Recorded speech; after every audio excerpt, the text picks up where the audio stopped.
good evening, dear friends. As we gather here tonight, I want to express my heartfelt gratitude for choosing to spend your evening with us. Together, let's embrace this peaceful moment and let go of any worries from the day.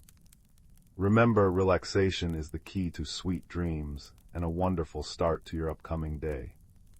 So, cozy up and allow the gentle narration to carry you away on a journey of tranquility and warmth.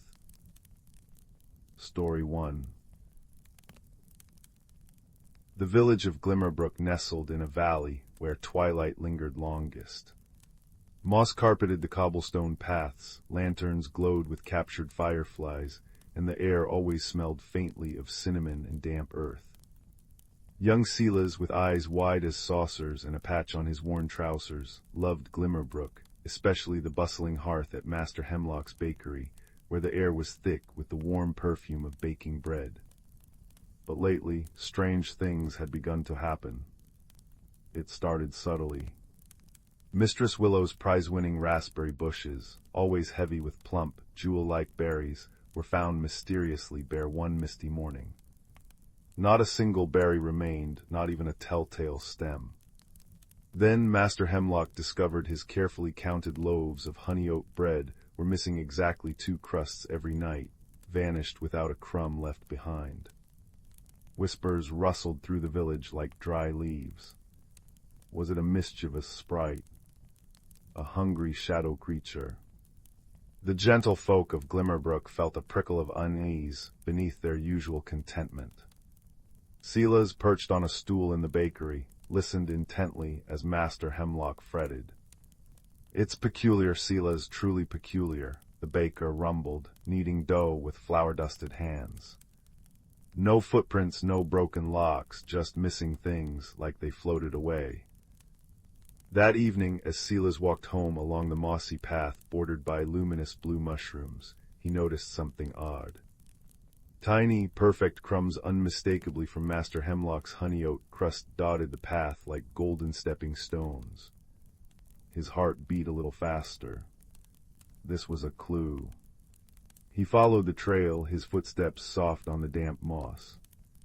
The crumbs led away from the village center, past Mistress Willow's sadly bare berry bushes, and into the whispering woods, a place usually filled with the friendly chatter of squirrels and the gentle glow of will-o'-the-wisps, but now felt a touch more mysterious. The trail ended abruptly at the base of an ancient, gnarled oak tree, its roots twisting above the ground like sleeping serpents. The crumbs stopped. Silas crouched, peering into the deep shadows beneath the roots. Nothing stirred. Disappointed, he was about to turn back when a soft, rhythmic snuffling sound reached his ears. It wasn't scary, it sounded cozy, like tiny snores. He knelt lower, his cheek pressed against the cool earth. There, tucked deep within a hollow formed by the roots, was a sight that made him gasp. Nestled on a bed of soft moss and dried leaves were 3 tiny hedgehogs. But these were no ordinary hedgehogs.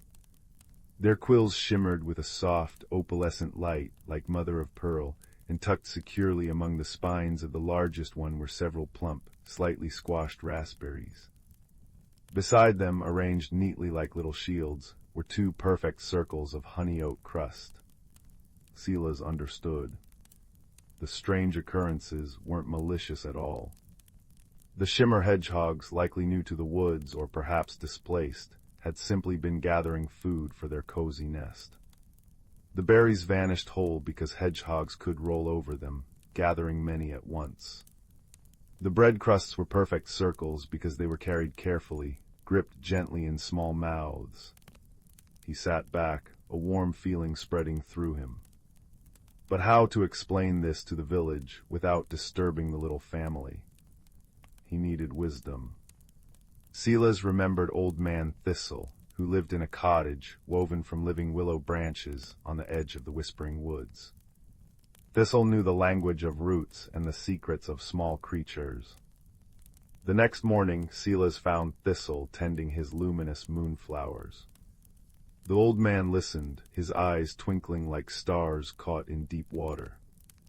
"Ah, the glimmer spines, shy folk they are, came down from the moonlit hills, I reckon, seeking softer ground, brave little souls on a long journey. Thistle stroked his long, mossy beard. The solution lies not in accusation, young sapling, but in invitation. Together they devised a plan. Silas carefully gathered a small basket of fallen hazelnuts and windfall apples from the village orchard, things less precious than prize berries, but nourishing. Thistle contributed a tiny clay dish. That evening, Silas returned to the ancient oak. He placed the basket and the dish filled with fresh water a respectful distance from the root hollow. Then, taking 2 small, perfect honey-oat rolls Master Hemlock had baked specially, without crusts, he placed them gently beside the basket. "For you," he whispered into the twilight. "Welcome to Glimmerbrook." He retreated quietly and watched from behind a large fern. Soon, 3 shimmering snouts appeared, sniffing the air. The largest glimmer spine cautiously approached the offering. A soft, chirruping sound like tiny bells echoed from the hollow.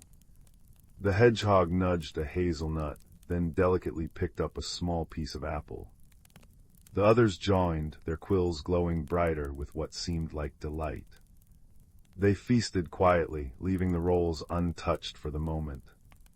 The next morning, Mistress Willow found a small, perfect pile of the largest raspberry seeds left neatly on her garden path. Master Hemlock discovered not missing crusts, but a single, luminous quill placed carefully on his windowsill, glowing softly like a captured moonbeam. The mystery was solved not with shouts or traps, but with observation, kindness, and a welcoming gift. News spread through Glimmerbrook, turning unease into wonder. The villagers, charmed by the shy newcomers, began leaving small offerings near the Whispering Woods. A saucer of cream, a handful of sunflower seeds, scraps of soft cloth. The disappearances stopped entirely. In their place little signs appeared. A patch of weeds mysteriously cleared from a garden path, a lost button found polished and gleaming on a doorstep, and always the soft glow of watching eyes from the tree roots at dusk. Silas often visited the ancient oak. He never saw the glimmer spines fully, only glimpses of shimmering quills or hear their gentle cheer-ups. But he knew they were there, safe and warm, part of the village now. One crisp autumn evening, as he sat sharing a quiet moment near the roots, a tiny, perfectly woven basket made of dried grasses and glowing spider silk appeared beside him. Inside were 3 polished acorn caps, filled to the brim with the sweetest, tiniest wild strawberries Silas had ever tasted. He smiled, the warmth of the discovery, the kindness returned, filling him with a deep, peaceful contentment. The strange occurrences hadn't been a problem to fear, but a gentle secret waiting to be understood, a reminder that even the smallest creatures have needs and that friendship, offered openly, can illuminate the deepest shadows. As the fireflies began their nightly dance above Glimmerbrook, Silas walked home, the tiny basket held carefully in his hands, a symbol of a mystery solved with a heart full of warmth and the comforting glow of newfound friends hidden among the ancient roots. The village slept soundly, wrapped in the gentle magic of understanding and the soft, pearly light shining from the heart of the Whispering Woods. Story 2. The cobblestone path ended abruptly where the woods began. Beyond the familiar oaks and birches lay the Whisperwood, a place spoken of only in hushed tones by the elders. Sunlight filtered through a canopy unlike any other, dappled the ground in patterns of shimmering emerald and deep violet. The air hummed softly, not with insects, but with a low, melodic vibration that seemed to rise from the mossy earth itself. A child, quiet and thoughtful, stood at the threshold, drawn not by fearlessness, but by a deep, persistent curiosity about the source of the light and the song. Stepping beneath the first arch of luminous, silver-barked trees felt like entering a giant, living lantern. Glowing mushrooms like scattered sapphires and rubies dotted the velvet moss.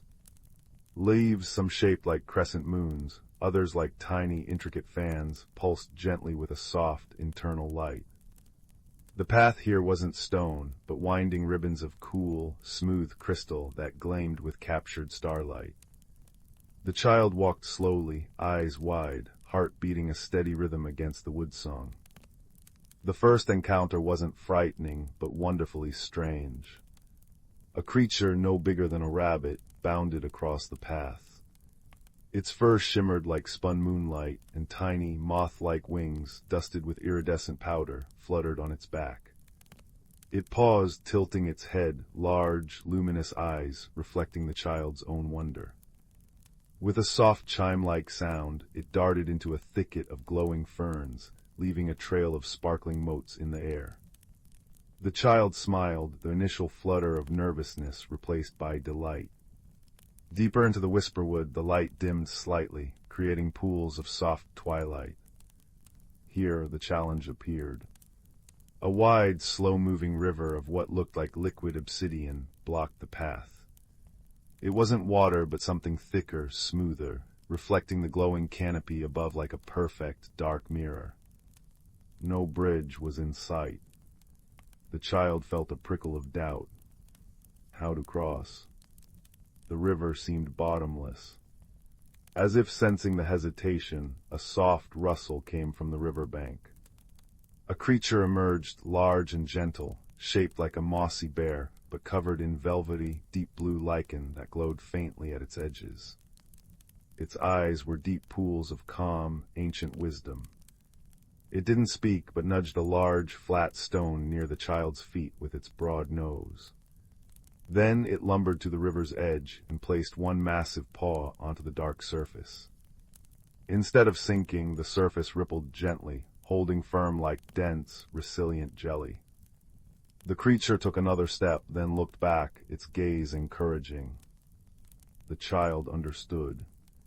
Taking a deep breath, they stepped onto the flat stone, then carefully, cautiously, placed a foot onto the dark river where the creature had stepped. It felt cool and yielding, but solid beneath their weight. Step by tentative step, following the glowing lichen bear, the child crossed the obsidian river. Halfway across, a small, luminous rabbit, perhaps the same one, appeared on the opposite bank, its chime-like sound urging them on gently.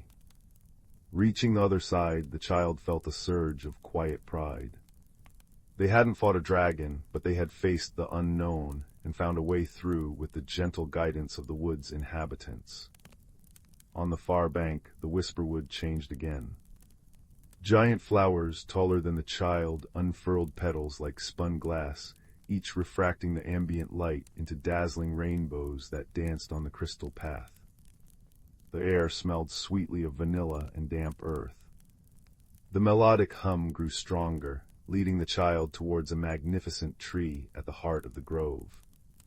Its trunk was woven from strands of silver and gold light, and its branches held not leaves, but constellations of tiny, pulsing stars.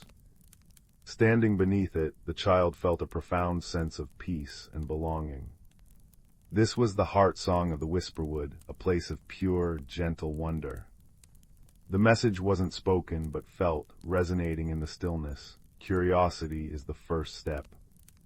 Kindness opens doors unseen. Even the smallest spark of courage can light the darkest path, and you are never truly alone. The child knew instinctively it was time to return. The journey back felt different.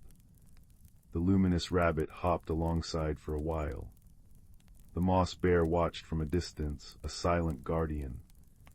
Crossing the obsidian river felt easier, surer. Emerging from the whisperwood as the first true stars began to prick the twilight sky, the child paused at the familiar cobblestone path. They looked back once. The entrance shimmered faintly, a promise kept. They carried no physical treasure, but their heart felt full of the shimmering light, the soft song, the gentle touch of the moss bear, and the chime of the rabbit. The world outside seemed quieter, but also richer, infused with the magic they now knew existed just beyond the edge of the known. As they walked home, the lingering scent of vanilla on their clothes and the memory of starlight woven in branches warmed them against the cooling night. The unknown wasn't frightening anymore. It was a beautiful secret, a whisper of courage held close, promising more wonders to discover, one gentle step at a time. And that night sleep came easily, wrapped in the comforting echo of the whisperwood's song. Story 3. The little village of Glimmerbrook nestled in the valley like a contented cat curled beside a hearth. Smoke curled from chimneys shaped like mushrooms, lanterns glowed with captured fireflies, and the air always carried the comforting scent of baking bread and wild thyme. Young Milo, with eyes as bright as polished river stones and a mind endlessly curious, lived with his gran in a cottage where the door was always painted cheerful yellow. Life was peaceful, predictable, and full of small, comforting magics, until the whispering willows started crying. It wasn't a loud sound, more like a soft, constant sighing that rustled through their silvery leaves, even on perfectly still evenings. It began just as the first autumn chill kissed the air. Then other small, strange things started happening. Gran's prize-winning lavender suddenly bloomed a startling shade of electric blue overnight. The little stone bridge over Brooklet Creek developed a faint, musical hum whenever anyone crossed it. And most perplexing of all, Mrs. Thimblewick's famous honey almond tea cakes, left cooling on her windowsill each afternoon, began vanishing without a trace. Not a crumb remained, not even for the usually opportunistic sparrows. "Something's unsettled, Milo," Gran murmured one evening, her knitting needles clicking softly like tiny castanets. She gazed out the window where the willows sighed under the rising moon.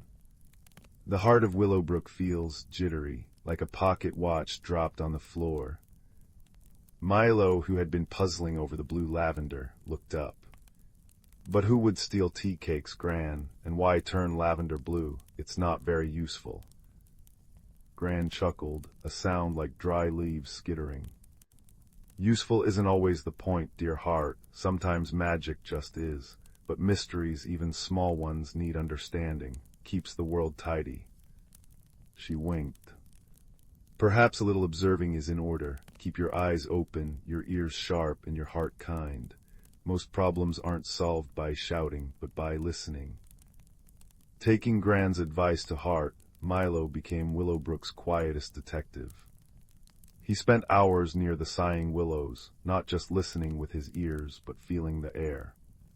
He noticed the sighing wasn't random. It pulsed gently, like a slow heartbeat, and seemed strongest near the roots of the oldest tree. He examined the blue lavender, not just its color, but the soil around it. It felt unusually cool and damp, and tiny, almost invisible frost crystals sparkled on the stems in the morning sun, even though it hadn't frozen yet.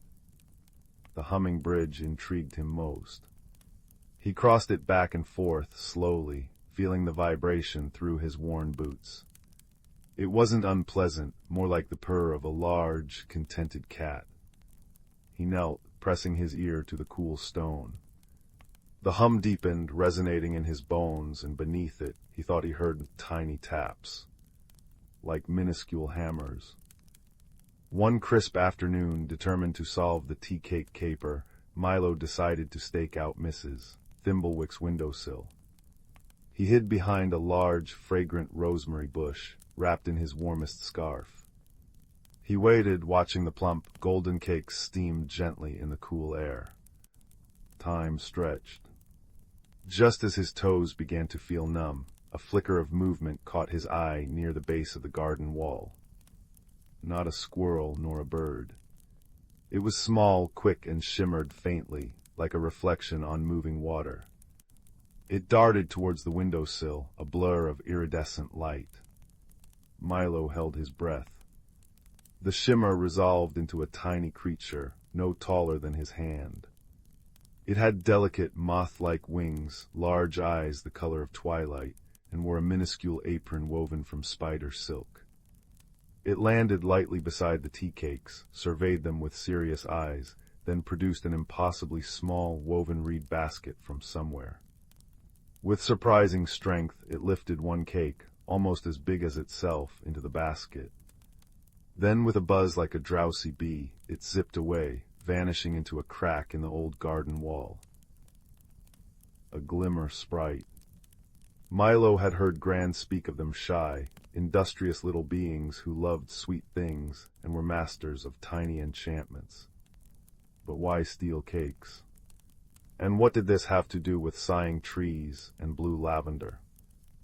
Remembering the cool soil near the lavender and the tapping under the bridge, Milo had a thought. He carefully approached the crack in the garden wall. He didn't peer in that felt rude. Instead, he knelt and spoke softly, his breath misting in the air. "Hello, little sprite, my name is Milo. Those cakes look delicious, but Mrs. Thimblewick is quite worried about where they're going. Is everything all right?" Silence. Then, a faint shimmer appeared at the edge of the crack. One large, twilight-colored eye peered out, wide with apprehension. "Who?" a tiny, musical voice piped, like the chime of a tiny bell. "It's just Milo from the Yellow Door Cottage. Gran lives there. We mean no harm. We just wondered why the cakes, and why the willows are sighing, and the lavender turned blue." The eye blinked. The sprite emerged hesitantly, hovering just outside the crack. Its wings hummed softly. "Is this trouble?" it asked, wringing its tiny hands. "No trouble," Milo said gently, smiling. "Just a mystery. Mysteries are better solved together, Gran says. Maybe I can help." The sprite, whose name was Pip, as it shyly confided, fluttered closer. "Cold," it whispered, its tiny voice trembling. "Deep cold comes early. Frost sprites stir in roots, make trees sigh sad, make ground too cold for roots." It gestured towards the lavender. "Tried warm magic, made blue, not strong enough." Pip looked mournfully towards the bridge. "Home under bridge stone's too cold now. Humming is shivering. We tap to warm, but—" It hung its head. "Need warm food, sweet food for magic, for strength, to help roots warm stones, tea cakes, very warm magic inside." Pip looked utterly ashamed. "Took without asking, bad." Milo's heart swelled with understanding. It wasn't mischief, but necessity. The early, unnatural cold was affecting the magical creatures deeply. The sighing willows were distressed roots chilled by frost sprites roused too soon. The blue lavender was Pip's failed attempt at a warming spell.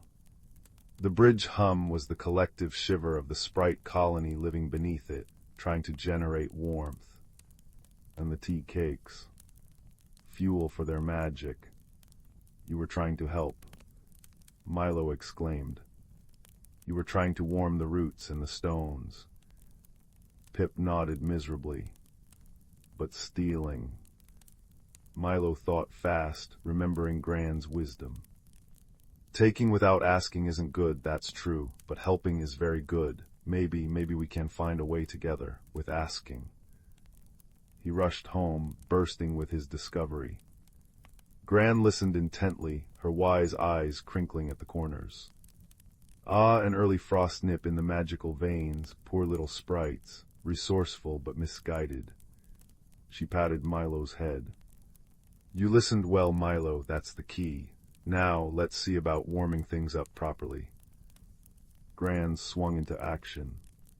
She sent Milo to fetch Mrs. Thimblewick, explaining the situation. The baker, initially flustered about her missing cakes, was soon fascinated and deeply concerned for the sprites. "Tea cakes for warmth, bless their little hearts. Of course they can have some, more than some. I'll bake a special batch, extra honey, extra almonds packed with warm magic." Meanwhile, Gran brewed a large pot of her strongest sunbeam tea, infused with cinnamon and sun-dried marigold petals, known for its gentle heating properties. Milo, armed with a small, warm lantern, accompanied Pip back to the crack in the wall. They didn't enter, but Milo carefully poured the steaming, fragrant tea into a shallow, smooth stone basin Pip indicated near the entrance. The warmth and sweet, spicy scent drifted into the sprite colony. Soon dozens of tiny, shimmering faces peeked out, drawn by the comforting heat and aroma. Misses. Thimblewick arrived, carrying a basket piled high with still warm honey almond cakes, each one no bigger than a walnut-perfect sprite size. "Here you go, little ones, plenty to share, no more sneaking knighted." The sprites, led by Pip, emerged cautiously. Seeing the genuine kindness, they swarmed the cakes and the tea basin with tiny cries of delight. As they ate and drank, their shimmering grew brighter, warmer. Pip fluttered to Milo's shoulder. "Thank you," it chimed, its voice stronger. "Now we help properly." The sprites, their magic replenished and spirits lifted, got to work. They swarmed the base of the sighing willows. Tiny hands glowing with warm, golden light touched the roots and the chilled earth. Milo watched, mesmerized, as the faint frost near the lavender melted away, the stems gradually returning to their soft purple hue. The unnatural blue faded like a forgotten dream. Under the bridge, the frantic tapping ceased. Instead, a soft, harmonious hum arose, deeper and more resonant than before, a sound of contentment, not shivering. The sighing of the willows softened, then faded entirely, replaced by the peaceful rustle of leaves in the gentle evening breeze. Word spread quietly through Willowbrook. The next day, villagers brought small offerings, pots of warm broth left near garden walls, bowls of sun-warmed berries, scraps of brightly colored wool for tiny blankets. The sprites, no longer hidden, would sometimes be seen at dusk, repairing a loose cobblestone with sparkling mortar or leaving a tiny, perfect dewdrop on a drooping flower. They became shy, helpful neighbors. That evening, Milo sat with Gran by their own crackling fire. The scent of lavender, properly purple again, and baking bread filled the cottage. Outside, the willows whispered only gentle secrets to the moon, and the bridge hummed a peaceful lullaby for the brook. "You see, Milo," Gran said softly, stirring her tea, "the world is full of connections, seen and unseen. A sigh in the trees might be a cry for help, a stolen cake might be a plea for warmth. True understanding comes not just with looking, but with listening with an open heart. And kindness, offered freely, warms more than just tea cakes. It warms the very roots of the world." Milo nodded, watching the firelight dance. The gentle mystery was solved, not with force or fear, but with observation, a listening ear, and the shared warmth of friendship. As he drifted off to sleep, the peaceful hum of the bridge and the sweet scent of thyme wove through his dreams, a comforting reminder that even in a world touched by magic, the simplest solutions, kindness, cooperation, and a willingness to listen, were often the most powerful magic of all. And in the quiet darkness, tiny, shimmering lights danced briefly outside his window, a silent thank you from the warm little hearts beneath the bridge, watching over the village as it slept. Story 4. Deep within the elder grove, where ancient oaks wove their branches into cathedral arches, and moss grew thick as velvet, autumn painted the world in amber and russet. Here the boundary between earth and enchantment thinned like mist at dawn. Pip, a young squirrel with fur the color of toasted hazelnuts, scampered along a birch branch, his tiny paws sending crimson leaves spiraling downward. They landed without a sound on a carpet of gold, a tapestry woven by seasons. The air hummed with secrets, the musk of damp soil, the tang of ripening blackberries, and the distant chime of ice crystals forming in hidden springs. This was no ordinary forest. Here the wind weavers, ethereal spirits no larger than dandelion seeds, danced on breezes, coaxing emerald leaves into fiery hues. Here brooks murmured lullabies only the ferns understood, and stones pulsed with the slow, warm heartbeat of the earth itself. Pip paused, whiskers twitching. Something felt off. The western thicket, usually alive with sparrow gossip and the rustle of hedgehogs, lay silent as a held breath. No wind weavers glittered there. The leaves hung dull and gray, like tarnished silver. Even the air tasted stale, flat and empty, like water left too long in a cup. His heart thrummed against his ribs. Eldergrove's balance was delicate as a spider web. Every creature, from the tiniest beetle to the eldest stag, played a part in its symphony. A disruption meant danger. Guided by instinct, Pip scurried toward the Heartstone clearing, where Master Alden dwelled. The old tortoise was Eldergrove's memory keeper, his shell etched with lichen patterns that told of centuries past. Pip found him basking in a shaft of honeyed light, his eyes like polished obsidian. "Master Alden," Pip whispered, "the western thicket sleeps too deeply. The wind weavers avoid it. Even the creek's song has faded." Alden's neck creaked as he turned. "Ah, little guardian, you sense the fracture."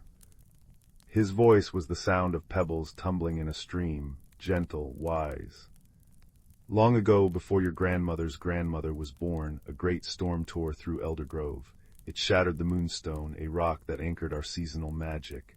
We mended it then, but time wears thin all stitches. Now its cracks bleed discord." He nudged a fallen acorn with his snout.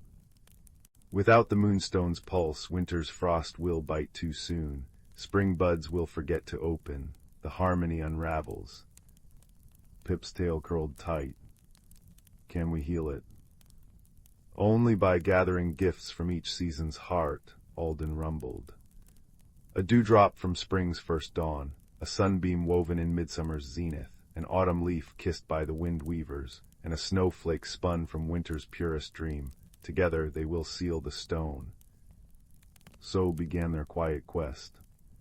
Pip darted through sun-dappled glades, where cobwebs glistened like necklaces.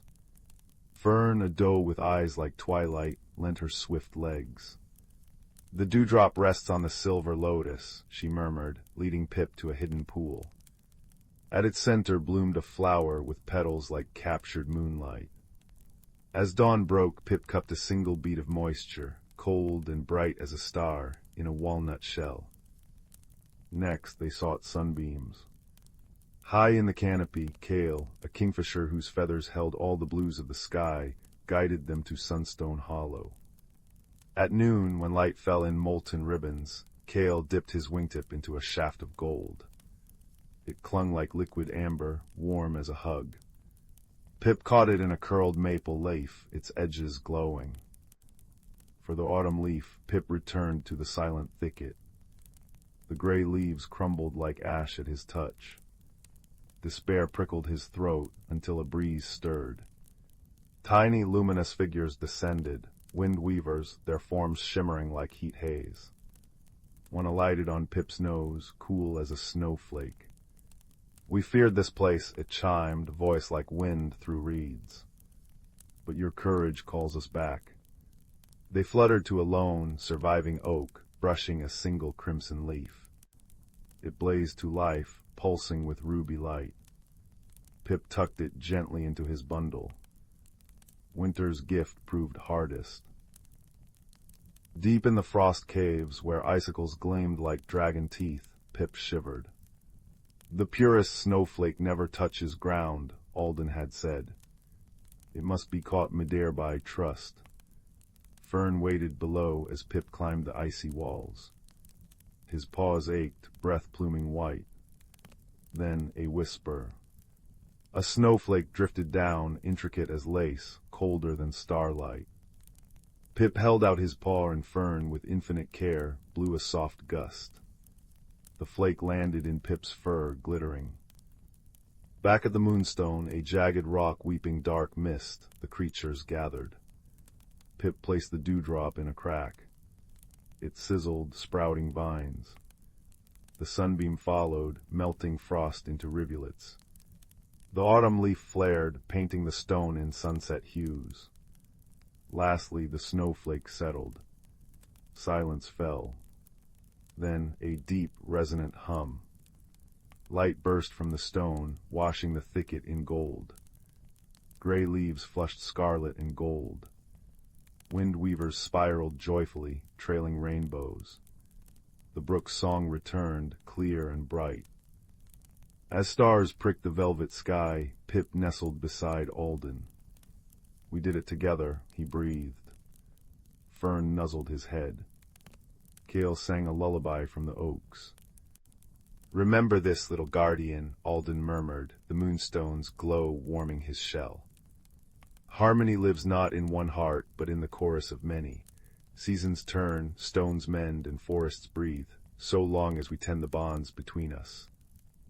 Pip watched the wind weavers waltz on the breeze, stitching color into the night. Eldergrove sighed, content. Somewhere an owl hooted softly. Pip closed his eyes, the forest's heart beat a lullaby against his fur. All was well. All was balanced. And in that ancient, magical wood, under a quilt of stars, every creature slept in the peace of a world restored.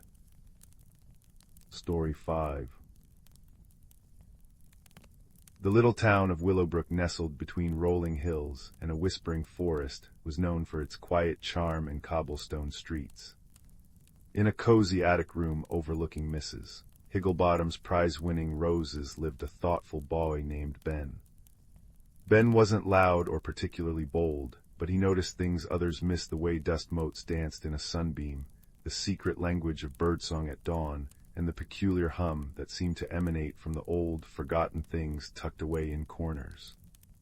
One rainy Tuesday, while helping Mrs. Higglebottom sort through boxes of her late grandfather's belongings, Ben discovered something wrapped in faded blue velvet at the very bottom of a dusty trunk. Unfolding the cloth, he revealed a music box. It wasn't grand or ornate. It was carved from dark, warm wood, simple and sturdy. Yet as Ben ran his fingers over its smooth surface, a faint vibration, like a distant purr, thrummed against his skin. There was no visible keyhole.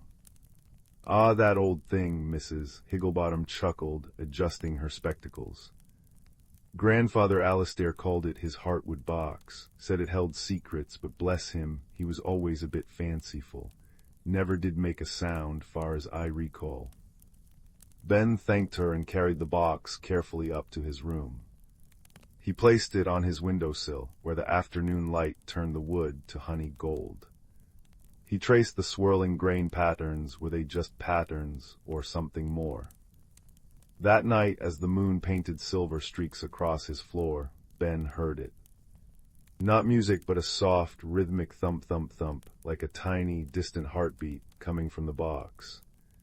It pulsed with a gentle warmth. This was the beginning of Ben's extraordinary secret. The heartwood box wasn't just a silent relic. It was alive in a quiet, wooden way.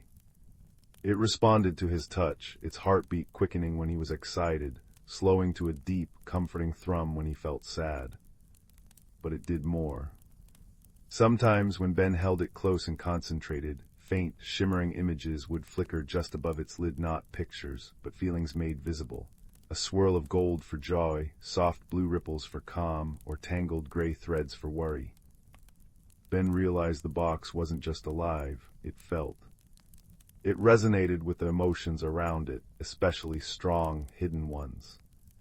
He felt a pull, a gentle nudge deep inside. The box needed something. It wasn't unhappy, but there was a quiet longing emanating from it, a sense of incompleteness that echoed softly in Ben's own thoughtful heart. He knew he needed to understand its secret, to help it find what it lacked. This was his journey.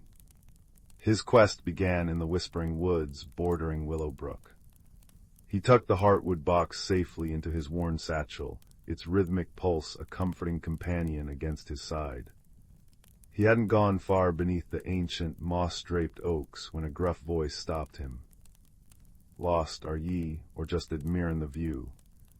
A stout, bespectacled badger named Bartholomew peered out from behind a gnarled root.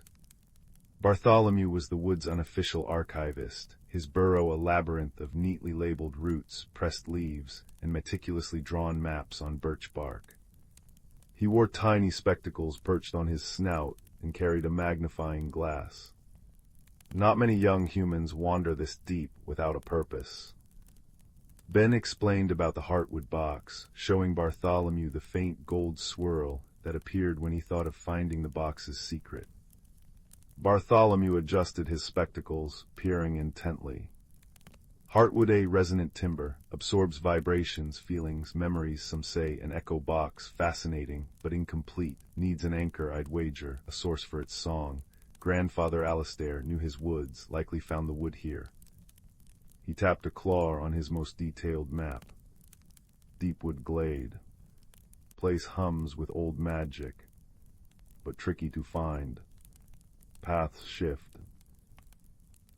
Further into the woods, near a babbling brook sparkling like liquid crystal, Ben met Seraphina, a squirrel with fur the color of autumn oak leaves, and a tail that shimmered with iridescent tips when she was excited. She was an artist, painting delicate landscapes on large leaves using berry juice and crushed petals. She twirled down a branch, her bright eyes fixed on Ben's satchel. "Ooh, shiny-feeling box," she chirped, tilting her head. "It sings a sad, lonely song, but hopeful too, like a story missing its middle." Seraphina could see the emotional aura of things as colors and patterns. She confirmed Bartholomew's theory. Deepwood Glade, yes, the oldest trees sing there. Their roots touch the deep-down magic, but the path, it's guarded by the murk muddle, gets all twisty-turny inside your head, makes you forget why you came. She shivered, her tail dimming momentarily. The challenge wasn't a monster or a physical barrier. The murk muddle was a patch of ancient forest where the air grew thick and silent. It wasn't dark exactly, but a velvety, muted gray seemed to soak up sound and thought. Step into it, and a profound lethargy settled over you. Purpose faded. Memories blurred. Bartholomew's maps became confusing scribbles. Seraphina's bright colors seemed dull and distant. Ben felt the comforting pulse of the heartwood box in his satchel grow faint and sluggish. The longing within it felt heavier, more desperate, yet his own will to push forward was dissolving like sugar in rain. He sat down on a mossy stone, forgetting why he was even in the woods. Bartholomew blinked owlishly, muttering about misplaced acorns. Seraphina curled up, looking small and lost. This was the trial. Force wouldn't help. Running would only tire them faster. Anger or frustration would feed the muddle's draining power.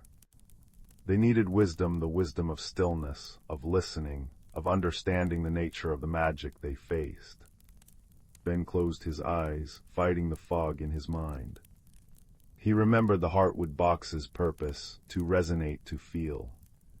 The murk muddle wasn't evil, it was a place of deep silence, perhaps even protection.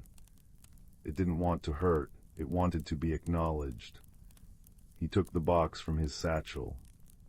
Its wood felt cool and inert. He held it gently, not trying to force it to feel his fading determination, but trying to feel the muddle itself through the box. He focused on the silence, not as an absence, but as a presence. Thick, soft, ancient. He poured his awareness into that sensation, letting the box absorb the quietude of the muddle. He didn't fight the lethargy, he accepted it, breathed into it. He imagined the muddle not as an enemy, but as a very old, very tired guardian resting beneath the trees. A faint vibration stirred in the box. Then another. It wasn't its usual pulse. It was a deeper, slower resonance, matching the profound silence. As Ben concentrated, pouring his quiet acceptance into the box, the wood began to glow with a soft, steady silver light. It wasn't bright, but it cut through the velvety gray like a moonbeam through mist. The light pulsed gently, rhythmically, a counterpoint to the silence. Bartholomew blinked, his spectacles glinting. By the burrowed roots, it's harmonizing. Seraphina uncurled, her tail shimmering faintly. Ooh, pretty quiet light. The silver light from the heartwood box didn't banish the murk muddle, it conversed with it. It acknowledged the deep silence and offered its own gentle, resonant hum. The oppressive fog didn't lift violently, it thinned, becoming less a barrier and more like a veil. The path ahead, previously obscured and twisting, now seemed to shimmer faintly with the reflected silver light, leading straight through the heart of the muddle towards a brighter glade beyond. Ben, Bartholomew, and Seraphina walked slowly, calmly, bathed in the heartwood box's soothing silver glow. The muddle's draining power receded, replaced by a profound sense of peace. They weren't fighting, they were passing through with understanding and respect. The box, resonating with the ancient silence, had found a way to communicate, to ask for safe passage. Emerging from the murk muddle felt like stepping from a quiet chapel into a sunlit garden. Deepwood Glade opened before them, a small, circular meadow bathed in dappled golden light. Ancient trees, their bark etched with time, formed a protective ring. The air hummed not with sound, but with a palpable sense of deep, slow energy, like the heartbeat of the earth itself. It was warm, welcoming, and incredibly peaceful. Ben knelt in the soft grass at the glade's center. He placed the heartwood box gently on the ground. Immediately, its wooden surface began to glow with a warm, golden light, pulsing in perfect rhythm with the deep hum of the glade. The longing he had felt within it vanished, replaced by a profound sense of belonging, of homecoming. The box didn't suddenly play music. Instead, the golden light intensified, swirling upwards.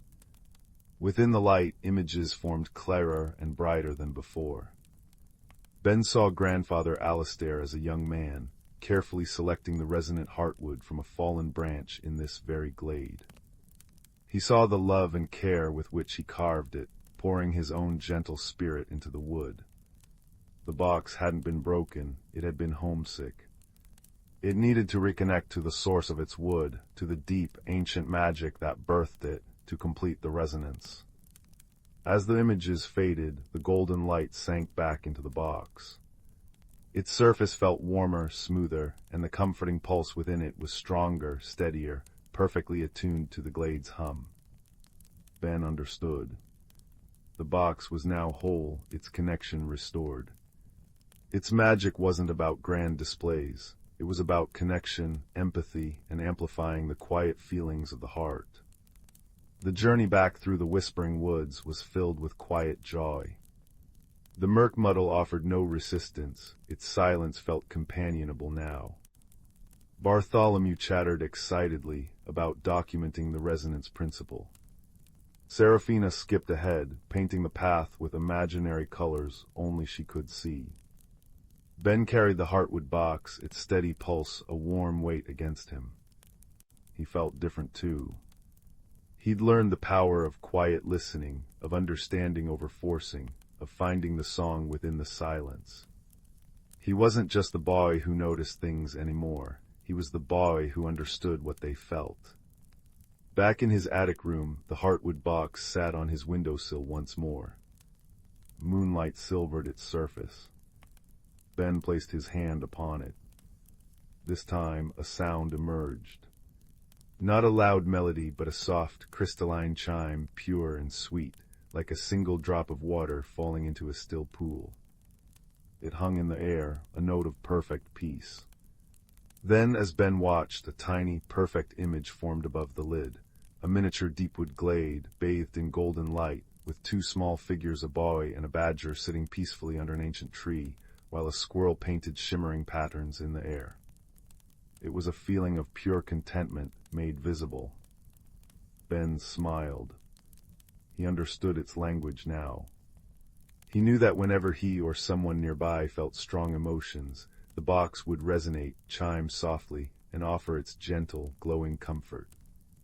It would remind them they weren't alone, that feelings were meant to be felt and understood, and that even the quietest heart holds extraordinary secrets.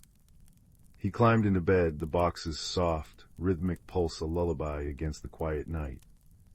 The moonbeam stretched across the floor, the dust motes danced, and Ben drifted into sleep, wrapped in the warm, resonant magic of a secret shared and a journey completed, forever changed by the gentle wisdom of a wooden heart. The chime echoed once more, soft as a sigh, weaving peace into his dreams. Story 6. The old stone bridge spanning Willow Creek had always whispered to Finn. Not with words exactly, but with a low, resonant hum you could feel more than hear, a vibration that seeped into your bones if you sat still long enough on its sun-warmed stones. To most in the sleepy village of Bracken Hollow, it was just a sturdy crossing point, moss creeping along its ancient arches. But to Finn, the quiet boy who often felt as unnoticed as the lichen on the old oak trees, the bridge felt like a secret friend. He'd spend hours there, skipping stones, watching dragonflies skim the water, and listening to the deep, almost musical thrumming that seemed to emanate from its very core. One drowsy afternoon, heavy with the scent of honeysuckle and damp earth after a summer shower, Finn sat tracing the cool, damp moss patterns on the bridge parapet. The humming felt stronger today, insistent, like a heartbeat quickening. As his fingers brushed a patch of unusually vibrant emerald moss tucked into a crevice, something shifted. The moss glowed faintly, a soft, internal light like captured moonlight. Startled, Finn pulled his hand back, but the glow pulsed gently. Driven by a curiosity that overcame his usual caution, he reached out again. The moment his fingertips touched the cool, luminous surface, the world dissolved. Not into darkness, but into swirling, liquid color. He felt weightless, tumbling through currents of shimmering green and gold light. The hum wasn't just a sound now. It was the very air around him, vibrating with a profound, ancient song. Then, softly, he landed. Not with a thud, but as gently as a leaf settling onto forest loam. He blinked, his eyes adjusting. He was no longer on the bridge over Willow Creek.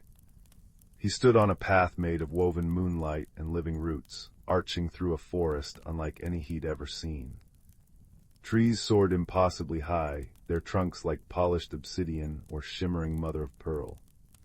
Leaves weren't just green, they pulsed with inner fire ruby reds, sapphire blues, topaz yellows casting shifting patterns of colored light on the soft, mossy ground that felt like velvet underfoot. Giant luminous mushrooms glowed like lanterns, illuminating streams that flowed not with water, but with liquid starlight, sparkling with flecks of silver and gold. The air was thick with the scent of wild honey, damp earth, and something else, ozone and crushed petals.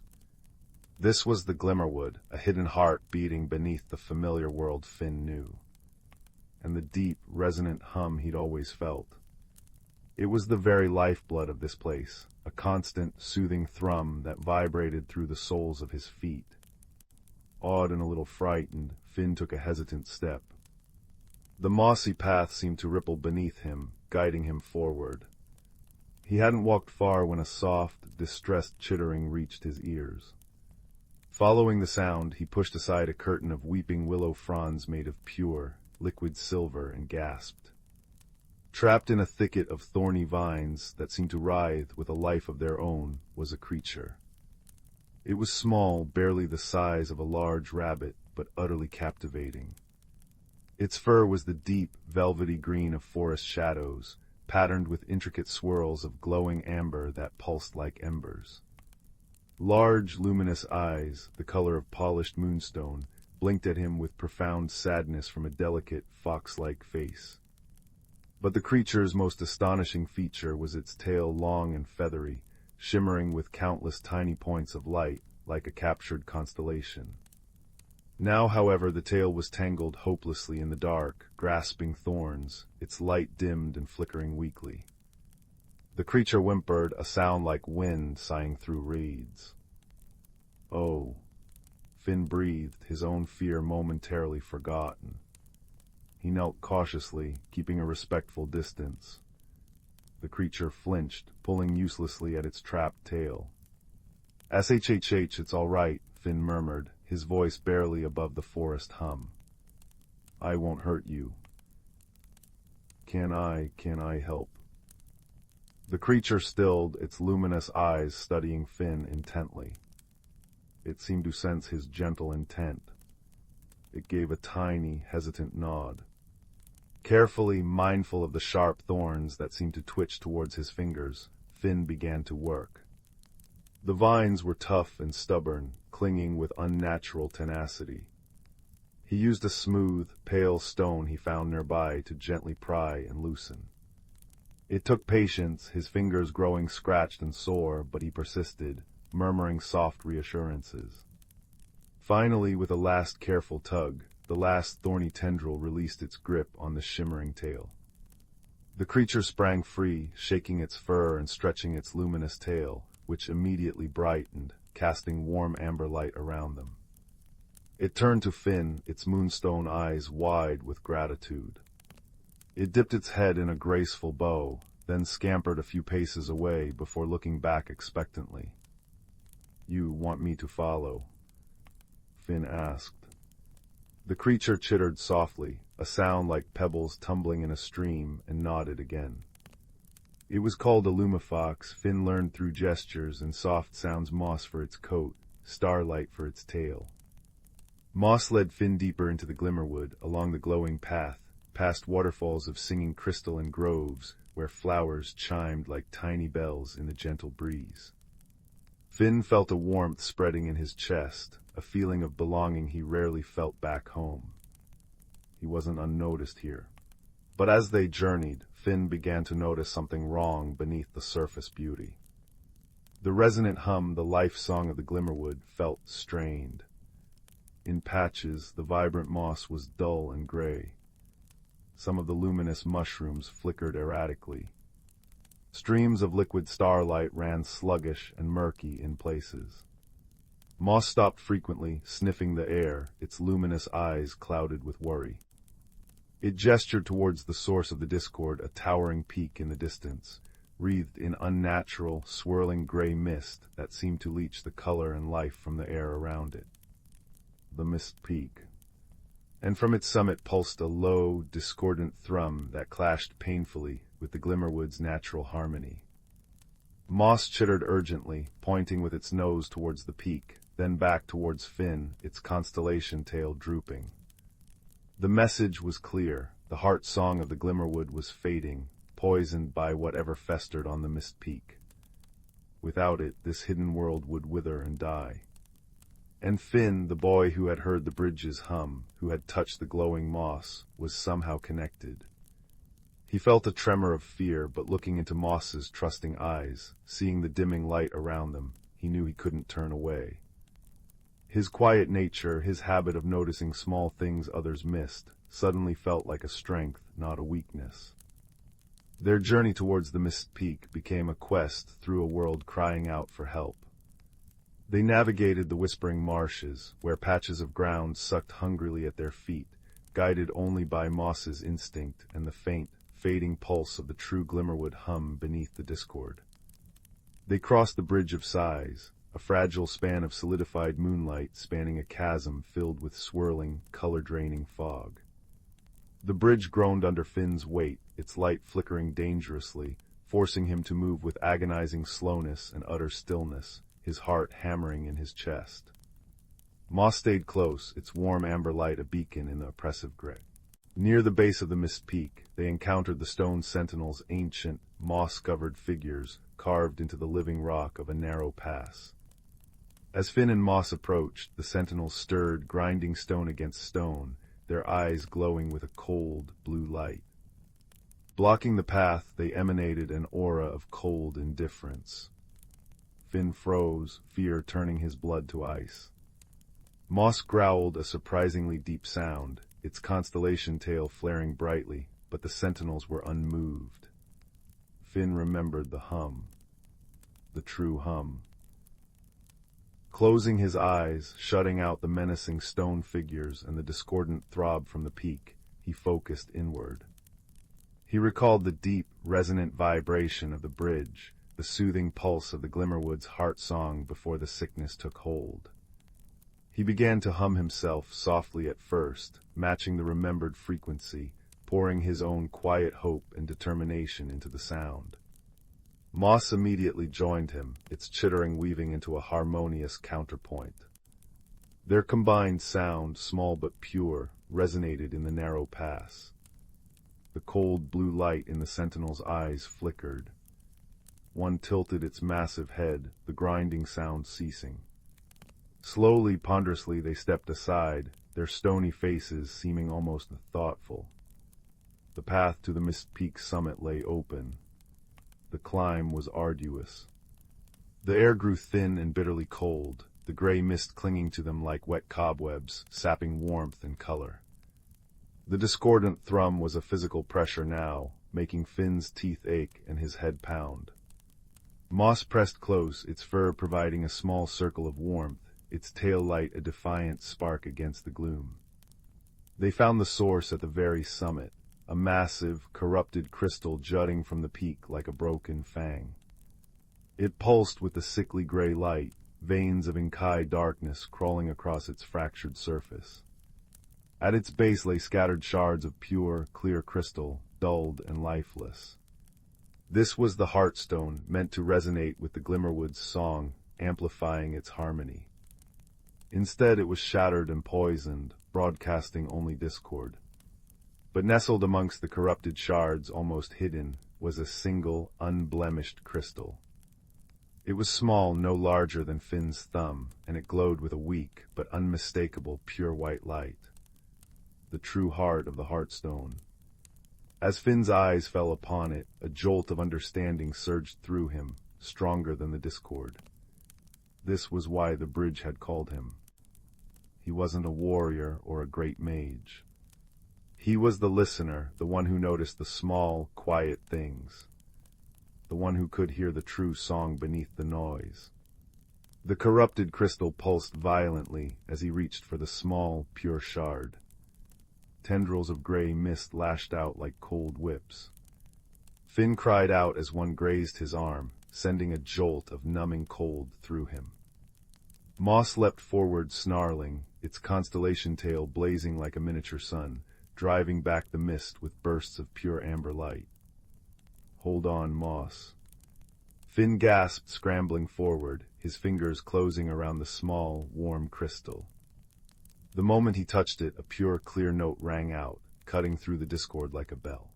Holding the tiny Heartstone shard felt like cupping a captured star.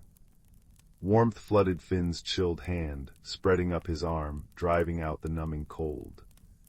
The pure, clear note it had emitted upon his touch continued to resonate, a fragile but defiant counterpoint to the corrupted Heartstone's oppressive thrum. The gray mist recoiled, swirling angrily around the summit. Moss stood beside Finn, trembling but resolute, its luminous amber light focused into a protective beam aimed at the writhing tendrils of mist. What do we do? Finn whispered, more to himself than to Moss, his voice nearly lost in the cacophony. He looked from the small, radiant shard in his hand to the massive, fractured monstrosity before him. He couldn't destroy it, it was too vast. He couldn't fix it, the damage was too deep. The answer whispered back to him, carried on the memory of the bridge's hum, the true song of the Glimmerwood he'd felt when he first arrived. Harmony. Not force, but resonance. Closing his eyes, shutting out the terrifying gray chaos, Finn focused entirely on the tiny shard. He poured all his quiet determination, his newfound courage, his love for the Glimmerwood's beauty, and his deep friendship with Moss into the crystal cupped in his palms. He began to hum again, not the remembered song this time, but the pure note the shard itself was singing. He poured his own song into it, a song of noticing the small wonders, of quiet perseverance, of unexpected friendship. Moss instantly understood.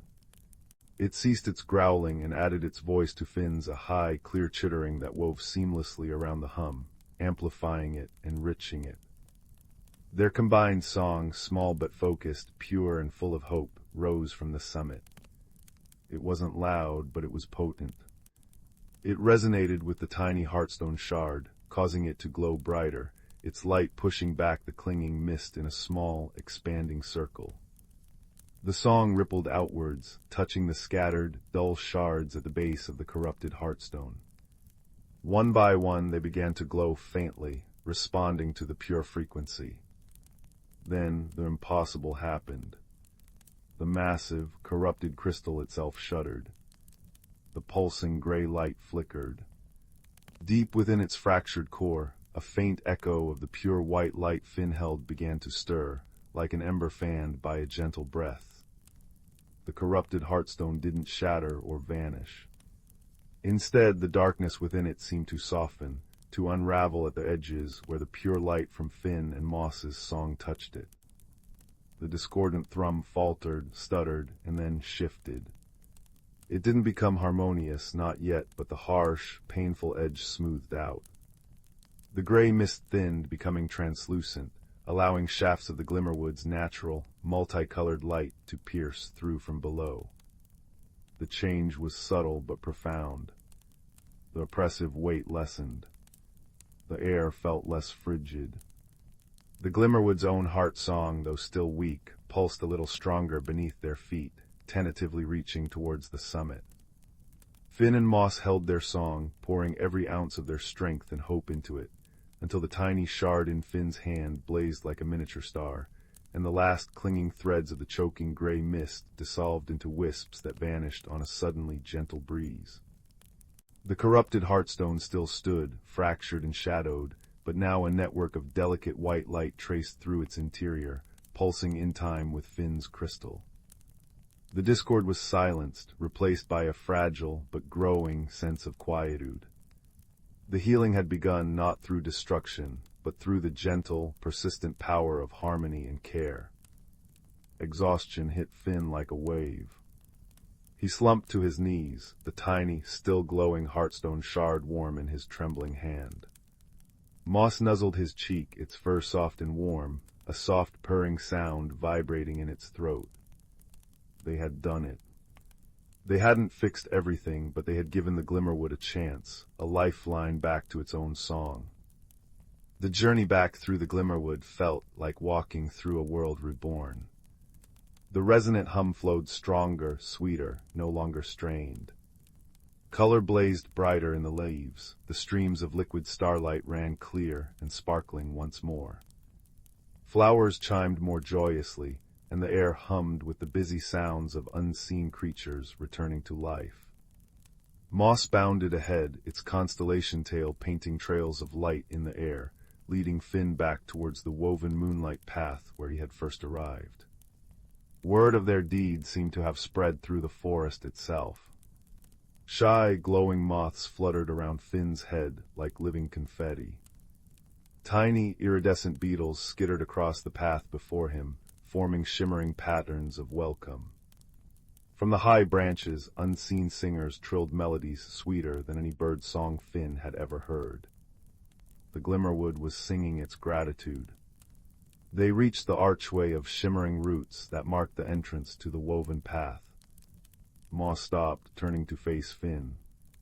Its moonstone eyes held depths of understanding and a profound sadness. It nudged Finn gently towards the path, then sat back on its haunches, its luminous gaze unwavering. Finn understood. His place was not here, not yet. His task was to return, to carry the memory, the lesson, and the tiny piece of the Glimmerwood's heart back to his own world. Kneeling, Finn wrapped his arms around the lumafox. Its fur was impossibly soft, smelling of rain-washed ferns and warm amber. "Thank you, Moss," he whispered, his voice thick with emotion. "Thank you for showing me everything." Moss chittered softly, a sound like wind chimes made of crystal, and gently licked Finn's cheek. It was a farewell, but not an ending. Holding the warm heartstone shard tightly, Finn stepped onto the woven moonlight path. Instantly the swirling colors engulfed him again, the resonant hum of the Glimmerwood a comforting embrace. Moments later, he landed softly on the familiar stones of the old bridge over Willow Creek. The afternoon sun slanted golden through the trees, painting the creek below in dappled light. The hum of the bridge was back, but different now.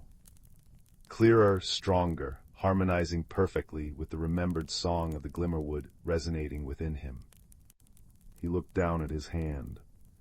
The tiny heartstone shard still glowed with a soft, inner light, warm against his palm. Carefully, reverently, he placed it into the same mossy crevice where he'd found the glowing emerald moss that had started it all. As soon as it nestled into the damp green, the bridge's hum deepened, becoming richer, more resonant, vibrating through the stones with a palpable sense of peace and renewed strength. The ordinary moss around the shard seemed to shimmer with a healthier, deeper green. Walking back towards Bracken Hollow, Finn felt changed. The quiet boy was still there, but he carried a universe inside him now. He noticed the vibrant green of the new ferns unfurling, the intricate pattern of a spider's web glistening with dew, the cheerful chirping of sparrows, all with a newfound depth and wonder. He felt connected to the rustling leaves, the flowing creek, the very stones beneath his feet, sensing the faint, comforting echo of the Glimmerwood's song woven into the fabric of his own world. Life in the village continued, but Finn was different.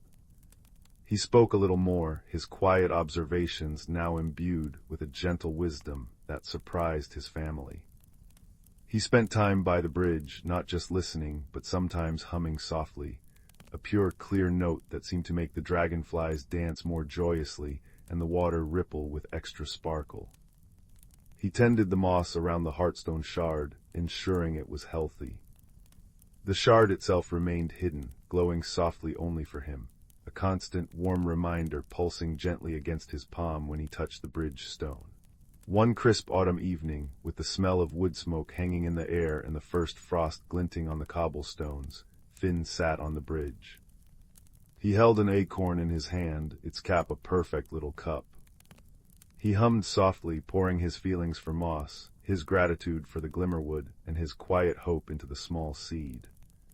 Then, with great care, he placed the acorn into the moss near the Heartstone shard, tucking it in gently. He didn't know what would happen, but it felt right. Weeks passed.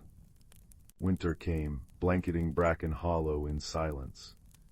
Finn visited the bridge often, brushing snow from the stones, whispering to the hidden shard beneath the frozen moss. When spring finally arrived, tender green shoots pushing through the thawing earth, Finn rushed to the bridge. There, nestled in the vibrant emerald moss right beside the barely perceptible glow of the Heartstone shard, stood a tiny sapling. Its leaves were a startling, luminous green, and nestled within them, almost hidden, was a single, perfect flower bud. It wasn't like any flower Finn had ever seen. Its petals were tightly furled, but they shimmered with a faint internal light, a soft blend of amber and moonstone white. Finn smiled, a warm certainty filling him. It was a bridge, a tiny living connection. A piece of the Glimmerwood, nurtured by his care and the Heartstone's resonance, growing right here in Bracken Hollow. He knew moss was well. He knew the Glimmerwood was healing, its song growing stronger. And he knew deep in his bones that his own quiet presence, his ability to listen and care, was a magic far more potent than he'd ever dreamed. He placed his hand gently on the bridge stone, feeling the deep, resonant hum, the warm pulse of the shard, and the vibrant life of the tiny, glowing sapling. He closed his eyes, listening to the symphony of the creek, the wind in the willows, and the faint, beautiful echo of a hidden world, forever intertwined with his own. The adventure had changed him, not into someone loud or bold, but into someone deeply connected, quietly strong, and forever aware of the magic humming just beneath the surface of the everyday world. And that, he understood as the first star winked into existence above the peaceful village, was the most wonderful transformation of all. Story 7. The village of Willowvale nestled in a valley, where moonlight pooled like liquid silver and dawn arrived in a hush of peach and lavender. Chimneys puffed sleepy spirals of wood smoke that carried the scent of cinnamon and damp earth. In a cottage with ivy-laced windows, young Clara stirred beneath her patchwork quilt, listening to the familiar morning chorus, the chirp of sunfinches, the rustle of the old oak outside, and the distant chime of the village baker's bell. But today, a murmur of unease threaded through the air. Clara's grandmother, Alara, stood at the garden gate, her brow furrowed as she surveyed the chaos. Overnight, their lovingly tended plot had become a tapestry of upheaval. Marigolds lay uprooted, their golden heads drooping in the dirt. Carrot tops peeked haphazardly from furrows torn asunder. Even the protective charm Alara had woven from moonbeam threads and rosemary sprigs, a shimmering net draped over the soil, lay in tatters, glinting weakly in the pale light. Third morning in a row, Alara sighed, her voice as soft as crumbling autumn leaves. An old man Hemlock's prize pumpkins were scattered clear across the brook yesterday. Whatever's causing this slips through magic like water through a sieve. Clara pulled on her woolen socks, the mystery coiling in her chest like a curious kitten. Willowvale was a place where dew fairies polished cobwebs at dawn and hedgehogs delivered lost thimbles, but this felt different, an anxious rustle beneath the valley's usual peace. After breakfast, oatmeal sweetened with honeycomb from the bees who hummed lullabies, Clara tied her cloak and ventured out. The village green buzzed with puzzled voices. Mrs. Gable's herb spirals were unraveled into tangles, and the miller's daughter wept over trampled moon petals, their luminous blooms crushed into the mud. "No tracks bigger than a field mouse," said Benji the blacksmith, kneeling by his flattened cabbages. "But mice don't shred moonbeam charms." A collective shiver ran through the crowd. Magic was Willowvale's bedrock. Its failure felt like a stone skipping across their pond of tranquility. That afternoon, Clara sought the wisdom of the whispering woods. Beneath ancient pines whose needles muffled sound into a velvet hush, she found the mossy burrow of thistleback, a silver-muzzled badger whose eyes held the patience of centuries.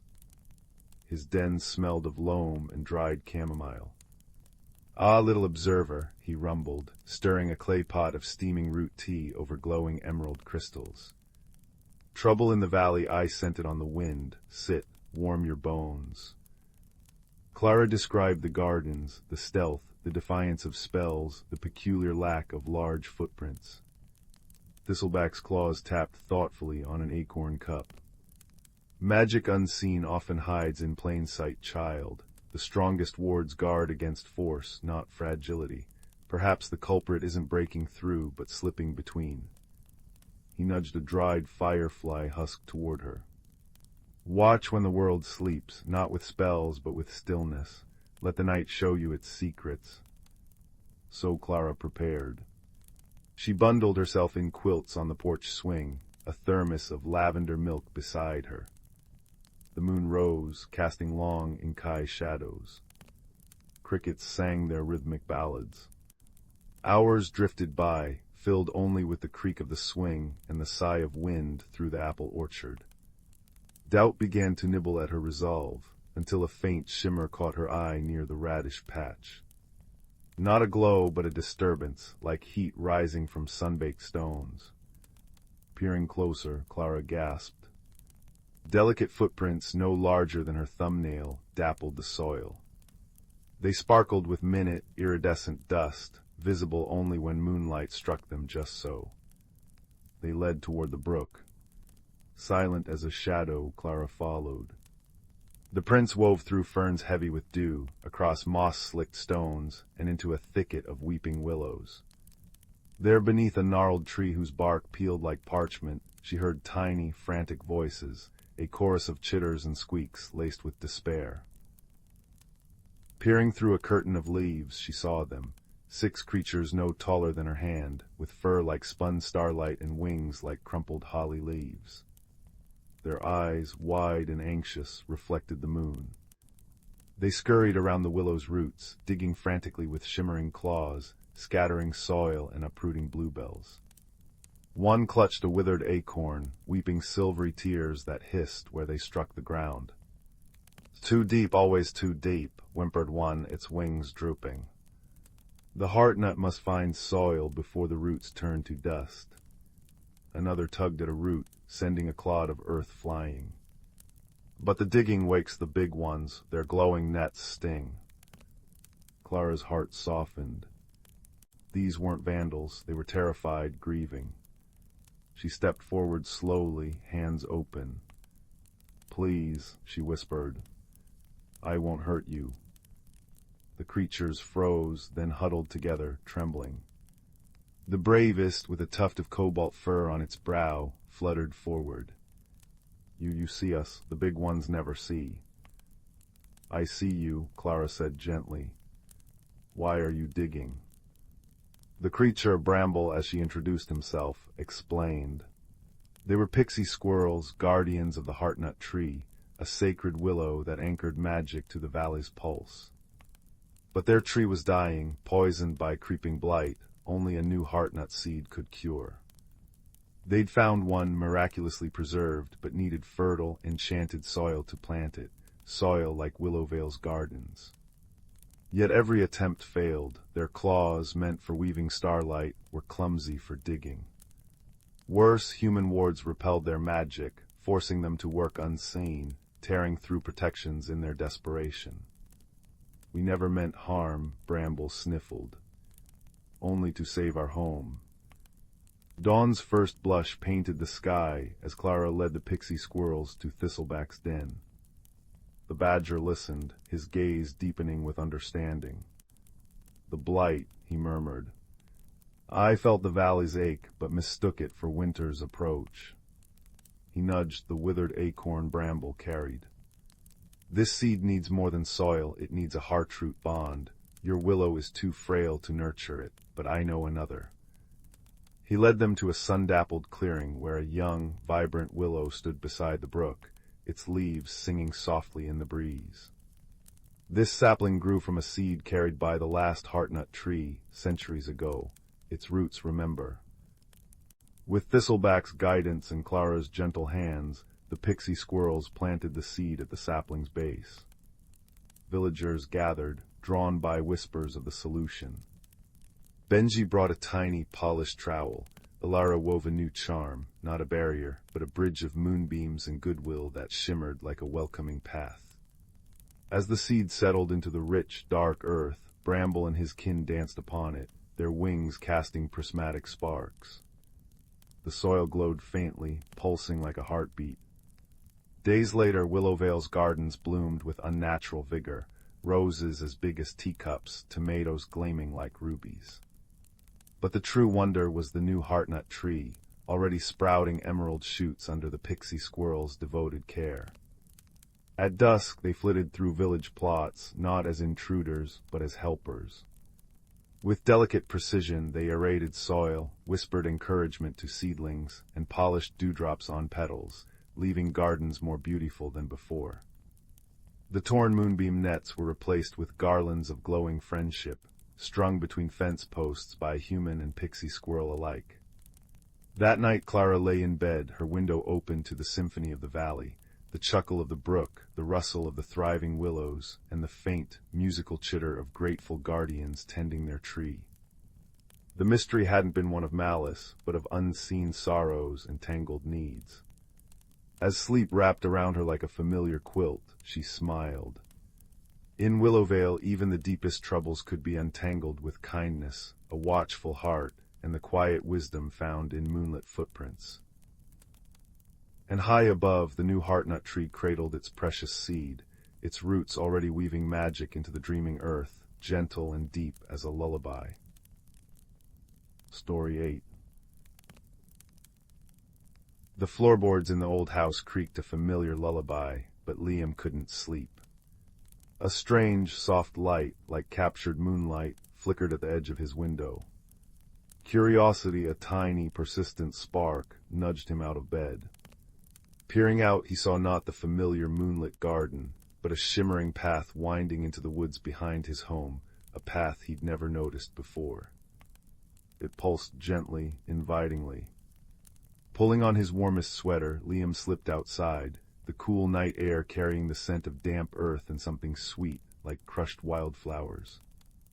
The path wasn't made of dirt or stone, but of woven light, cool and soft beneath his bare feet. It led him deeper into the woods than he'd ever ventured. Ancient trees, their bark etched with silver swirls, leaned in, their leaves whispering secrets in a language of rustles and sighs. Fireflies, larger and brighter than any Liam had seen, darted like living emeralds and sapphires through the air, leaving trails of sparkling dust. He followed the glowing path until the trees parted, revealing a sight that stole his breath. He stood on the edge of Moonpetal Glade. The ground was carpeted in velvety moss that glowed with a soft, blue-green luminescence. Scattered throughout were enormous flowers, their petals like spun moonlight, unfurling to reveal centers that pulsed with gentle, golden light. A shallow stream meandered through the glade, its water not clear, but shimmering like liquid starlight, reflecting the glowing flora above. The air hummed softly, a harmonious blend of cricket song and the gentle chime of unseen bells. It felt like stepping into a dream woven from starlight and dew. Liam's first encounter was with the mosskin. Tiny creatures, no taller than his hand, emerged from beneath glowing toadstools. They resembled bundles of soft moss given life, with eyes like polished obsidian and twig-like limbs. On their heads they wore caps fashioned from acorn cups or tiny, luminous petals. They didn't speak but communicated through soft clicks, whistles, and gestures. One brave mosskin approached, holding out a tiny, perfectly round pebble that glowed faintly purple. Liam knelt, accepting the gift with a smile. The pebble felt warm and smooth in his palm. The mosskin chittered happily and gestured for him to follow. They led him towards the singing stream. As he neared, he saw the water wasn't just shimmering. It was filled with tiny, darting shapes like living pieces of rainbow glass shimmerlings. They leaped from the water, not splashing, but creating perfect, momentary rings of iridescent light that floated upwards before dissolving. One particularly bold shimmerling leaped high, arcing over Liam's head and leaving a trail of rainbow mist that smelled faintly of rainbows and peppermint. The mosskin chittered encouragingly, pointing towards a bridge made of smooth, white stones that arched over the stream. The bridge, however, presented Liam's first gentle challenge. As he stepped onto the first stone, it began to softly sing a low, resonant hum. The next stone joined in a higher note, and the next higher still. The bridge wasn't just a crossing, it was an instrument. The stones only remained stable and quiet if stepped on with perfect balance and gentle, unhurried movements. If he rushed or stepped heavily, the stones would wobble and sing loudly out of tune, sending shivers through the structure. Liam took a deep breath, remembering his mother's words about patience. He focused, placing each foot carefully, finding his center of gravity. He moved slowly, deliberately, listening to the harmonious melody. His careful steps created a gentle lullaby of stone. The mosskin watched, their obsidian eyes wide with approval, and the shimmerlings danced below, reflecting the bridge song in their colorful leaps. On the other side of the bridge, the air grew cooler, and the glowing moss gave way to patches of soft, dark earth. Here, Liam encountered the will-o'-wisps. They weren't creatures of flesh, but gentle spirits of light, shaped like softly glowing orbs with trailing, wispy tendrils. They floated silently among the weeping branches of ancient willow trees, whose leaves dripped liquid silver light. The wisps moved in slow, graceful patterns, weaving intricate, temporary constellations in the air. One wisp drifted closer, its light pulsing softly. It didn't speak words, but a feeling washed over Liam, a gentle inquiry, a touch of melancholy. He felt the wisp was lost, separated from its constellation. Looking around, Liam noticed patterns etched faintly in the bark of the willows, patterns that mirrored the constellations the wisps were trying to form. The challenge wasn't physical strength, but observation and gentle guidance.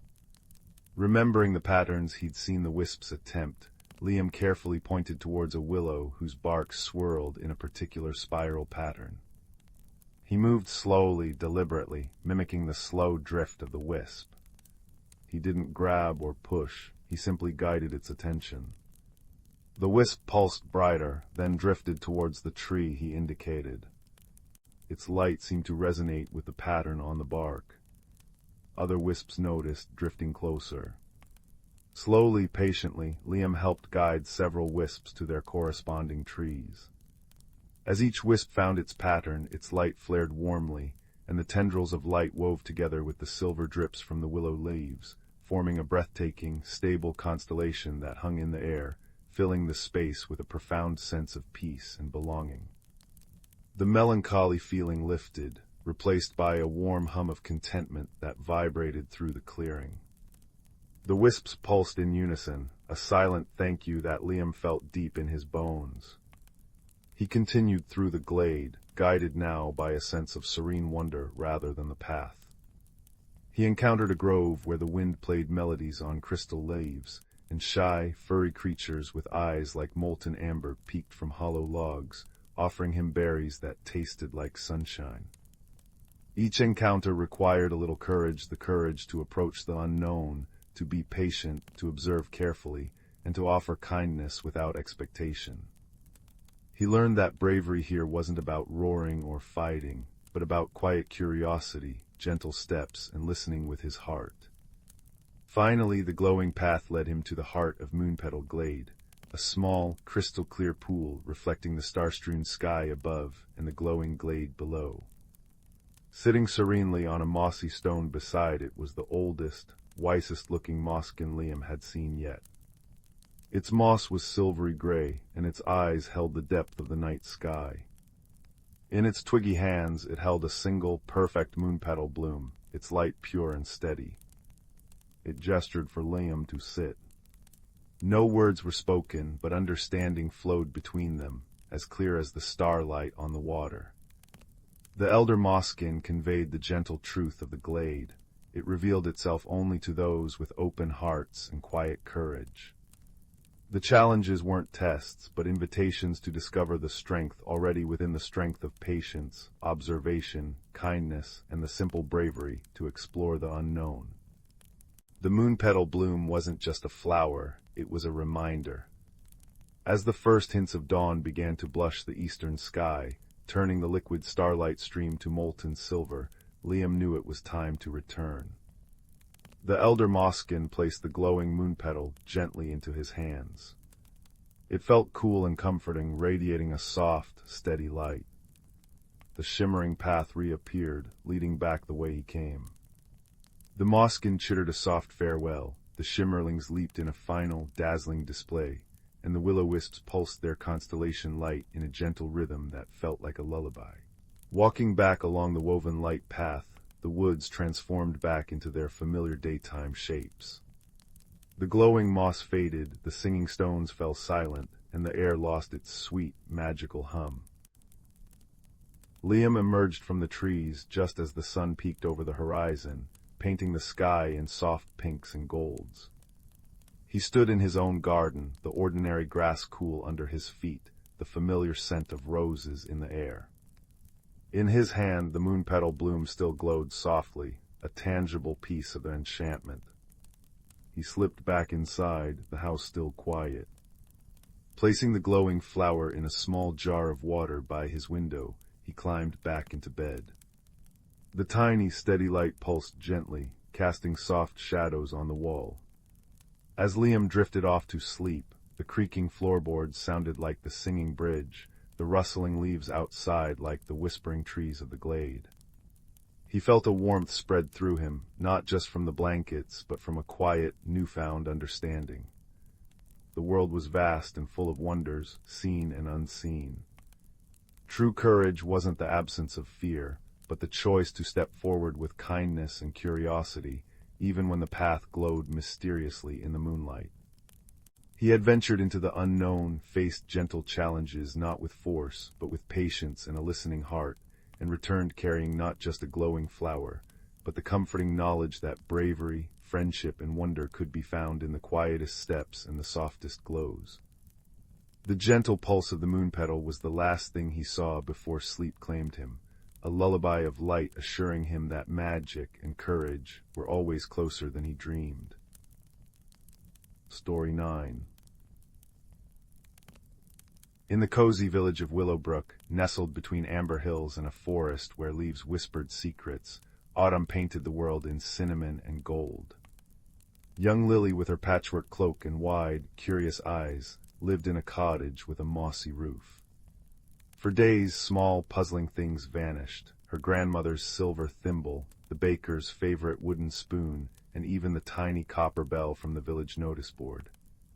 No one felt frightened. Willowbrook was too kind for that, but a gentle mystery settled over the chimneys like morning fog. Lily decided to unravel it. She began by observing. Kneeling in the damp earth near her garden fence, she noticed tiny, glittering footprints no larger than acorn caps, leading toward the whispering woods. The prints shimmered like crushed starlight, vanishing at the roots of ancient trees whose leaves rustled soft warnings. Follow, but listen closely, they seemed to sigh. Lily remembered old Mr. Thistledown, who lived in a crooked tower of stacked teacups and knew the forest's oldest tales. With a basket of honey-oat cakes, she visited him. Mr. Thistledown, his beard braided with dried lavender, welcomed her warmly. "Ah, little seeker," he chuckled, stirring a pot of chamomile tea that smelled of sunshine. "When small things disappear, smaller friends are often near. Look for what remains, not what's lost." He gifted her a magnifying glass made of dew-frosted crystal. "And when dusk falls, ask the glimmerbats, they see what moonlight hides."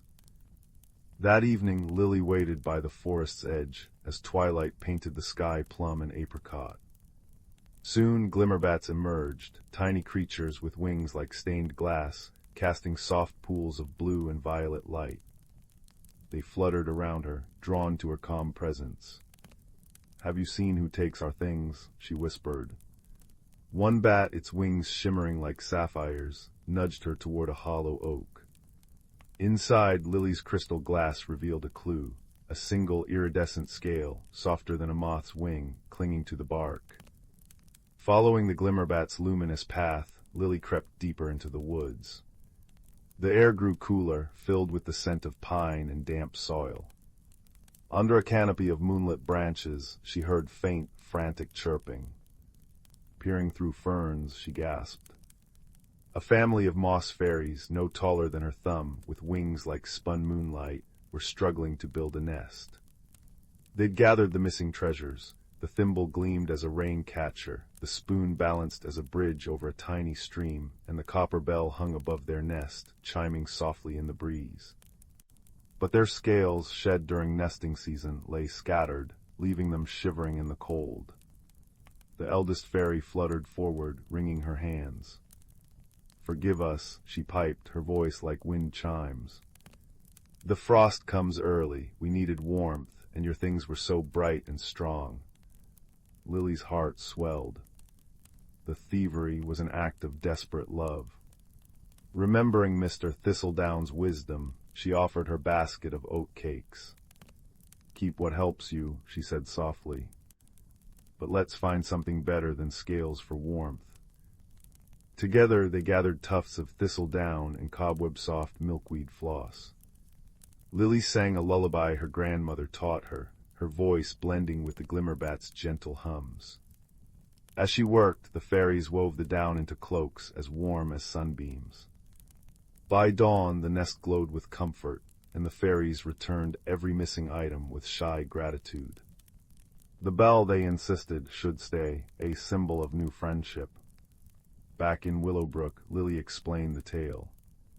The baker chuckled, carving a new spoon from cedar. Lily's grandmother smiled, her thimble now holding a sprig of fairy-given heather.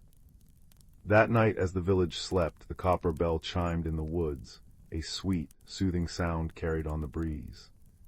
Lily curled under her quilt, the scent of honey and milkweed lingering in the air. The mystery had ended not with scolding, but with shared kindness, reminding everyone that even the smallest voices deserve to be heard. And in the gentle silence, Willowbrook felt cozier than ever, wrapped in the quiet magic of understanding. Story 10. The twin moons of Haven cast silver and lavender light over the whispering woods, where dew-kissed ferns unfurled like sleeping dragons. Pip, a botanist from Veridia, tucked his velvety snout deeper into his moss-green scarf. His ship's sudden departure, leaving him stranded during a solar flare warning, still made his whiskers tremble. Nearby, a cluster of glowberries pulsed softly, their light catching the edges of something unnatural. Crouched behind quartz boulders was Gleam, a geologist from Lithos. Her crystalline body refracted moonlight into fractured rainbows, though fear dimmed her inner luminescence. When Pip's foraging rustled the feathergrass, Gleam chimed in alarm, a sound like icicles shattering. Pip froze, wide amber eyes locking onto her jagged silhouette. Predator, his instincts screamed. Gleam's light flared crimson, aggressor. Rain began as a whisper, then swelled into a drumming downpour. Pip scrambled toward a cavern, but slick roots betrayed him. A sharp crack echoed, not thunder, but his ankle snapping. He whimpered, curled beneath a dripping mushroom cap. Gleam watched, her facets misting with confusion. That pained sound, it mirrored the quakes of her dying homeworld. Hesitantly, she extended a prismatic limb. Pip flinched, expecting a blow. Instead, cool, smooth crystal brushed his soaked fur as Gleam arched her body into a shelter. Raindrops pinged against her, composing a fragile lullaby. Dawn revealed their predicament, Pip's swollen ankle, Gleam's dwindling energy, Lithosians fed on sunlight. Pip gestured to violet heartleaf vines. Medicine, he chirruped, but Gleam recoiled. The vines resembled Lithosian poison thorns. Pip limped forward, chewed the leaves, and pressed the poultice to his ankle. Understanding flickered in Gleam's core light. She shattered a geode with one tap, offering him sweet mineral water. Pip sipped, then nudged glowberries toward her. As sunlight hit them, their stored radiance seeped into Gleam, warming her like a hearth. Their first true collaboration came when Pip spotted skyfire blossoms, petals that emitted rescue signals visible from orbit, high on Obsidian Ridge. Gleam scaled the cliffs effortlessly, her crystalline fingers finding purchase where claws failed. But halfway up she halted, chiming frantically. Pip squinted, acid mists billowed below. He remembered Viridian Wind's songs and whistled 3 rising notes. Go left. Gleam veered, dodging the vapors. At the peak, Pip mimed planting seeds. Gleam split rocks into perfect planting beds. When the first blossom ignited, a beacon of liquid gold, their reflections danced in each other's eyes. Weeks passed. Gleam learned Pip's chirps meant sweet root or danger snake. Pip deciphered her light sequences, blue swirls for sadness, warm pulses for laughter. One night, as Pip described Viridia's singing forests, Gleam projected holograms from her core, cities of living crystal, harmonies only stones could hear. Pip wept glittery tears, Gleam's light softened to sunset orange. You miss it too, Pip murmured. Gleam chimed affirmation, a sound like wind chimes in spring. Rescue arrived via a neutral freighter, drawn by the skyfire's glow. As the ship descended, Pip pressed a seed pod into Gleam's faceted palm. Planet where light falls, he trilled. Gleam snapped off a tiny, ever-glowing crystal from her pinky finger. Remember Lithos, her lights pulsed. They lingered in an embrace, fur against gemstone, heartbeat syncing with inner luminescence. Years later, Pip tended a crystalline sapling in Viridia's heartwood, its branches chiming in the breeze. On Lithos, Gleam's garden bloomed with skyfire flowers, their light nourishing her people. Visitors marveled at the unlikely flora. How, they'd ask. Pip would stroke the tree's singing bark. Gleam would tap a rhythm on her flowers. Their answer, woven into growth and light, was always the same. Friendship builds bridges where words cannot, and in the soil of shared struggles, the rarest blossoms take root. And on quiet nights under alien skies, both knew, across the void, a companion glowed back. Story 11. The distant stars glittered like scattered diamonds across the velvet expanse of space as the Starliner Harmony cruised silently toward the galactic Concord. On board, 2 passengers occupied neighboring cabins, separated only by a thin alloy wall, yet worlds apart in every other sense. Tick, a small, furry linguist from the forest moon of Veridia, brushed her whiskers nervously. Her emerald-green fur rippled in the ship's artificial breeze as she practiced galactic standard phrases. "Warmth exchange greetings," she murmured, her voice a soft chime. "No, stellar cycle salutations." Tick carried the scent of rain-damp moss wherever she went, a comforting aroma to her species, but entirely alien here. She'd been hired to translate ancient star maps, though her true dream was to understand others beyond words. Next door, Kale shifted his crystalline form with a sound like tumbling quartz. Born on the mineral world of Xylos, his body refracted light into rainbows across the walls. Communication for his people happened through resonant hums and light patterns, silent, precise, and efficient. Sent to study organic life forms, Kale found Tick's constant vocalizations illogical. Why vibrate air molecules when light conveys data faster? He pondered, sending a brief amber pulse of irritation through his facets. Their first encounter in the observation lounge was disastrous. Tick, attempting friendliness, trilled a traditional Veridian welcome song. To Kale, the high-pitched notes vibrated painfully against his lattice structure. He responded with a blinding flare of crimson light, a Xylosian warning. Tick yelped, diving behind a sofa. A hostile luminescence, she squeaked into her translator pendant. Kale's sensors registered her rapid heartbeat as aggression. They retreated, mutually convinced the other was dangerous. Fate intervened when a cosmic storm ripped through the Harmony's route.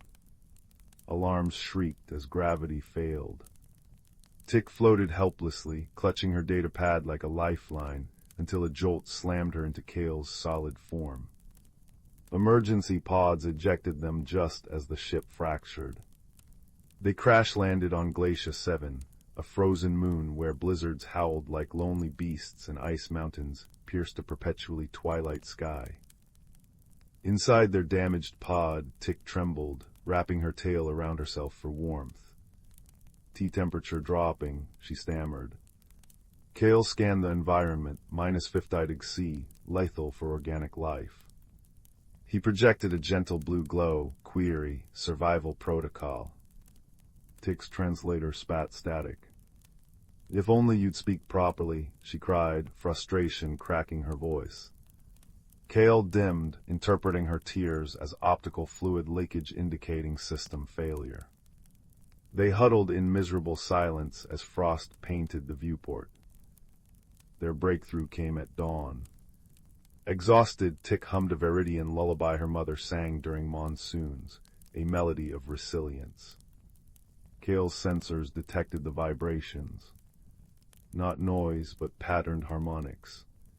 He matched her pitch with a low, resonant hum, sending soothing violet ripples through his crystals. Tick's ears perked. "You understand music." Tentatively, she tapped rhythmic paw prints on the floor. Kale illuminated the patterns in response, first hesitantly, then with flowing auroras of color. They weren't speaking the same language, but they'd found a shared dialect, rhythm and light. Survival demanded cooperation. Venturing outside, they faced Glacia 7's wrath. Frigid wind stole Tick's breath, while razor-sharp ice damaged Kale's outer facets. When Tick fell into a crevasse, Kale extended a crystalline limb. "G-grip," Tick shouted. Kale's translation matrix finally aligned. Grasp equals urgent assistance required. He anchored himself, light flaring gold with effort, and hauled her up. Later, as Kale struggled to navigate an ice maze, Tick's keen night vision spotted thermal vents invisible to his sensors. "Warmth there," she chirped, guiding him with gestures. They sheltered in an ice cave, where Kale discovered his crystalline core could store thermal energy. Focusing inward, he began glowing deep ruby red, radiating gentle heat. Tick nestled close, her shivering easing. "You're a starlight stove," she marveled. For the first time, Kale's light pulsed soft pink, affirmation plus warmth. He learned Tick's chattering wasn't random. It wove stories of Viridian constellations, tales that made his internal resonators hum with unfamiliar pleasure. One evening, Tick noticed fractures in Kale's surface from the crash. "Does it hurt?" she asked. Kale flickered amber, damage registered non-critical. But Tick rummaged through her pack, finding resin from Viridian heart trees. "This mends broken branches," she said. With delicate paws, she sealed his cracks. Kale felt the resin bond not just his facets, but something deeper, a sense of being seen. In return, he used his precision light to carve Tick's name in ice, surrounded by Viridian star patterns. Her joyful purr vibrated through him like a symphony. Their greatest test came hunting for the pod's distress beacon. A sudden avalanche separated them, burying Tick under snow. Panicked, Kale scanned wildly. Organic life signs fading, his systems warned. Remembering Tick's lessons, he emitted high-frequency pulses, Viridian distress calls. Under the snow, Tick's ears twitched. "Kale," she gasped. Guiding his resonance to amplify the sound, she dug toward it. They reunited as the blizzard raged, Tick's fur matted with ice, Kale's light strained but steady. Together, they activated the beacon. Rescue arrived in a flurry of searchlights. Back on the shuttle, the Concord officer blinked at them. "You two survived together. Xylosians and Viridians never interact." Tick nestled against Kale's warm facets. "We do now," she said softly. Kale enveloped her in a gentle prism of light, saffron for gratitude, azure for trust, and rose gold for the bond they'd forged. Years later, on a dual-habitat space station, a small museum displayed oddities, a resin-repaired crystal shard beside a carved ice fragment. Visitors asked about the exhibit titled "The First Conversation." An elderly Tick, her green fur silver-tipped, would smile. "It began with silence," she'd say. Beside her, Kale would glow in soft, pulsing rainbows, a language only they fully understood, speaking of blizzards faced and warmth shared, a testament that friendship isn't about speaking perfectly, but listening with the heart. And in those quiet moments, surrounded by stars, their lights and voices intertwined like a promise, gentle, enduring, and infinitely kind. Story 12. The twin moons of Verdentia cast silver pathways through the arched windows of the Starlight Spire spaceport, where travelers from 1,000 worlds drifted like leaves on a cosmic stream.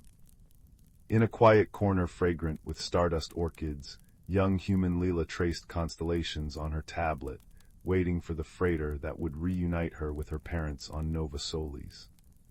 Her worn blue jumper felt thin against the spaceport's chill, and loneliness wrapped around her like a second shadow. Nearby, a being from the twilight world of Gloam perched motionless. Tall and slender, his skin shimmered like liquid obsidian under shifting nebula light, while his 6-fingered hands cradled a delicate crystal sphere. His name was Thorn, and his unblinking golden eyes held the weight of a sacred mission, to find the rare Solaris bloom that might save his sun-starved homeworld. To the bustling crowd, he appeared as cold and impenetrable as stone. Their first meeting was pure cosmic clumsiness. When Leela's tablet slipped from her grasp, Thorn moved with startling swiftness, catching it before it shattered. "Oh, thank you." Leela gasped, but Thorn merely tilted his head, his face expressionless. On Gloam, gratitude was shown through respectful silence, not words. Misreading his stillness as disapproval, Leela mumbled an apology and retreated, cheeks burning. Thorn watched her go, perplexed. Why did this small being radiate such distress when he'd offered the highest courtesy? That night, aboard the freighter Celestial Weaver, fate intertwined their paths again. Assigned neighboring berths in the crew quarters, Leela offered Thorn a shy smile as she unpacked her star chart quilt. He responded with a low, resonant hum, a Glomish greeting that sounded to Layla like a warning growl. She drew her quilt tight, misunderstanding thickening the air between them. Then the void storm struck. Cosmic lightning spiderwebbed across the view screens as the ship shuddered violently. Alarms wailed like wounded beasts. Emergency lights bathed the corridors in pulsing crimson as Captain Eris's voice boomed. All hands, brace for emergency landing on uncharted planetoid Theta 7. The impact threw Layla against Thorn's berth. Instinctively, his long arms encircled her, absorbing the shock. Outside, Theta 7 revealed itself, a barren sphere of jagged violet crystals under a bruised purple sky, scoured by howling winds that tasted of ozone and iron. With engines crippled and life support failing, Captain Eris formed repair teams. You two, she pointed at Leela and Thorn, scout the southern crystal fields. We need iridium deposits to fix the core drive. Stay together, survival depends on it.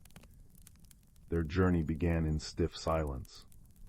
Leela struggled against the gravity, her boots crunching on amethyst shards, while Thorn glided effortlessly, his dark form blending with the shadows. When Layla stumbled into a hidden crevice, Thorn caught her wrist, his touch cool and smooth as river stone. I'm fine, she insisted, pulling away. Thorn emitted a series of soft clicks, concern in Glomish, but Leela heard only criticism. Stop judging me, she snapped, tears mingling with icy rain. Thorn froze. With painstaking slowness he knelt, drawing symbols in the crystalline dust, a stick figure falling, then being caught by a taller one. Beneath it he sketched a heart. Leela's breath hitched. You were worried about me. Thorn nodded, his golden eyes softening like molten honey.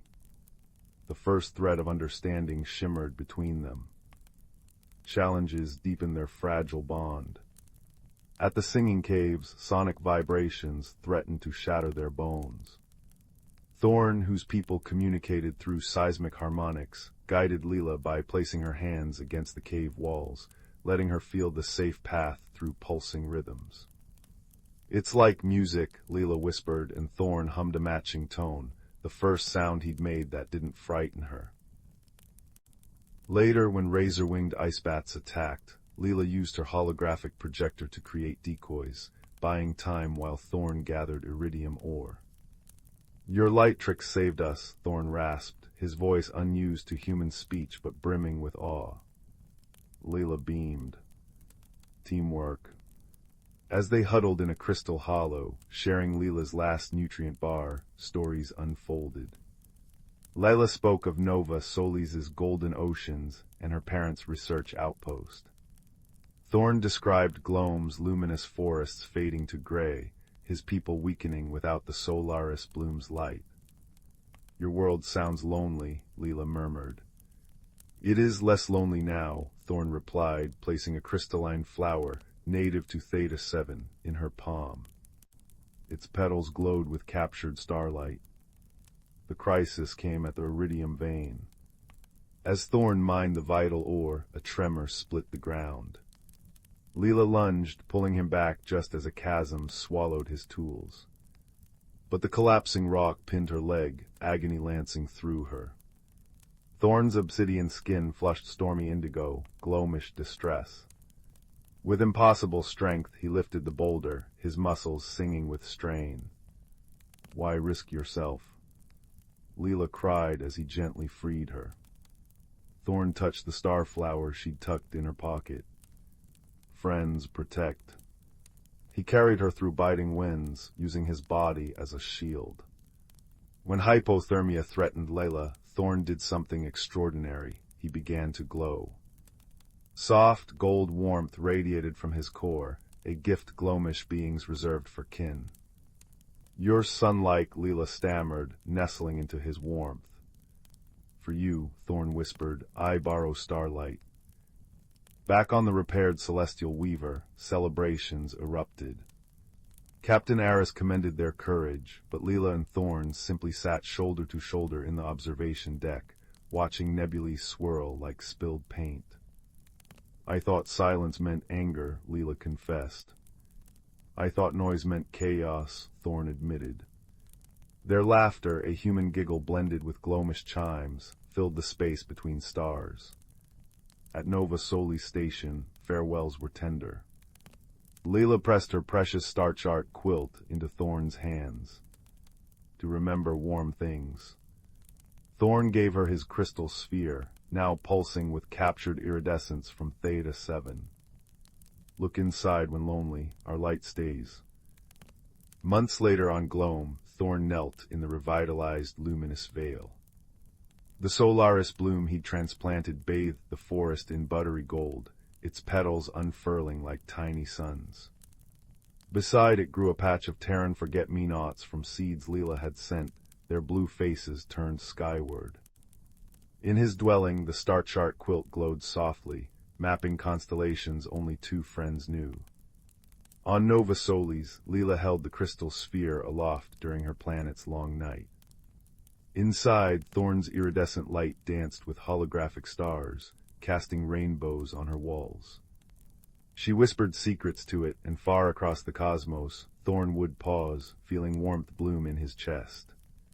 For in the silent language of the universe, they'd learned the truest grammar, that friendship isn't spoken in shared words but in shared light, a beacon that outshines any void, forever guiding kindred spirits home. Story 13. The village of Stitchwood Hollow nestled in a quilted valley, where chimney smoke always smelled faintly of cinnamon, and the cobblestones were worn smooth by generations of slippered feet. It was a place where teacups never grew cold and fireflies danced even in the softest drizzle. Young Ben, whose smile was as warm as the oven in his grandmother's bakery, loved Stitchwood dearly. He especially loved his cozy routine, helping Granny Rosemary knead dough in the morning, delivering fragrant loaves of sunflower seed bread in the afternoon, and curling up by the hearth with a mug of spiced apple cider come evening. But lately, a quiet mystery had settled over the village like a dusting of unexpected frost. Small, knitted things were vanishing. Not valuables, but cherished comforts. Mrs. Thimblewick's favorite pair of fluffy pink slippers, left warming by the hearth, disappeared overnight. Old Mr. Oakenshaw's thick, cable-knit scarf, hung on his garden gate to air, was gone by breakfast. And most perplexing of all, Ben's own treasured pair of sky-blue mittens, knitted by Granny with wool as soft as dandelion fluff, vanished right off the windowsill where he'd left them to dry after a snowball fight. A murmur of gentle concern rippled through Stitchwood.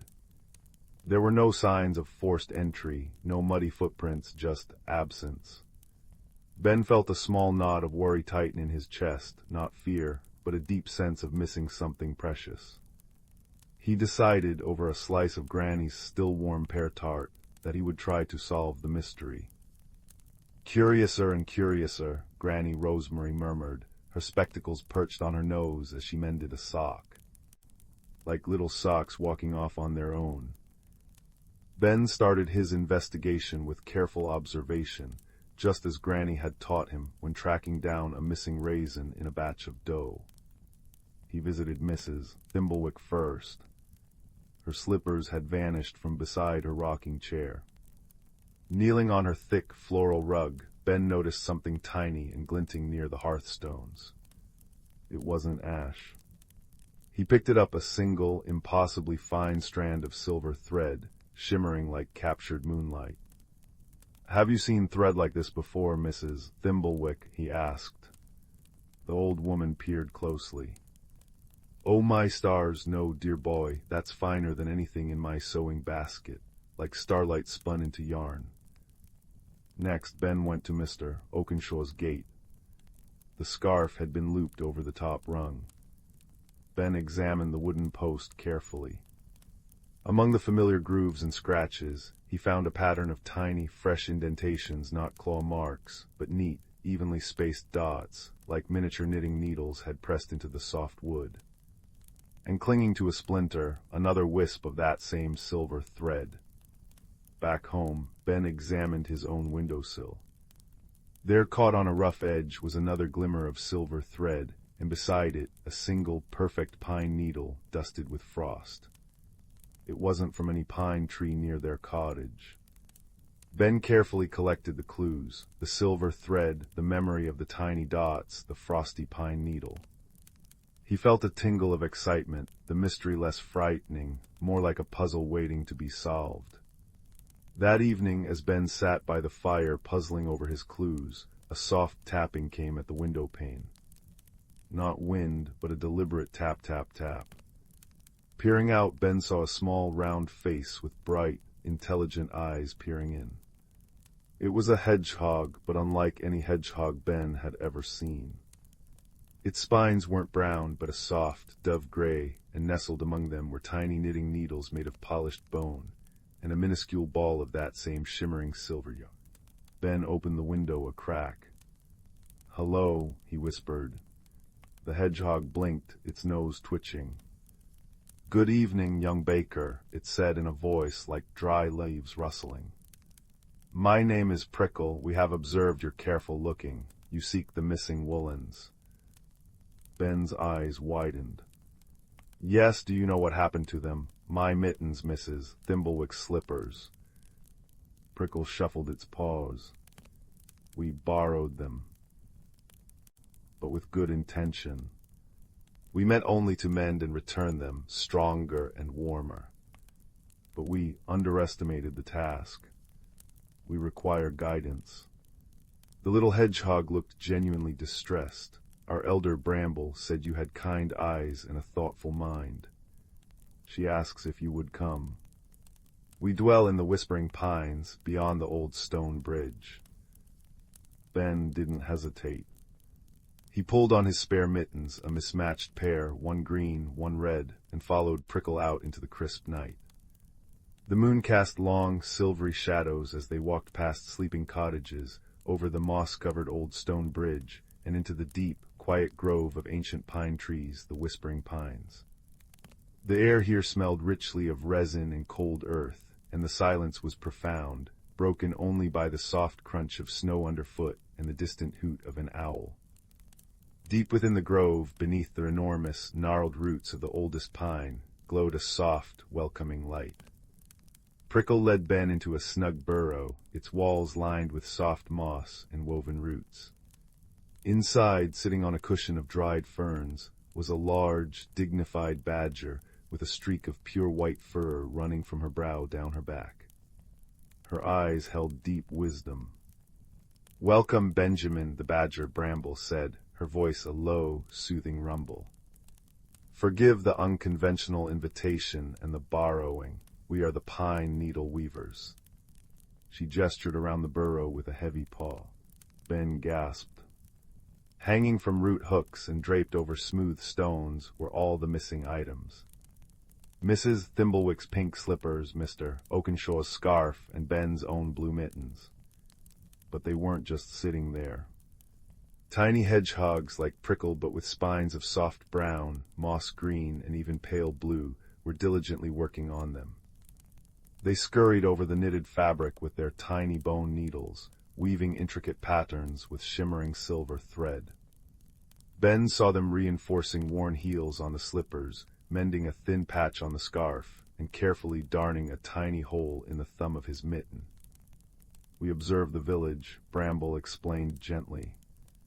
"We see the worn heels, the thin patches, the small holes. Winter deepens and the cold bites sharper. We wish to help to mend these comforts, making them stronger with our starlight thread spun from moonbeams caught on frosty pine needles. It never unravels and holds warmth like nothing else." "But why take them?" Ben asked, bewildered but touched. "Couldn't you have asked?" Bramble sighed, a sound like wind through dry grass. "We are shy folk, Benjamin. Our magic is quiet, meant for the deep woods. We feared startling your kind. We plan to return each item before dawn, mended and warm. But—" she gestured towards Ben's mittens. Two particularly enthusiastic young weavers had gotten carried away. Instead of just darning the whole, they had begun adding an elaborate swirling pattern across the entire back of each mitten with the silver thread. It was beautiful, intricate lacework resembling frost ferns, but it was taking much longer than planned. We lost track of time, Prickle admitted sheepishly. And then you started looking. Ben understood. He looked at his mittens, transformed into things of shimmering beauty, stronger than before. He saw the care in every tiny stitch. "It's wonderful," he breathed. But Granny Rosemary and Mrs. Thimblewick and Mr. Oakenshaw, they were worried. They missed their things. Bramble nodded slowly. "We see now that secrecy caused more worry than the Warrenwool ever did. We acted with good hearts, but perhaps not the wisest minds. We forgot that trust, like yarn, needs to be woven openly." She looked at Ben, her wise eyes kind. "You found us through observation and a gentle spirit. What wisdom do you suggest?" Ben thought of the cozy village, the shared warmth, the kindness inherent in Stitchwood Hollow. Maybe you don't have to hide," he offered. "The people of Stitchwood love beautiful, useful things. They'd be amazed by your weaving. Maybe you could leave a note. Or I could tell them. Show them what you did." A ripple of nervous chatter went through the weaver hedgehogs. Bramble held up a paw for silence. "A leap of faith," she murmured. "To trust the baker boy who followed the thread of kindness." She looked at Ben. "Would you explain, would you vouch for our good intentions?" Ben smiled, the warmth returning to his heart. "Of course they'll understand, they'll love it. Look how beautiful everything is now." And so, as the first pale streaks of dawn touched the whispering pines, Ben carefully gathered the mended items. The slippers now reinforced with delicate silver vines, the scarf featuring a border of shimmering snowflakes, and his own mittens, transformed into masterpieces of blue wool and silver frost lace. Bramble gave him a smooth, river-polished stone, warm to the touch. "A token," she said. "Place it on your hearth. If ever a knitted comfort needs mending, warm the stone by the fire, and one of us will come. No more borrowing, only helping openly." Ben carried his precious bundle back to Stitchwood Hollow as the village began to stir. He went first to Granny Rosemary, who was kneading dough, a worried crease on her brow. Ben laid the transformed mittens on the table. "Granny," he said, his voice soft but clear, "I found them, and I found the weavers." He told the story: the silver thread, the pine needle, following Prickle, meeting Bramble, the shy pine needle weavers wanting only to help against the deepening cold. He showed her the beautiful mending, the impossible silver thread. Granny Rosemary listened, her eyes wide with wonder, then soft with understanding. She touched the frost lace on Ben's mittens. "Oh, Ben, it's magic, true gentle magic." Together they delivered the slippers to a tearfully joyful Mrs. Thimblewick and the scarf to a deeply touched Mr. Oakenshaw. Ben told the story again, emphasizing the weavers' kindness and their initial shyness. The mystery, once a source of soft worry, blossomed into a tale of wonder and unexpected friendship. That evening, a small, perfect parcel appeared on Granny Rosemary's doorstep. Inside was a tiny, exquisitely knitted tea cozy, patterned with pine cones and silver stars, and a note written in neat, spiky script, for the baker's hearth, with gratitude for understanding, the pine needle weavers. Ben placed Bramble's warm stone on their own hearth. He knew deep in his bones that he would sometimes leave a worn sock or a thinning scarf beside it on a cold night. And he knew just as surely that by morning it would be returned, mended with love and starlight thread, a silent testament to the kindness that thrived in the quiet corners of their cozy world. As he sipped his spiced cider, watching the firelight dance on the silver lace of his mittens, Ben felt a profound sense of peace. The mystery was solved not with shouts or fear, but with observation, kindness, and the quiet magic of friendship found in the whispering pines. The village of Stitchwood Hollow felt cozier than ever, wrapped in the invisible, gentle threads of care woven by both humans and their shy, magical neighbors. And Ben drifted off to sleep that night, the comforting scent of pine needles and warm bread mingling in the air, knowing that even the smallest acts of kindness could mend far more than just wool. Story 14. The village of Meadowhaven nestled in a valley kissed by perpetual spring, its cottages draped in flowering vines and its cobbled paths softened by moss. Rowan, a young woman with eyes the color of storm clouds and hands perpetually stained with earth, tended her beloved garden with meticulous care. Her world was one of predictable rhythms, the unfurling of a fern at dawn, the precise bloom of her moon petals at twilight, the comforting scent of damp soil after rain. Change, Rowan believed, was a clumsy, unwelcome visitor, threatening the delicate balance she cultivated. Her garden was her sanctuary, a vibrant tapestry woven with threads of emerald, sapphire, and gold. Yet it held a secret Rowan rarely spoke of. Her touch held a whisper of magic. When content, the roses blushed deeper crimson. When anxious, the willow drooped its silver leaves. The magic mirrored her inner state, a quiet echo she tried to control with rigid routine. Lately, however, the magic felt restless. Tendrils of ivy grew too fast overnight, entangling trellises she'd carefully planned. Shy violets bloomed defiantly in the middle of a neat gravel path. It unsettled her, this unseen force pushing against her ordered world, mirroring the subtle disquiet growing within her own heart. She felt a yearning she couldn't name, a sense that her roots, while deep, needed to stretch towards something new. One morning, Rowan found her prize-winning star lilies, usually a pristine white, shimmering with streaks of unfamiliar violet and deep indigo. Panic tightened her chest. "No," she whispered, kneeling beside them, her fingers hovering uncertainly. "This isn't right. This is change, and it's wrong." She tried pruning, adjusting the soil, willing them back to their familiar purity, but the vibrant colors only deepened. Frustration prickled her eyes. The magic felt like a reflection of a struggle. She couldn't grasp a desire for something different warring fiercely, with her fear of losing what was safe and known. Her distress didn't go unnoticed.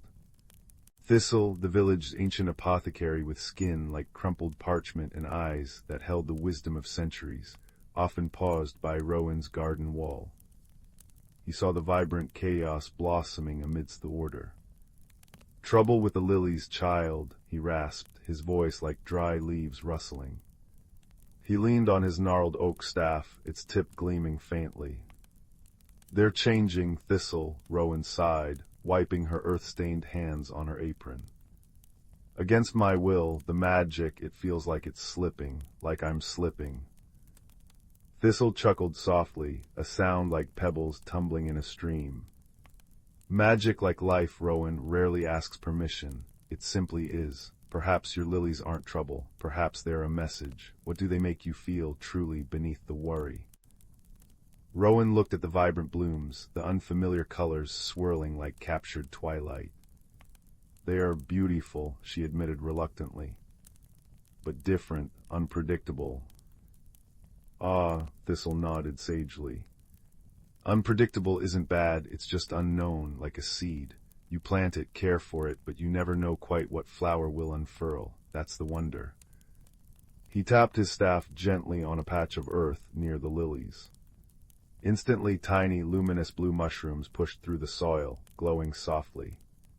"See, unexpected, but rather lovely, wouldn't you say? Don't fight the changed, child. Listen to what your garden and your heart are trying to tell you." Thistle's words lingered, a gentle challenge. Rowan's other anchor was Bramble, a whirlwind of energy with sunshine hair and a laugh that could startle birds from the trees.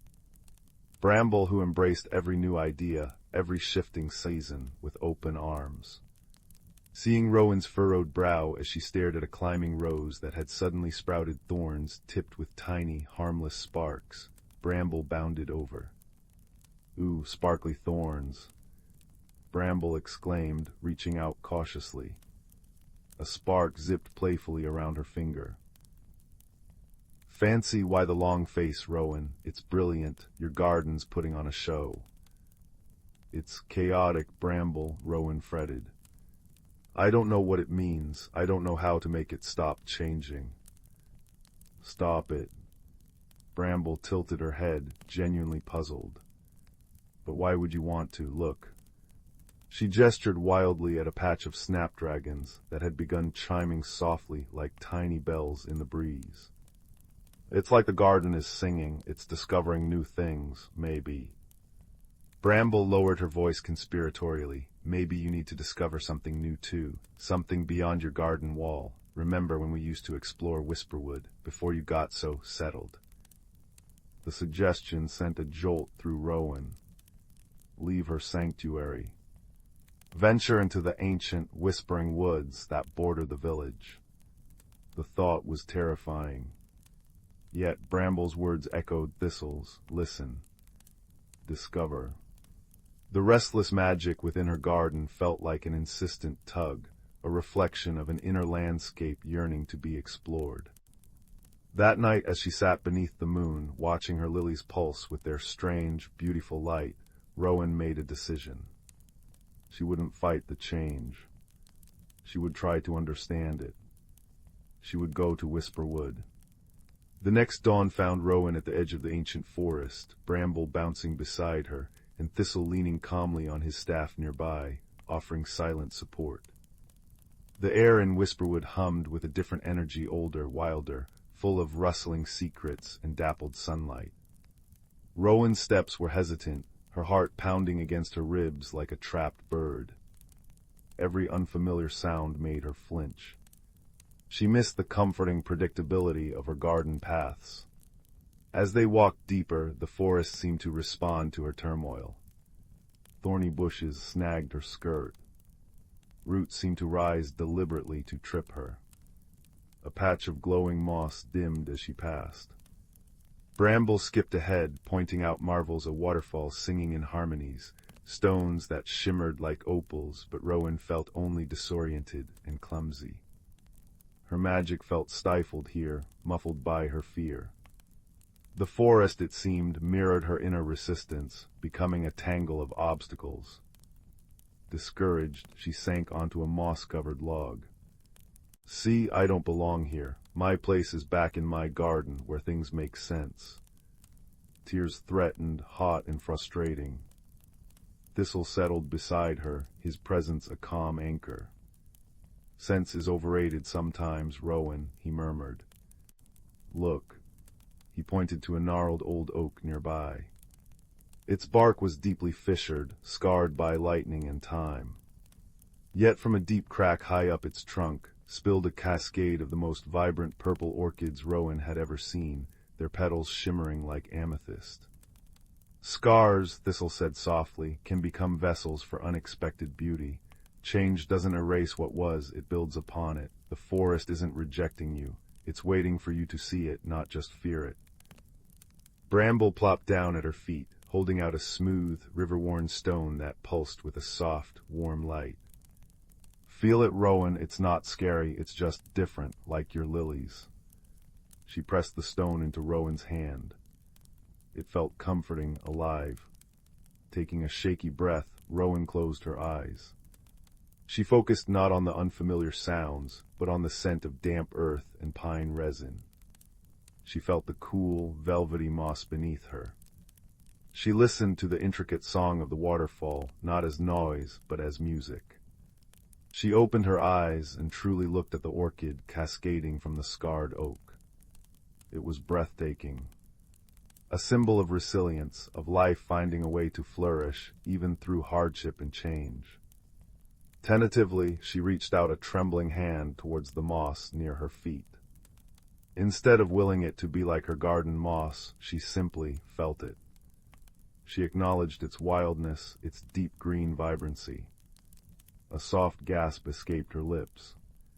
Where her fingertips brushed the moss, tiny star-like white flowers unfurled, glowing with an ethereal light. They weren't planned, they were a spontaneous gift from her magic, responding not to control, but to acceptance, to wonder. A wave of warmth, pure and golden, spread through her chest, dissolving the icy knot of fear. It wasn't about making the forest like her garden, or forcing her garden to stay the same. It was about appreciating each unique beauty, each stage of growth. The magic within her, no longer fighting against her fear, but flowing with her newfound openness, felt vibrant, alive, and deeply peaceful. The thorns on the bushes near her softened, the roots seemed to settle, and the glowing moss brightened once more. The forest welcomed her acceptance.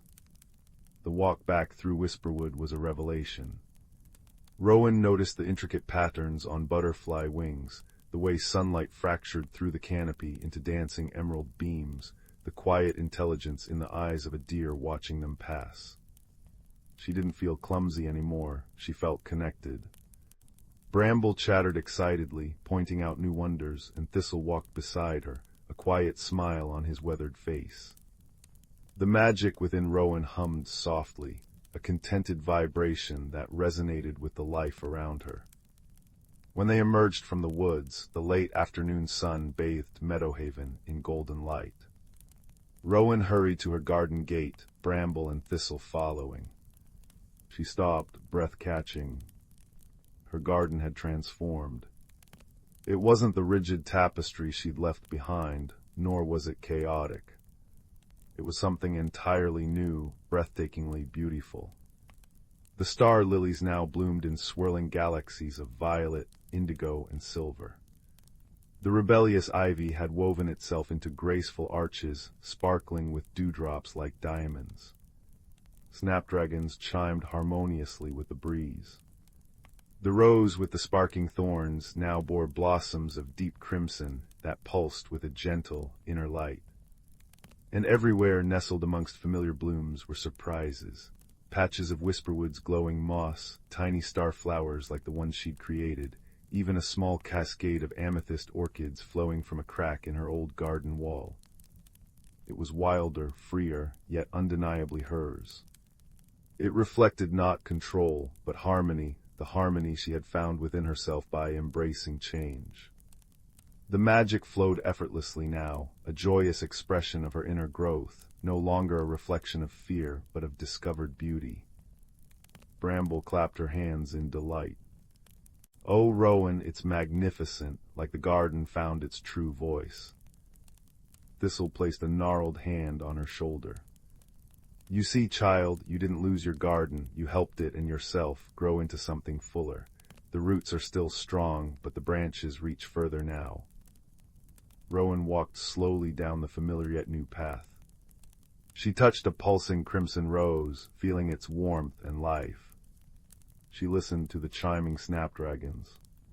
She breathed in the complex, wonderful scent garden soil, wild orchids, and the faint, clean tang of the forest. The fear of change had dissolved, replaced by a profound sense of peace and wonder.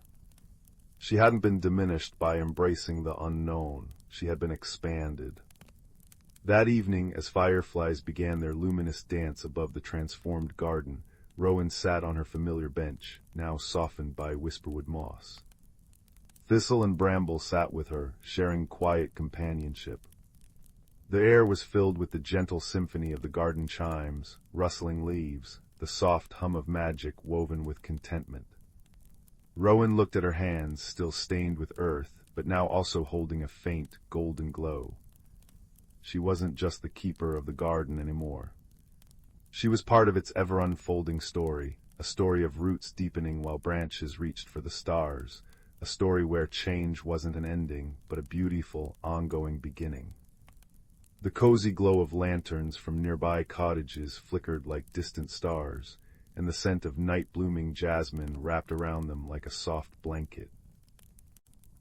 In the peaceful heart of her transformed sanctuary, Rowan knew a deep, quiet truth. The greatest magic wasn't in controlling the bloom, but in having the courage to let it unfold. And as the first stars appeared in the velvet sky above Meadowhaven, mirroring the starflowers at her feet, she felt a profound sense of home, not just in the place, but in the ever-growing, beautifully changing garden of her own being. The gentle night settled around them, full of peace and the quiet promise of tomorrow's wonders. Story 15. Deep in the heart of the Whisperwood, where ancient oaks wore beards of moss and sunlight filtered down in dusty gold shafts, the boundaries between the seen and unseen thinned like morning mist. Here, beneath the gnarled roots and within the hollow trunks, lived the weavers of the dew, tiny sprites whose gowns shimmered with captured raindrops and starlight. Their task, passed down from elder to hatchling for countless turnings of the moon, was to tend the morning jewels, the dewdrops that clung to every leaf and blade of grass, nourishing the forest at dawn. Among them was a young sprite named Fern, whose wings, still soft as moth down, hummed with restless energy. Fern loved the scent of damp earth after rain, the cool kiss of a dewdrop on her fingertip, and the sleepy murmur of the forest at first light. She lived with her grandmother, Willow, whose eyes held the deep green wisdom of centuries. Willow taught Fern the delicate art of coaxing dew from the night air, of placing each glistening bead just so, ensuring not a single thirsty root or tiny blossom was overlooked. "Each drop is a promise, little Fern," Willow would murmur, her voice like rustling leaves. "A promise of life, of balance. We are but the gentle hands that help the forest drink." One crisp autumn morning, Fern noticed something amiss. The air, usually crisp and carrying the scent of ripe berries and decaying leaves, felt strangely brittle. The dew she collected seemed thinner, less vibrant, evaporating almost as soon as the sun touched it. A faint, unfamiliar chill lingered in the shadows, deeper than the usual seasonal coolness. Even the root singers, ancient badgers whose deep, rumbling songs vibrated through the earth to strengthen the trees, seemed subdued, their melodies hesitant and thin. "Grandmother," Fern whispered, alighting on Willow's shoulder as the elder inspected a cluster of late-blooming violets. "The dew, it feels weak, and the air, it bites." Willow paused, her antennae twitching thoughtfully. She closed her eyes, inhaling deeply. Fern watched as the old sprite seemed to listen not just with her ears, but with her whole being. "Ah," Willow sighed, a note of concern weaving through her gentle tone. "The frost sprites stir too early. Their breath is sharpening the air before the earth is ready to sleep." Fern knew of the frost sprites, elusive beings who lived high in the snow-capped peaks bordering the Whisperwood. Their arrival was part of the great turning, painting the leaves in fiery hues and laying a quiet blanket over the land for winter's rest. But their magic was potent, meant for the deep slumber of winter, not the lingering vibrancy of autumn. "Why would they come now?" Fern asked, her tiny voice trembling. "The balance wavers," Willow explained, her gaze drifting towards the towering form of elder maple, whose leaves were just beginning to blush crimson. "Perhaps a stone fell in the high crags, disturbing their slumber. Perhaps the wind carried whispers that stirred them too soon. Whatever the cause, their chill disrupts the dew, weakens the root song, and confuses the creatures preparing for rest." Fern felt a pang of worry, sharp as the early frost. Without the nourishing dew, the late bloomers would wither. Without strong root songs, the trees might enter winter weakened. The delicate harmony was fraying. "What can we do, grandmother?" Willow placed a gentle, cool hand on Fern's head. "We remember the old ways, little one, the ways woven into the very bark of this forest. The frost sprites are not unkind, only displaced. Their magic needs grounding, a gentle reminder of the season's rhythm." She pointed a slender finger towards elder maple. "Deep within his oldest root, where the heartwood touches the living stone, sleeps a warmth, the emberglow. It is the stored memory of summer suns, passed down through his rings. It can soothe the untimely frost." Fern's eyes widened. The emberglow. She'd heard tales whispered like secrets on moonlit nights. But how do we reach it, and how do we carry it? "With patience and with help," Willow said, her voice regaining its calm certainty. "The root singers know the paths below. and the lumen flies who dance with captured moonlight on summer evenings carry a gentle glow within them. They remember the warmth. Gathering her courage, Fern flew first to the set of Borin, the eldest root singer. The badger, his fur grizzled and wise, listened gravely, his deep-set eyes reflecting the dim light. "The earth trembles with cold confusion," he rumbled, his voice vibrating the soil beneath Fern's feet. "The frost sprite's song is out of tune. We will guide you to the deep root." He called his kin, and soon a low, resonant humming began, a song of reassurance and direction that pulsed through the ground. Fern then sought the lumen flies, resting in their soft moss nests woven into sheltered hollows. Their leader, a creature named Gabe with wings like spun silver, listened intently. "The untimely frost dims our light," Gleam chimed, her voice like tiny bells. "We remember the sun's embrace. We will lend our inner glow to carry the emberglow's warmth aloft." The journey downward was a descent into a world of velvet darkness and damp, rich earth. Borin and his kin led the way, their powerful claws moving soil aside with surprising gentleness, their deep song creating a safe passage. The air grew cool, then warmer, carrying the ancient scent of stone and deep roots. Fern and Gleam followed, the lumen flies casting a soft, pearly radiance that illuminated twisting roots like sleeping serpents and veins of glittering quartz. Finally, they reached the immense taproot of elder maple. It pulsed with a slow, deep life force. At its very base, where it embraced a bedrock warm to the touch, a soft, golden light pulsed the emberglow. It wasn't fiery, but like liquid sunlight held within the wood, radiating a profound, comforting warmth. Fern approached reverently. With tiny hands, she cupped the light. It flowed like warm honey, pooling in her palms, feeling like the heart of a perfect summer day. Gleam and the other lumen flies gathered close, their own soft lights merging with the emberglow, amplifying its gentle radiance without diminishing its source. The ascent was filled with the comforting thrum of the root singers and the soft chime of the lumen flies. When they emerged into the crisp autumn twilight, the unnatural bite in the air was palpable. High above, near the treetops brushing the darkening sky, Fern could see faint, shimmering figures, the frost sprites. They moved restlessly, their icy breath frosting leaves prematurely, their usually serene dance agitated. Holding the captured emberglow aloft, Fern flew upwards, surrounded by her glowing escort of lumen flies. The warmth emanating from her cupped hands wasn't hot. It was a profound, soothing heat, like sunlight remembered by stone. She flew towards the frost sprites, not with force, but with offering.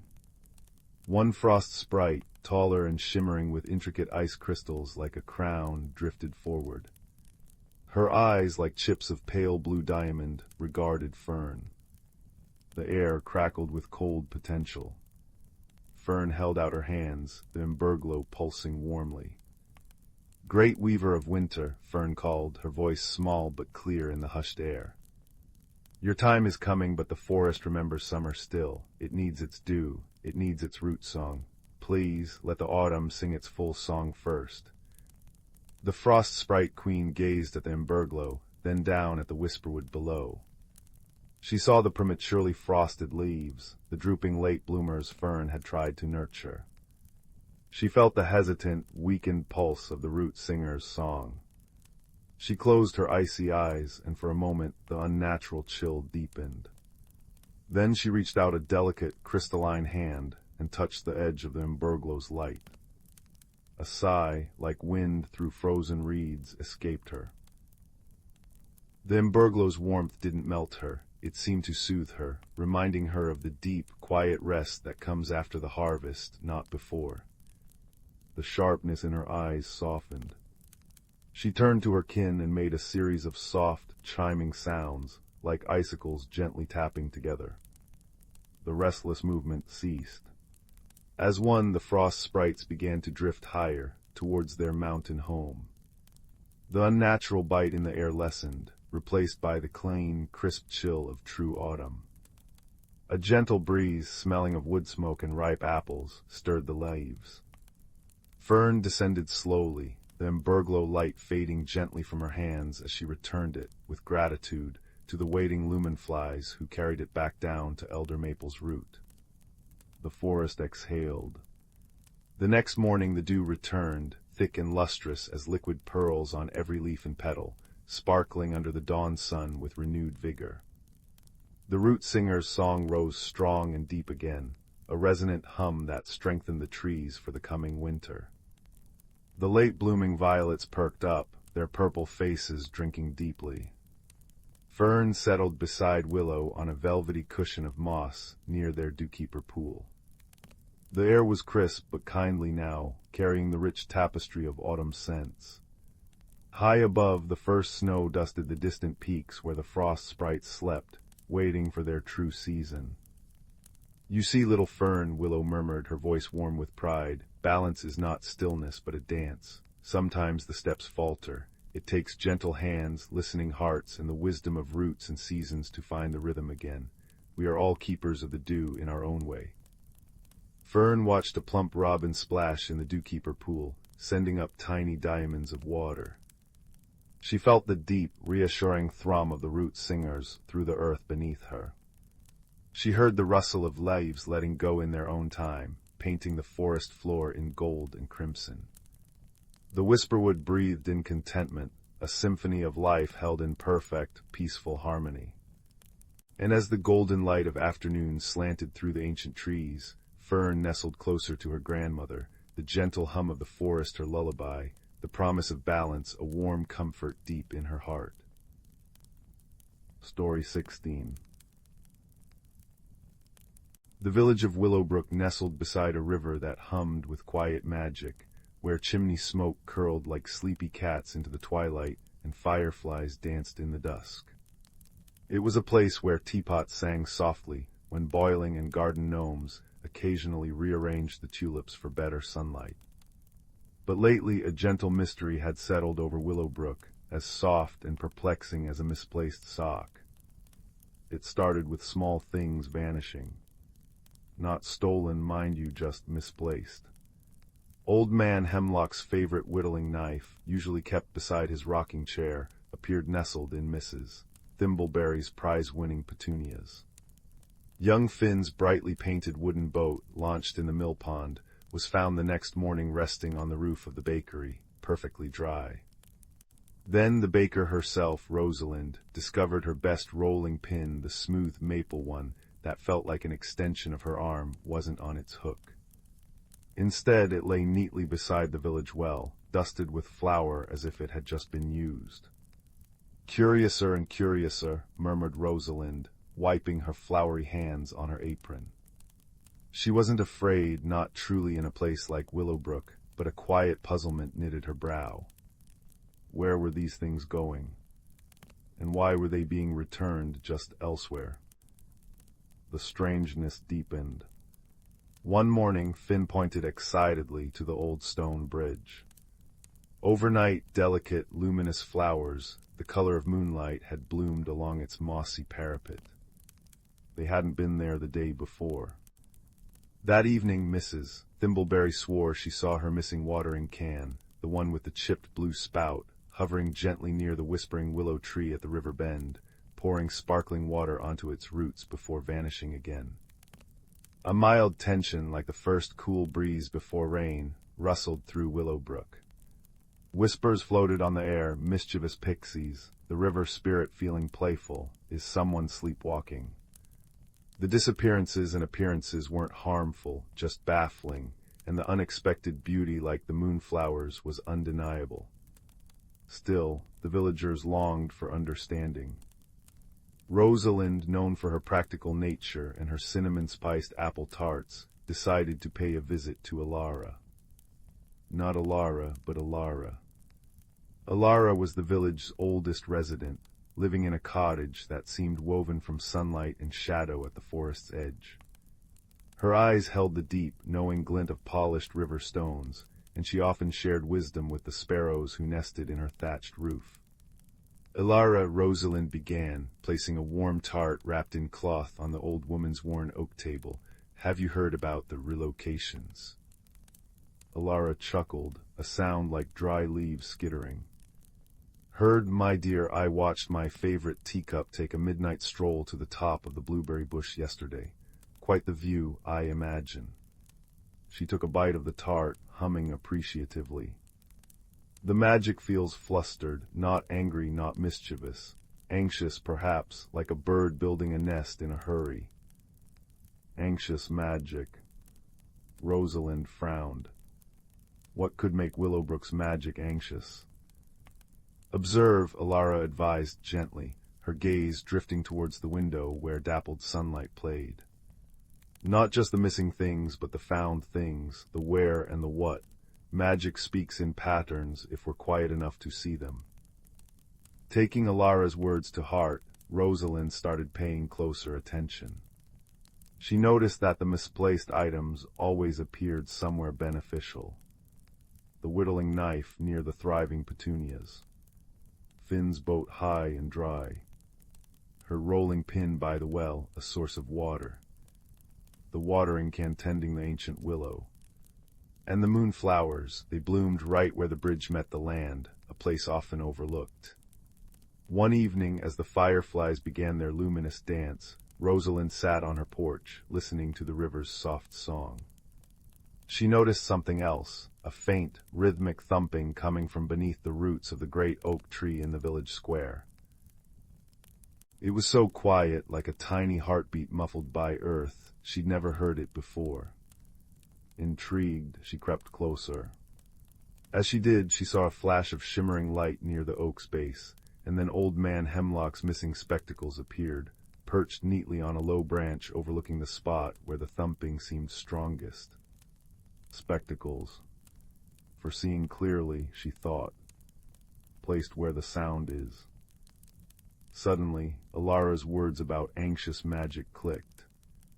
The magic wasn't misplacing things, it was using them. It was borrowing tools to nurture, to protect, to beautify, and to point the way. Finn, Mrs. Thimbleberry. Rosalind called softly, careful not to startle whatever was happening. Villagers gathered, drawn by her quiet urgency. She explained her observations, the helpful placements, the moonflowers on the bridge connection, the watering can tending the willow, and now the spectacles pointing to the thumping beneath the oak. Something needs help, Rosalind breathed. Something new, something precious, and the magic is trying to tell us, using what it finds. Just then, a flurry of tiny, glowing lights zipped out from behind the oak roots. Willowbrook sprites. Usually shy and bookish, known for borrowing forgotten volumes from attics, they hovered anxiously, their light pulsing like worried fireflies. One brave sprite, no bigger than Rosalind's thumb, zipped towards her, holding aloft a tiny, tattered scroll. Finn gently took the scroll. Unfurling it carefully, he read aloud in a hushed voice, deep beneath the elder oak, where ancient roots embrace the earth, a fragile dream begins to wake, seeking light for all it's worth. The river's hum, the moon's soft grace, the baker's touch, the gardener's care, lend your strength to this new place, for wonder blooms beyond compare. The sprites had been translating the magic's frantic signals. The borrowed items were tools the magic instinctively used to channel the village's inherent warmth and care towards whatever was stirring below. The rolling pin near the well drew on Rosalind's nurturing energy. The watering can drew on Mrs. Thimbleberry's love of growth. The spectacles helped focus attention. The moonflowers provided gentle, guiding light. Understanding washed over the villagers like warm moonlight. There was no thief, only a guardian magic acting as a midwife to something new and vulnerable. They gathered around the oak tree, not with tools to dig, but with quiet presence. Rosalind hummed a baking song. Mrs. Thimbleberry whispered encouragements to the soil. Old Man Hemlock polished his spectacles and peered intently. Finn gently tapped a rhythm on his knee, matching the faint thumping below. The sprites wove glowing patterns in the air, their light mingling with the moonflower's glow. They poured their simple, kind-hearted strength, the baker's warmth, the gardener's care, the elder's wisdom, the child's hope into the earth beneath the ancient oak. For 3 nights they gathered, a silent vigil of goodwill. On the dawn of the 4th day, as the first rays of sun painted the sky peach and gold, the earth beneath the oak trembled gently. Not with violence, but with profound effort. Then with a soft sigh of soil and root, a magnificent sight unfolded. A sapling unlike any seen in Willowbrook pushed through the ground. Its bark shimmered like polished silver. Its leaves were tiny, perfect stars of emerald green that seemed to hold captured starlight within them. At its base, nestled among the roots, bloomed a single large flower shaped like a crescent moon, radiating a soft, pearlescent light that pulsed gently in time with the river's hum. The thumping had been its nascent heartbeat. The Willowbrook magic hadn't been anxious, it had been excited. It had borrowed their familiar tools and created gentle disturbances to nudge them towards this moment, the birth of a starwood sapling, a rare and wondrous tree said to grow only where deep magic and profound kindness intertwine. The misplaced items reappeared exactly where they belonged, infused with a soft, silvery sheen. The mystery was solved not with loud revelations, but with quiet observation, shared wisdom, and the simple power of their caring attention. The starwood sapling grew strong, its starlight leaves casting a gentle, peaceful glow over the village square each night. A constant reminder of the night, their gentle mystery blossomed into wonder. And Rosalind baked celebratory tarts, filled with starlight berries that appeared near the new sapling, their sweet taste carrying the comforting warmth of a puzzle solved, and a new, magical friend welcomed into the heart of cozy Willowbrook. The villagers drifted off to sleep that night, soothed by the sapling's gentle light, their hearts full of quiet wonder and the deep comfort of belonging to a world where even mysteries ended in gentle, glowing grace. Story 17. Deep in the heart of Elderwood Forest, where ancient oaks stretched gnarled branches toward a sky perpetually dappled with twilight, magic hummed in every dewdrop and rustling leaf. Here the boundaries between worlds softened like mist at dawn, allowing whispers of the unseen to drift through ferns as tall as a badger's shoulder. Moss, thick and velvety emerald, carpeted the earth, muffling footsteps and cradling secrets older than the oldest stone. In this realm, seasons didn't merely change, they danced, guided by an ancient harmony that pulsed through roots and rivers alike. On a morning brushed with the delicate gold of late spring, a young hedgehog named Thistle awoke in his burrow beneath a hawthorn bush. The air should have been warm, perfumed by blooming bluebells and wild rosemary. Instead, an unseasonal chill nipped at his nose, sharp as pine needles. He shivered, his spines rustling like dried reeds.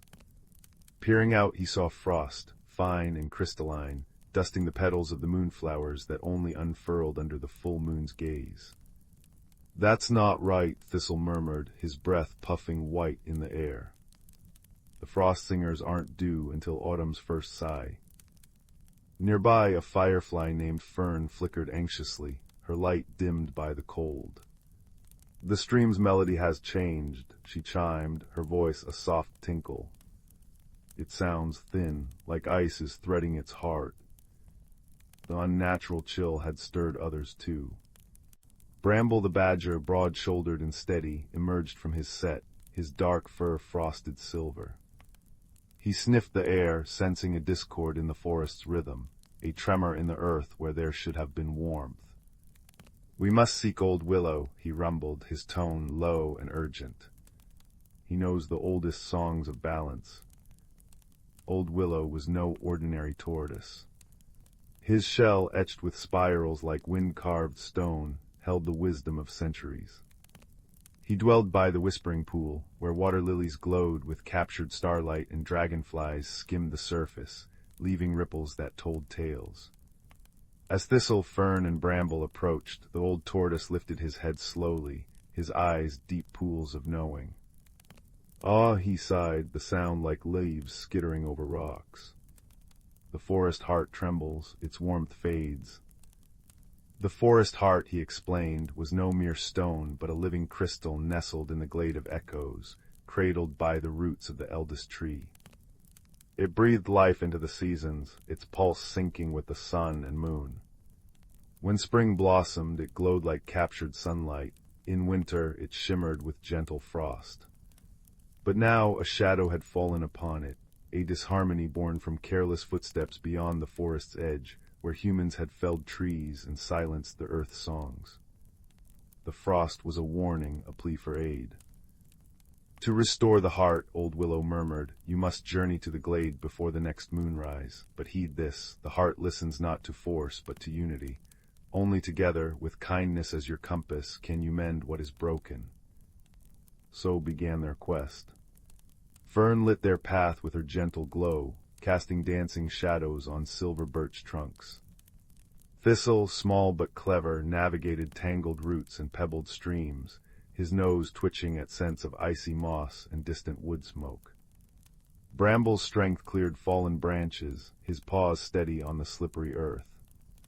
As dusk painted the sky in lavender and peach, they met Maple, a quick-eyed squirrel who'd seen the frost creeping from the north. The wind spirits are restless, she chattered, joining them. They whirl without purpose, scattering seeds too soon. The forest grew stranger as they ventured deeper. In a clearing where fireflies usually wove constellations, ice had crystallized their wings, trapping their light in frozen sparks. Fern hovered close, her warmth a tiny beacon against the chill. Sing with me, she urged the others. Songs carry warmth. Together they hummed a lullaby of spring, of thawing streams and budding leaves.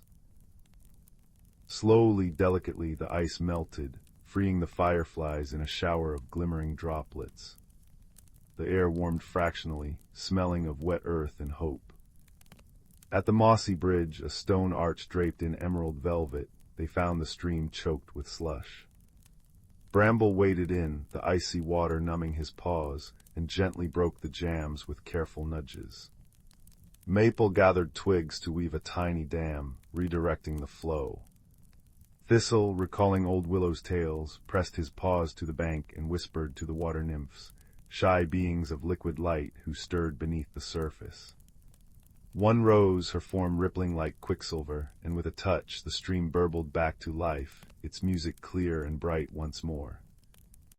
Deeper still in the veil of whispers, the wind spirits howled in confusion, their gusts sharp and biting.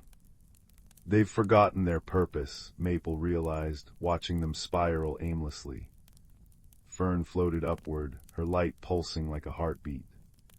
Show them, she urged Bramble. The badger closed his eyes and breathed deeply, then released a long, low note that resonated through the veil, a sound like wind through pine needles, steady and sure. Thistle added the patter of rain on leaves, Maple, the rustle of acorns falling. Slowly the wind spirits calmed, weaving their gusts into a gentle breeze that carried the scent of distant apple blossoms. At last, under a moon like a pearl, they reached the glade of echoes. The eldest tree loomed, its bark etched with runes of moonlight, and at its base lay the forest heart, a crystal as large as a badger's paw, but its usual golden warmth was smothered under a shroud of frost. The air here was still and silent, aching with cold. Now, breathed Thistle. Together. Fern settled upon the heart, her light pouring into it like liquid sun. Maple scampered up the eldest tree, dislodging hoarfrost with her tail, while Bramble pressed his warm fur against the crystal's base. Thistle, recalling every story of harmony old Willow had ever shared, began to speak, not with words but with feelings. He thought of sun-warmed soil, of roots drinking deep from rain, of bees humming in clover fields. He poured into the heart the forest's memory, the first crocus-piercing snow, the dance of autumn leaves, the hush of winter's dream. A sigh echoed through the glade, soft as dandelion seeds adrift. The frost melted, not in drips but in a sigh of steam, revealing the heart's core, a pulsing amber light. From the tree roots, forest spirits emerged, wispy forms of silver and green, their touch like sunbeams on skin. They circled the heart, singing in voices like rustling ferns and babbling brooks, weaving the seasons back into balance. Warmth bloomed outward, a ripple of golden energy. Grass unfurled, emerald and tender. Ice-locked buds on the eldest tree burst into blossom, filling the air with the honeyed scent of elderflowers. Fern's light brightened, casting prismatic rainbows on the moss. As they returned home, dawn painted the sky in hues of apricot and rose. Bluebells nodded in the thawed earth, their perfume sweet and heavy. At the whispering pool, old Willow awaited, his eyes crinkled with a smile. "You have woven kindness into the forest's song," he said. "Remember this, balance is not stillness but a dance, a giving and receiving like roots sharing nourishment beneath the soil." That night, as Thistle curled in his burrow, the forest hummed with restored life. Crickets chirped lullabies, owls hooted soft countermelodies. Fern's light drifted past, a wandering star in the undergrowth, and Bramble's contented sigh echoed from his set.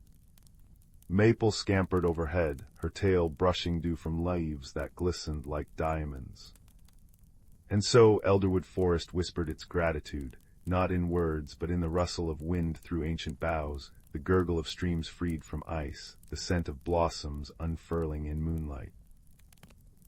For in tending to the heart, the creatures had learned the deepest magic, that harmony blooms where friendship and reverence meet, and that even the smallest act of kindness can thaw the coldest frost. As stars blinked above, cradled by the endless, gentle dark, the forest dreamed, a dream of seasons dancing in perfect, everlasting balance. And all who listened knew, here in this ancient place, magic would always hum, soft and sure as a heartbeat beneath the moss. Story 18. The village of Whiffledust nestled in a valley where sunbeams danced like golden ribbons, and the air smelled perpetually of warm cinnamon buns. Its cobblestone streets wound around houses painted in cheerful hues of buttercup yellow, sky blue, and strawberry pink.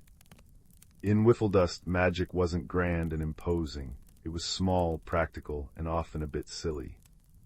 Teapots whistled cheerful tunes, garden gnomes swapped hats with passing butterflies, and the bakery's chimney occasionally puffed out clouds shaped like custard tarts. In this merry place lived Barnaby, a gentle giant of a man whose height was matched only by his kindness. Barnaby had hands like large, soft mittens, and a laugh that rumbled like distant, friendly thunder. He lived in a cozy cottage shaped vaguely like an upside-down teapot, its round windows glowing with a warm, butterscotch light. Barnaby's dearest friend was Fenwick, a small, rather anxious fellow with enormous spectacles that magnified his perpetually wide, curious eyes. Fenwick possessed the unique ability to hear colors sing the deep purple croon of twilight, the bright chirp of sunshine yellow, and the soft, tinkling hum of mossy green. One crisp Tuesday morning, Whiffledust awoke to silence. Not an ordinary silence, but a profound, echoing hush. The cheerful teapots were mute. The wind chimes hung still and soundless. Even the gurgling brook that ran through the village square flowed without its usual merry babble. The village's melody, the very sound of its magic, had vanished overnight. "Oh, crumbs," Fenwick squeaked, his magnified eyes darting nervously behind his spectacles. "It's dreadfully quiet, Barnaby. I can't hear the sunrise's rosy pink sigh. What happened to the music?" Barnaby, thoughtfully stirring a pot of lavender-infused oatmeal, which usually sang a soft, calming lullaby but was now ominously silent, stroked his chin. "Something's amiss, Fenwick, terribly amiss. Without our melody the village feels flat, like a cake without frosting. We must find the source of this silence." Their first stop was Madame Twinkleeto's, the village baker, whose gingerbread men were renowned for their jaunty little jigs. Today they lay stiff and still on her cooling racks. Madame Twinkleeto's, usually bustling with flowery energy, sat slumped on a stool, her apron drooping. It's gone, dearies, she sighed, her voice unnaturally loud in the hush. The heart note, the little silvery chime that usually floats above the old oak in the whispering woods, it vanished last night. Without it, nothing sings. The heart note. It was the source of all Whiffledust's harmonious magic, a tiny, living spark of sound that resonated through everything. Barnaby and Fenwick exchanged determined glances. To the Whispering Woods they must go. The Whispering Woods lived up to their name, usually filled with the rustling gossip of leaves, the giggling chatter of squirrels, and the deep, wise murmurs of ancient trees. Today it was eerily quiet, the path muffled under their feet, as if walking on thick velvet. The trees stood like solemn sentinels, their branches still. Listen, Fenwick whispered suddenly, pointing a trembling finger. Not silence, a wobble. Sure enough, a faint, discordant wob-wob-wobble drifted through the still air, like a tuning fork dropped on a rug. Following the sound, they stumbled upon a most peculiar sight. Perched precariously on a large, speckled toadstool was Pip. Pip was a tiny, iridescent creature, part firefly, part hummingbird, perpetually vibrating with nervous energy. He was currently trying to balance a shimmering, slightly squashed-looking bubble of pure sound on his head. It wobbled dangerously. Oh, botheration and bumblebees. Pip buzzed, his tiny wings a blur of panic. I found it, the heart note, but it's all wonky. I tripped over a sleepy badger last night while practicing my loop-de-loops and knocked it right out of the old oak's highest branch. Now it's all bent out of shape and won't go back. The heart note, usually a perfect, shimmering sphere of harmonious sound, was indeed lopsided. It emitted soft, sad wobbles and the occasional mournful plink. Barnaby knelt carefully, his large face gentle. There, Pip, accidents happen, we just need to fix it. He reached out a careful finger, but the note shivered and emitted a sharp sprawling that made Fenwick jump. It's shy, Fenwick exclaimed, peering closely. And hurt, look, Barnaby, its edges are all crinkled. We need to help it remember its true shape, its true sound. But how? Barnaby rumbled thoughtfully. We can't just mold it back. Fenwick adjusted his spectacles, his magnified eyes scanning the silent woods. Music, he breathed. We need music, beautiful, joyful music, to remind it what it's supposed to be. But where can we find music when the heart note itself is broken? An idea, bright and sudden, sparked in Fenwick's mind. Pip, can you still do your loop-de-loops, really fast ones? Pip zipped into the air. Faster than a falling acorn, he declared. Perfect, Barnaby, remember Mrs. Thistledown's prize-winning dahlias by the old oak, the ones that swayed in time to the breeze. Barnaby's eyes lit up. The dancing dahlias, of course. Fenwick explained his plan quickly. Pip zipped off like a tiny comet. Moments later he returned, zooming in frantic, dizzying circles around the dancing dahlias. His wings beat so fast they became a silver blur. Their effect was immediate. The large, vibrant flowers, deprived of their usual musical breeze, began to tremble. As Pip zoomed faster and faster, a faint, rhythmic swish-swish-swish filled the air around the flowers. It wasn't melody, but it was rhythm. It's working, Fenwick cried. Now, Barnaby, your turn. Barnaby understood. He took a deep breath, puffed out his chest, and began to hum. Not his usual thunderous laugh, but a deep, resonant, incredibly gentle hum. It started low and soft, vibrating through the forest floor. HMMMMMMMM. It was the sound of comfort, of warm stone in sunlight, of deep roots holding steady. The wobbling heart note shivered. The wobbles softened slightly. Now, Fenwick. Barnaby hummed. Fenwick closed his magnified eyes, focusing hard. He wasn't trying to hear colors now, he was trying to sing one. He chose the most joyful color he knew, the brilliant, laughing yellow of sunshine. He opened his mouth and sang a pure, clear, high note ting-a-ling-a-ling. Like a tiny golden bell. The heart note pulsed. The swish of the dahlias, Barnaby's deep HMMMM, and Fenwick's bright ting swirled together in the quiet glade. It wasn't perfect harmony yet, but it was a start. Suddenly, a grumpy voice grumbled from under a large, velvety mushroom cap. "Will you lot keep it down? Some of us are trying to cultivate gloom." A small, wrinkled mushroom with a distinctly sour expression poked its head out. "Oh, Professor Portobello," Fenwick gasped. "You have the deepest, richest voice in the woods. Please, we need a bass note for the heart note." Professor Portobello squinted.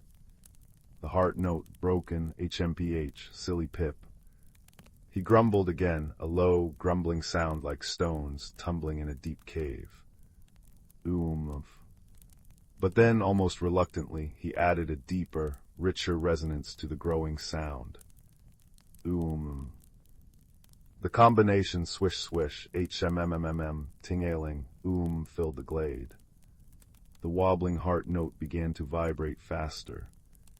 Its crinkled edges started to smooth out. It glowed brighter, shifting from a sad grayish shimmer to a warm silver. "More," cried Pip, still zooming. "It needs more." But what else? They were pouring their hearts into the sound, but the note still wasn't whole. Just then a gentle breeze, the first since the silence began, stirred through the whispering woods. It rustled the leaves of the old oak. And the leaves, though silent themselves, remembered. They remembered centuries of melodies carried on the wind. They began to tremble not just with the breeze, but with the memory of sound. High in the branches, unseen, a family of tiny, moss-green sprites who lived among the oak leaves felt the vibration. They were shy creatures who usually only sang at midnight, their voices like crystal dewdrops falling. But stirred by the efforts below, by the need, they took a collective breath. Tiny, impossibly pure notes began to fall from the canopy, like liquid starlight. Plink, plinkay plink, plinkle ploo. It was the final piece. The sound swelled the earthy of the mushroom, the warm HMMM of Barnaby, the bright ting of Fenwick, the rhythmic swish of the dahlias stirred by Pip, and the crystalline plink of the oak sprites. The sounds wove together, not perfectly in tune at first, but with growing warmth and joy, a tapestry of friendship and effort. The heart note pulsed once, brilliantly. It floated gently off Pip's head, no longer wobbling. It expanded, becoming a perfect, radiant sphere of pure, harmonious sound, with a final, joyous ding that resonated through every root, stone, and leaf in the whispering woods. It shot upwards and settled back into its rightful place in the highest branch of the old oak. Instantly, the silence shattered, not with noise, but with music. The brook gurgled its cheerful song. The wind's chimes by Madame Twinkleeto's bakery tinkled a merry greeting. Leaves rustled their gossipy whispers. A nearby bluebird burst into exuberant song. The world of Whiffledust sang again, louder, brighter, and more joyfully than ever before. Back in the village square a crowd had gathered, drawn by the returning sounds. Madame Twinkleeto's gingerbread men were doing a spirited polka on the counter.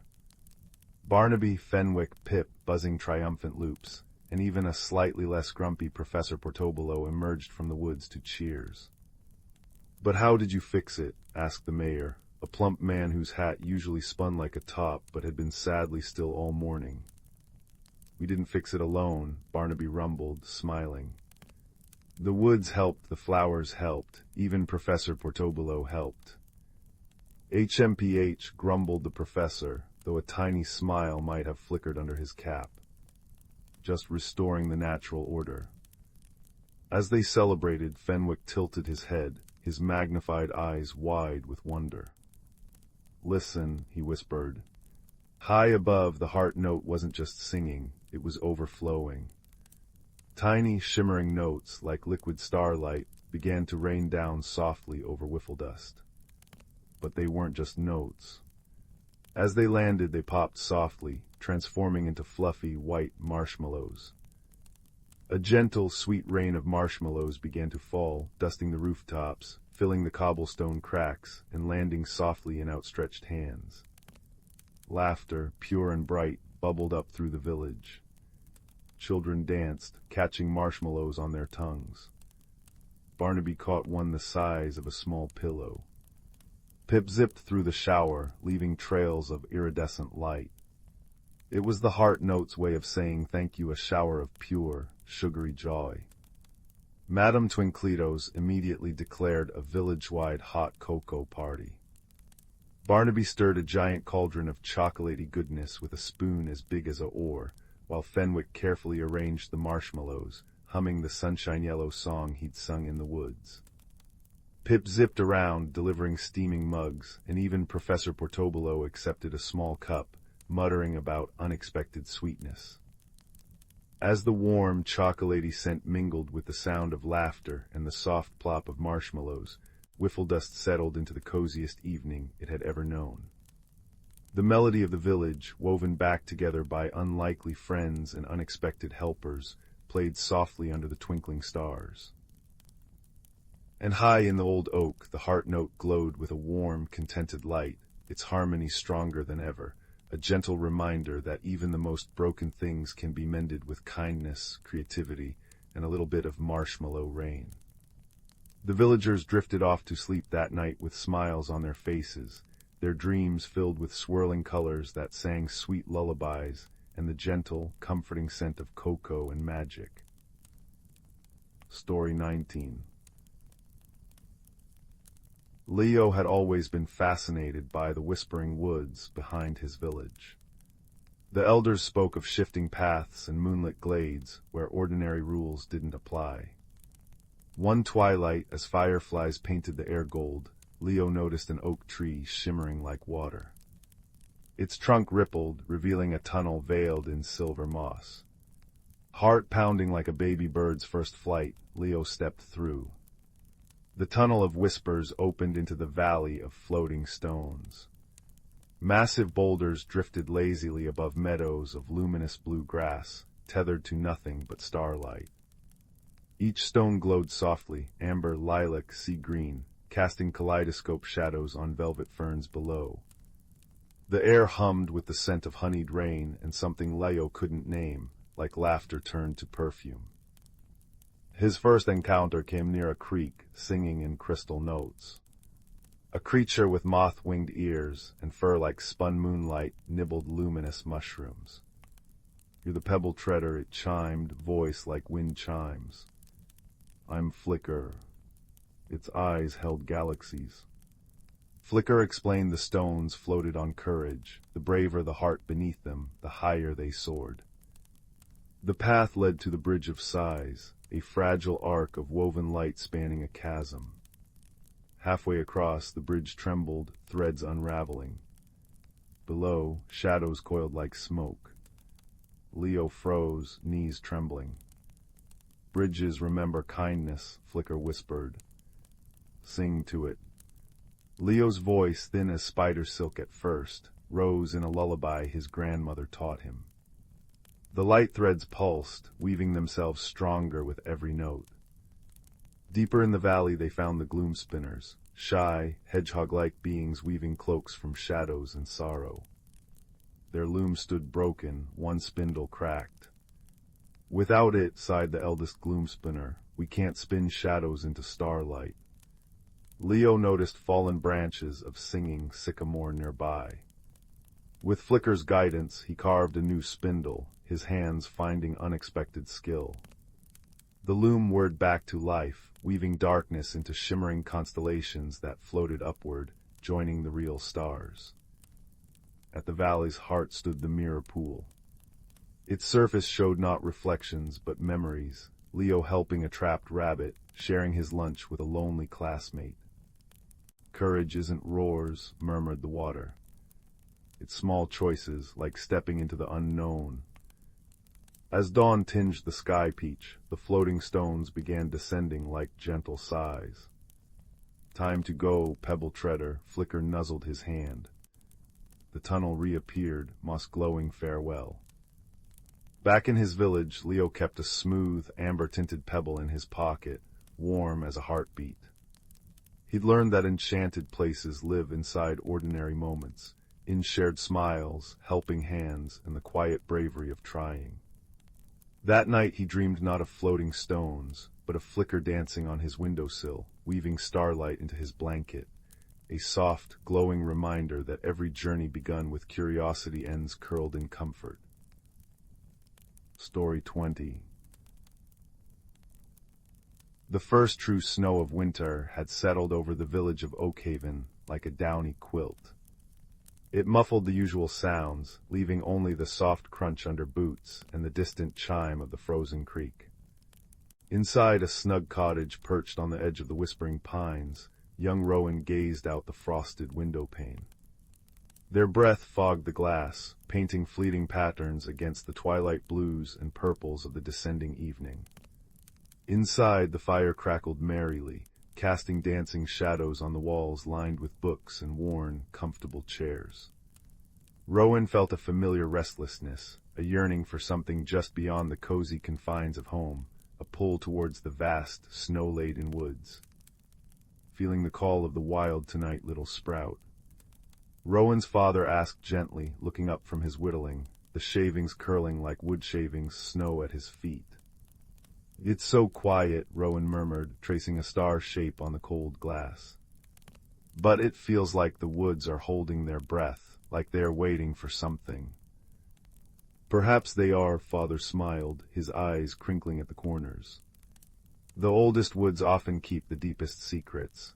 Just remember, if you feel that pull too strong, listen to your feet. They know the way home. Later, tucked into bed, the pull intensified.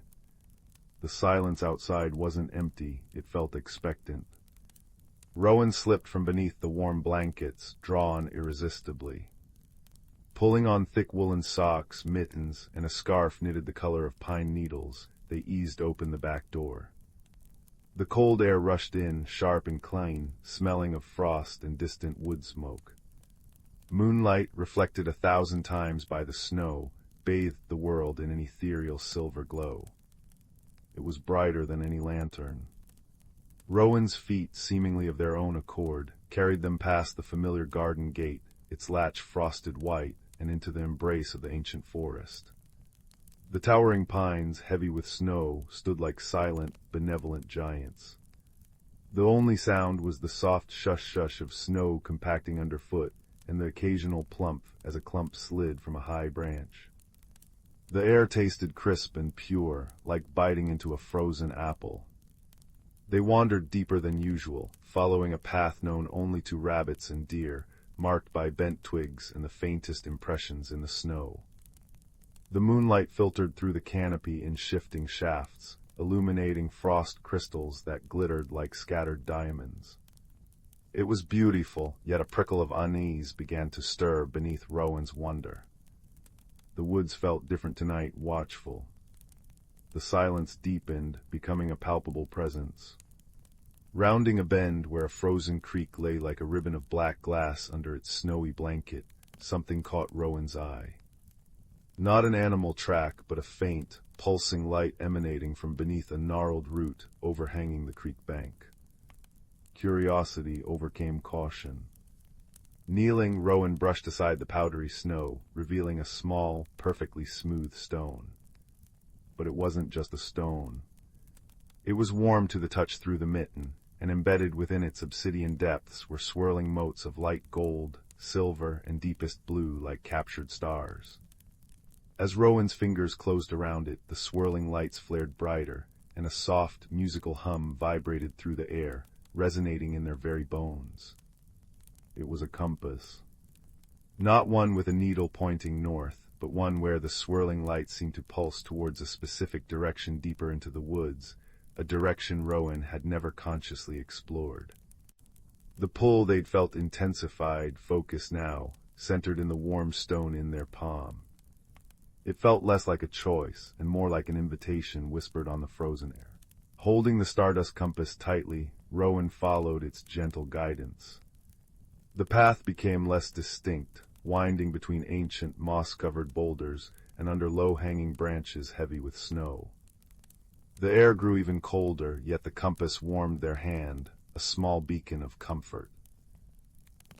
The trees seemed to lean closer, their branches intertwining overhead like cathedral arches woven from snow and shadow. Then they saw it. Ahead, veiled by a curtain of shimmering, ice-laden willow branches, was an archway Rowan was certain hadn't been there before. It was formed of two impossibly large, smooth tree trunks, curved towards each other and meeting at the top, draped with thick ivy that sparkled with frost. The air within the arch shimmered faintly, like heat haze on a summer road, but icy cold radiated from it. The lights within the compass flared brightly, pointing directly through the shimmering veil. Taking a deep breath, feeling the compass hum reassuringly, Rowan stepped forward. The sensation was like pushing through a curtain of cold silk. There was a momentary disorientation, a feeling of being stretched thin, then released. The world on the other side snapped into focus, and Rowan gasped. They stood in the Glimmerwood. Moonlight, impossibly brighter here, streamed down onto a landscape transformed. Snow still blanketed the ground, pristine and untouched, but the trees, oh the trees. Their bark shimmered with subtle patterns of silver and mother-of-pearl. Frost didn't just cling, it grew in intricate crystalline sculptures on branches, delicate flowers, spiraling towers, tiny frozen birds in mid-flight. Bioluminescent mosses pulsed with soft greens and blues underfoot, outlining paths that wound through the luminous forest. Giant snowflakes, each unique and perfectly formed, drifted slowly down, catching the moonlight and scattering it like prisms. The air hummed with a deep, resonant quiet, punctuated by the soft chime of ice crystals colliding in the gentle breeze. It was breathtakingly beautiful, a hidden world sculpted from winter's heart. Driven by wonder and the compass's gentle pulse, Rowan ventured deeper. They saw creatures unlike any in Oakhaven's woods, a badger with fur like spun moonlight, calmly digging for luminous roots, a family of rabbits whose fur shimmered like opals, leaving trails of faint light in the snow, tiny winged beings no bigger than Rowan's thumb, flitting between the frost blossoms, their wings chiming like tiny bells. Awed, Rowan moved quietly, careful not to disturb the delicate peace. But the Glimmerwood held more than beauty. As the night deepened, clouds began to gather overhead, thick and heavy, swallowing the brilliant moonlight. The gentle breeze strengthened into a biting wind that whipped the falling snow into stinging flurries. The once clear paths became obscured. The comforting hum of the Glimmerwood shifted to a low, mournful groan as the trees swayed. The stardust compass still pulsed warmly in Rowan's hand, but its light seemed swallowed by the swirling white chaos. Fear, cold and sharp, began to seep in, replacing wonder. They were lost in an alien, beautiful, but suddenly hostile world. Panic fluttered in Rowan's chest. They stumbled, blinded by the blizzard, tripping over a snow-covered root. Landing hard, they felt the compass slip from their mittened hand, vanishing instantly into the deep powder. The comforting warmth and light were gone, swallowed by the storm. Alone, cold, and utterly disoriented, Rowan huddled against the broad base of a shimmering birch, pulling their scarf tighter. Tears threatened, hot against freezing cheeks. The cozy cottage, the crackling fire, father's warm voice they felt impossibly far away. A small sound, almost lost in the wind's howl, reached Rowan's ears. Not an animal sound, but a sniffle. Then a tiny, frustrated muttering. Peering through the blinding snow, Rowan saw a small figure struggling nearby. It looked like a hedgehog, bundled in a coat made of intricately woven dried thistles and tiny, frost-blue buttons. It was trying to push a large, glowing blue mushroom cap through the deep snow, grumbling to itself. Stupid blizzard ruined my gathering, perfectly good frost cap, destined for grandmother's warming stew. The sight was so unexpected, so incongruously domestic amidst the magical storm, that Rowan's fear momentarily receded. "Hello," Rowan called out, their voice small against the wind. The hedgehog figure jumped, spinning around. Two bright, intelligent eyes, the color of polished amber, peered out from under a tiny, snow-dusted hood attached to the thistle coat. "Who's there? Reveal yourself, friend or frost sprite," it demanded, its voice surprisingly clear and resonant for its size. I'm Rowan," they stammered, brushing snow from their knees. "I'm lost. I came through the archway. I had a compass, but I dropped it." The words tumbled out, laced with desperation. The hedgehog creature tilted its head, amber eyes assessing. "Lost through the moonfrost arch. Humans don't usually wander in uninvited, especially not during a sighing blizzard." It shuffled closer, peering up. "Name's Bramble Thistlewick, and you look like a frozen turnip." Despite the situation, a small smile touched Rowan's lips. "I feel like one, it's so cold." "HMPH, well, freezing solid won't help anyone find your compass, will it?" Bramble said pragmatically. "Come on then, my burrow isn't far. Grandmother Thistlewick brews the best frost fern tea this side of the ice spires. We can wait out this tantrum the sky's throwing." He gestured with a tiny, clawed paw towards a barely visible mound, partially hidden by a cluster of enormous, glowing toadstools.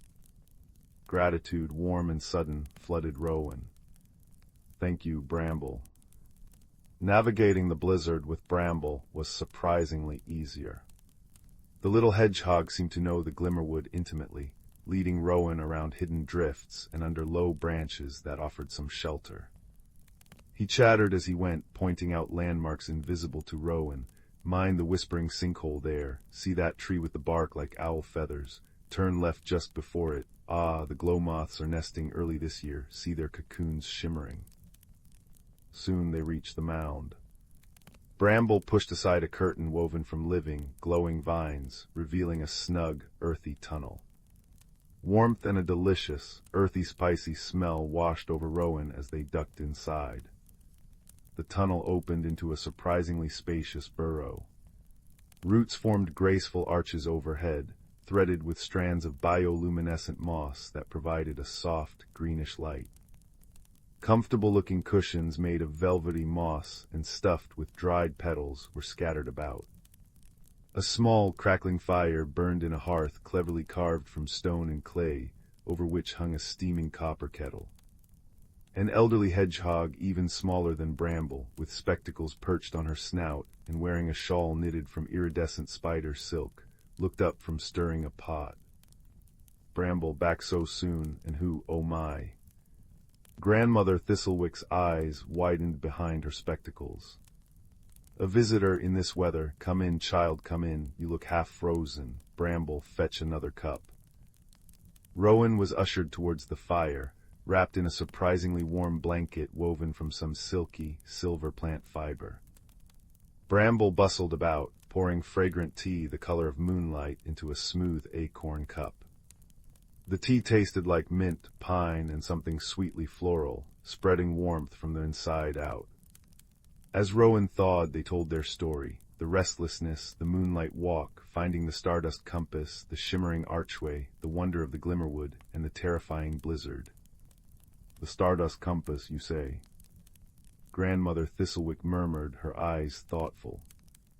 "A rare treasure indeed, crafted from a fallen star's heart, they say. It doesn't point north, child. It points towards what you need most." "What I needed most was to find my way out of the blizzard," Rowan said, sipping the soothing tea. "Perhaps," Grandmother mused. "Or perhaps it pointed you towards something else you needed." She looked meaningfully at Bramble, who was carefully placing the precious frost-cap mushroom into a woven basket. Bramble shuffled his feet. "Well, it led you to us, that's something, though how we find it again in all that snow." He looked worried. The compass, it's important, not just for finding your way home. It helps keep the Glimmerwood's magic balanced, especially during the sighing blizzards. They stir things up, make the paths wander. Rowan felt a pang of guilt. I lost it. I was clumsy. Pish-posh, grandmother said firmly. Things happen in a blizzard. The important thing is finding it before dawn. When the first sun touches the moonfrost arch, it closes until the next full moon's snow. Rowan's heart lurched. Trapped here for a month. We have to find it. We will, little turnip, Bramble said, puffing out his chest slightly. I know these woods, and grandmother has ways. He pulled out a small pouch made of woven moonlight threads. Opening it, he sprinkled a fine, iridescent dust onto his paw. Stardust trailing powder, saved from a meteor shower years ago. He blew gently. The dust sparkled and swirled, then drifted towards the burrow entrance. It seeks traces of true starlight, like what's in your compass. Let's go. Bundled up again, Bramble leading with his pouch of dust, they ventured back into the storm. It was still fierce, but Bramble's knowledge was formidable. He navigated by the scent of the frozen creek, the shape of the singing icicles hanging from specific branches, and the faint, pulsing rhythm of the glowing moss beneath the snow. The stardust powder swirled ahead like a miniature galaxy, leading them unerringly back towards the area where Rowan had fallen. The journey was arduous. The wind bit, the snow stung, and the cold seeped deep, despite the tea's lingering warmth. Bramble, though small, was resilient, his tiny form surprisingly strong against the elements. He chattered encouragement, pointing out constellations visible only in the Glimmerwood, the ice bear, the weaver's loom, the singing fish, making Rowan look up in wonder even amidst the struggle. Weather like this, Bramble shouted over the wind, it reminds you that big things can feel overwhelming, like trying to push a mountain. But mountains are moved one pebble at a time. See, focus on the next step, the next puff of powder. His simple wisdom struck a chord. Rowan stopped fighting the storm and focused on following Bramble, on placing one foot firmly in front of the other, on watching the sparkling trail. The fear receded, replaced by determination and a growing appreciation for their small, prickly companion. Finally, the swirling powder coalesced around a specific spot near the gnarled root by the frozen creek, the very spot where Rowan had found the compass. Bramble immediately began digging with surprising speed, his tiny claws throwing up powdery snow. Rowan joined in, scooping with mittened hands. Their fingers, numb with cold, brushed against something smooth and warm. With a cry of relief, Rowan pulled the stardust compass from the snow. It pulsed brightly in their hand, the swirling stars within glowing with renewed vigor, casting a warm circle of light that pushed back the storm's gloom. You found it. Bramble cheered, doing a little jig in the snow. The compass didn't just feel warm, it felt right in Rowan's hand again. Its light didn't just illuminate, it felt like a connection restored. Holding it aloft, Rowan noticed the swirling lights weren't just pointing back towards the moonfrost arch anymore. They pulsed faintly towards Bramble, then back towards the arch, then softly towards Rowan's own heart. Understanding dawned, warm and gentle, as the compass's glow. What they had needed most wasn't just escape or direction. It was the reminder that they weren't alone, that help and friendship could come from the most unexpected places, and that asking for it wasn't weakness but wisdom. We need to get you back, Bramble said, his voice softer now, his amber eyes reflecting the compass light. Dawn's not far off. The journey back to the Moonfrost Arch felt different. The blizzard seemed less furious, as if acknowledging the compass's return. Bramble walked beside Rowan, no longer just a guide, but a friend. They didn't speak much, the shared experience hanging comfortably between them. The shimmering veil of the arch became visible through the thinning snow. They stopped before it. The swirling lights in the compass pulsed strongly towards the shimmering gateway, then turned and glowed steadily towards Bramble once more. "Thank you, Bramble," Rowan said, their voice thick with emotion.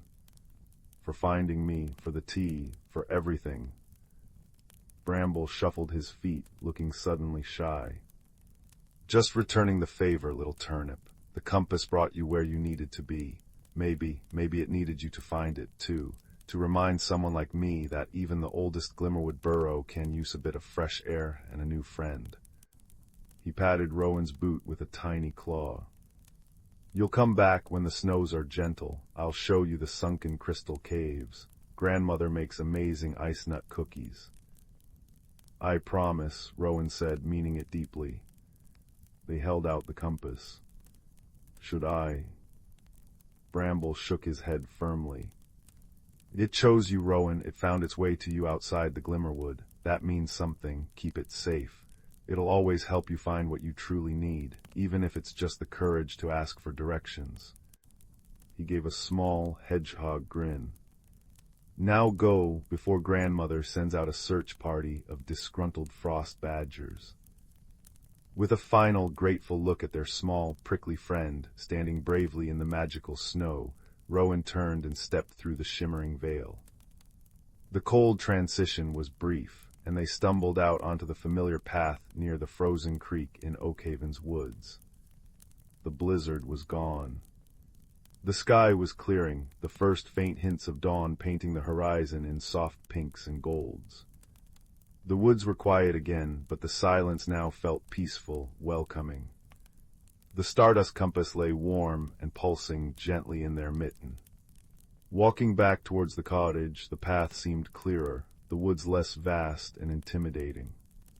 Rowan saw the familiar shapes of the garden trees, the smoke curling from the chimney. As they approached the gate, the back door opened. Father stood there, his face etched with worry that melted instantly into relief as he saw Rowan. "There you are, little sprout." He rushed out, wrapping Rowan in a warm, safe hug that smelled of wood smoke and home. "We woke and you were gone. We were about to rouse the whole village." He held Rowan at arm's length, his eyes searching theirs. "Where on earth?" Rowan looked down at the compass in their hand, its light dimming to a soft, inner glow, then back up at their father. A secret smile touched their lips. "I went for a walk, Father, just a walk in the woods, and I found." They paused, the warmth of Bramble's burrow, the wonder of the Glimmerwood, the lesson learned swirling within them. "I found my way home, and I learned that even when things feel big and scary, you're never really lost if you know it's okay to ask for help." Father looked puzzled but profoundly relieved. He hugged Rowan again, tighter. "Come inside, the fire's still hot, and there's warm honey milk." He glanced at the compass. "That's a curious stone."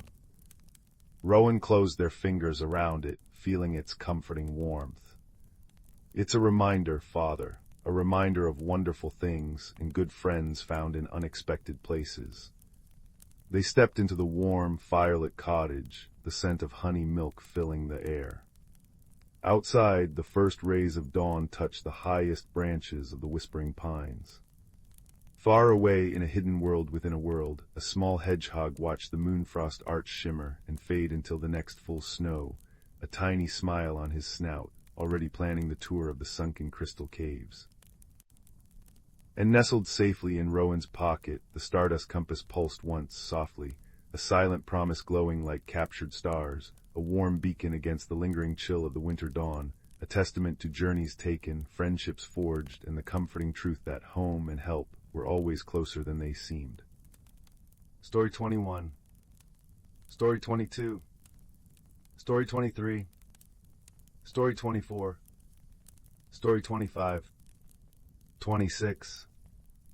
Story 27. Story 28. Story 29. Story 30. Story 31. Story 32. Story 33. Story 34. Story 35. Story 36. 37. Story 38. Story 39. Story 40, Story 41, Story 42, Story 43. In the shimmering expanse of their Andromeda Nebula, where stars twinkled like diamonds scattered on velvet, two unlikely companions found themselves navigating the vastness of space. The first was Tala, a gentle creature from the verdant planet of Lyra, known for her luminescent skin that glowed softly like moonlight through mist. The second was Zor, a rugged, metallic being from the rocky world of Krylon, whose deep, resonant voice echoed like distant thunder. Their meeting was as improbable as it was serendipitous. Tala had embarked on a journey to collect rare star blooms, ethereal flowers that only blossomed in the zero gravity of space. Meanwhile, Zor was on a mission to repair the ancient satellites that orbited his mineral-rich homeworld. Fate, it seemed, had decreed their paths to cross when a cosmic storm sent their ships spiraling into an uncharted sector of the galaxy. At first, their differences posed a considerable challenge. Tala, with her delicate touch and gentle demeanor, found Zor's brusque manner and clanking footsteps unnerving. Zor, in turn, struggled to understand Tala's quiet whispers, which floated like soft breezes, but often got lost amidst the hum of his mechanical circuits. Their initial attempts at communication were fraught with misunderstandings, each misinterpreting the other's intentions. One day, as they drifted near a cluster of luminous stars, a small collision with a rogue asteroid left Tala's craft damaged, and her precious star bloom collection scattered into the abyss. Desperate and worried, she found herself in tears, her glow dimming with her spirits. Zor, witnessing her distress, felt a pang of empathy ripple through his metal frame. Though he was unaccustomed to such feelings, something about Tala's sorrow stirred a new resolve within him. With a clumsy tenderness, Zor extended a mechanical arm to gather the scattered blooms. His usually booming voice softened as he reassured Tala, "We will recover them together." It was the first time Tala saw beyond his steely exterior, recognizing the kindness that lay beneath. As they worked side by side, a tentative friendship began to blossom. Tala showed Zor how to handle the delicate blooms with care, teaching him the art of patience and gentleness. In return, Zor shared stories of his rugged planet, where resilience was forged amidst harsh conditions. Their shared challenges, from navigating treacherous asteroid fields to repairing their damaged vessels, became opportunities for growth and understanding. Gradually, their conversations flowed more easily. Tala learned to appreciate the deep, rhythmic tones of Zor's voice, finding comfort in its steady cadence. Zor, in turn, grew attuned to the subtleties in Tala's whispers, recognizing the wisdom and warmth they carried. Through laughter and occasional mishaps, they discovered the joy of companionship. One evening, as they floated in the tranquil glow of a distant sun, Tala confided in Zor about her fears of returning home empty-handed. Zor, pondering her words, replied, "Perhaps the blooms are not the only treasure you have found." His words, simple yet profound, resonated with Tala, who realized that her journey had gifted her something far more precious than star blooms, a true friend. As their adventure drew to a close, they stood together, gazing at the star-speckled horizon. The cosmic storm that had once seemed a misfortune now felt like a blessing in disguise. Their time together had taught them the true meaning of friendship, understanding, acceptance, and the ability to see beyond appearances. With their ships finally repaired, Tala and Zor prepared to part ways, their hearts full but heavy with the prospect of farewell. Yet they knew that their friendship would endure across the vast distances that separated their worlds. As they exchanged parting glows and echoes, Tala and Zor promised to meet again, somewhere in the galaxy's glittering embrace. And so, under the watchful eyes of the stars, two unlikely companions set forth on their separate paths, forever bound by the luminous bond of friendship they had forged in the depths of space. Story 44. Story 45. Story 46. Story 47. Story 48. Story 49. Story 50. Story 51. Story 52. Story 53. Story 54. Story 55. Story 56. Story 50. Story 58. Story 59. Story 60. 61. Story 62. The village of Willowvale nestled in a valley where moonlight pooled like liquid silver and dawn arrived in a hush of peach and lavender. Chimneys puffed sleepy spirals of wood smoke that carried the scent of cinnamon and damp earth. In a cottage with ivy-laced windows, young Clara stirred beneath her patchwork quilt, listening to the familiar morning chorus, the chirp of sunfinches, the rustle of the old oak outside, and the distant chime of the village baker's bell. But today, a murmur of unease threaded through the air. Clara's grandmother, Alara, stood at the garden gate, her brow furrowed as she surveyed the chaos. Overnight, their lovingly tended plot had become a tapestry of upheaval. Marigolds lay uprooted, their golden heads drooping in the dirt. Carrot tops peeked haphazardly from furrows torn asunder. Even the protective charm Alara had woven from moonbeam threads and rosemary sprigs, a shimmering net draped over the soil, lay in tatters, glinting weakly in the pale light.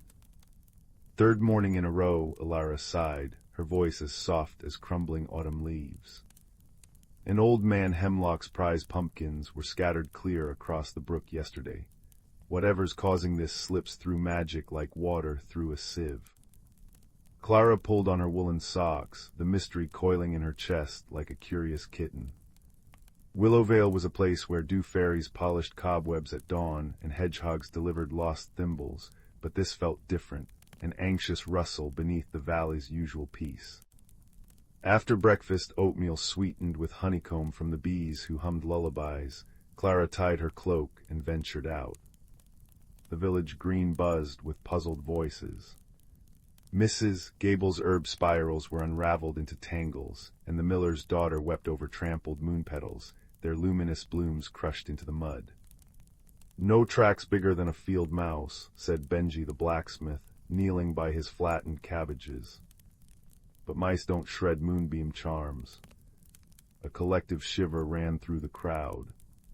Magic was Willowvale's bedrock. Its failure felt like a stone skipping across their pond of tranquility.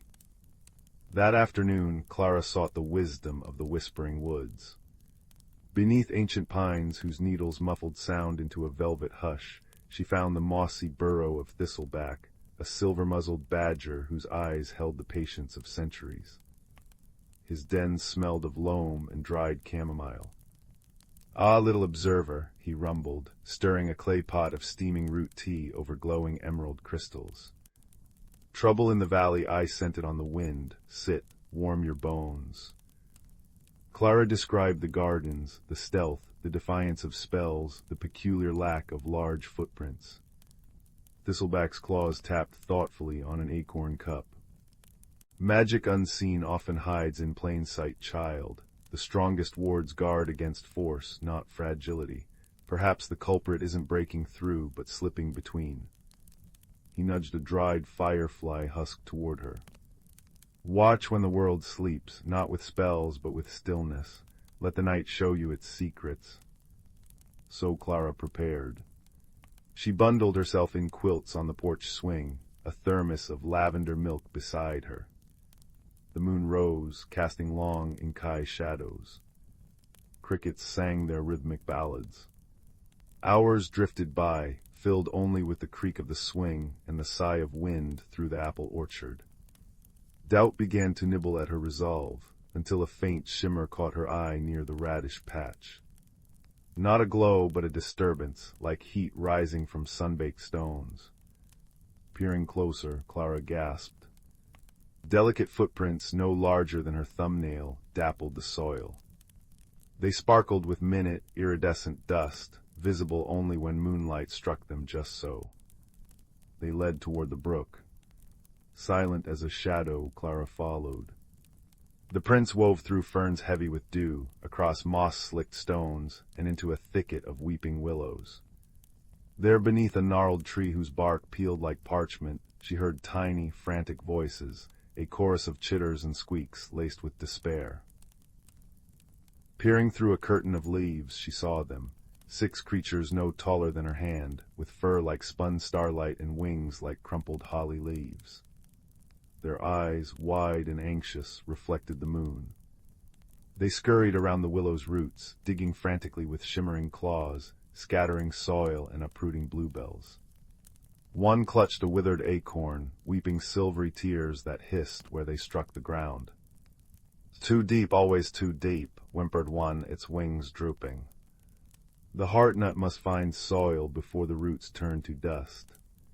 Another tugged at a root, sending a clod of earth flying. But the digging wakes the big ones, their glowing nets sting. Clara's heart softened. These weren't vandals, they were terrified, grieving. She stepped forward slowly, hands open. "Please," she whispered, "I won't hurt you."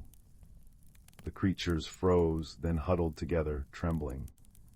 The bravest, with a tuft of cobalt fur on its brow, fluttered forward. You see us, the big ones never see." "I see you," Clara said gently. "Why are you digging?" The creature, Bramble, as she introduced himself, explained. They were pixie squirrels, guardians of the heart-nut tree, a sacred willow that anchored magic to the valley's pulse. But their tree was dying, poisoned by creeping blight, only a new heart-nut seed could cure. They'd found one miraculously preserved, but needed fertile, enchanted soil to plant it, soil like Willowvale's gardens.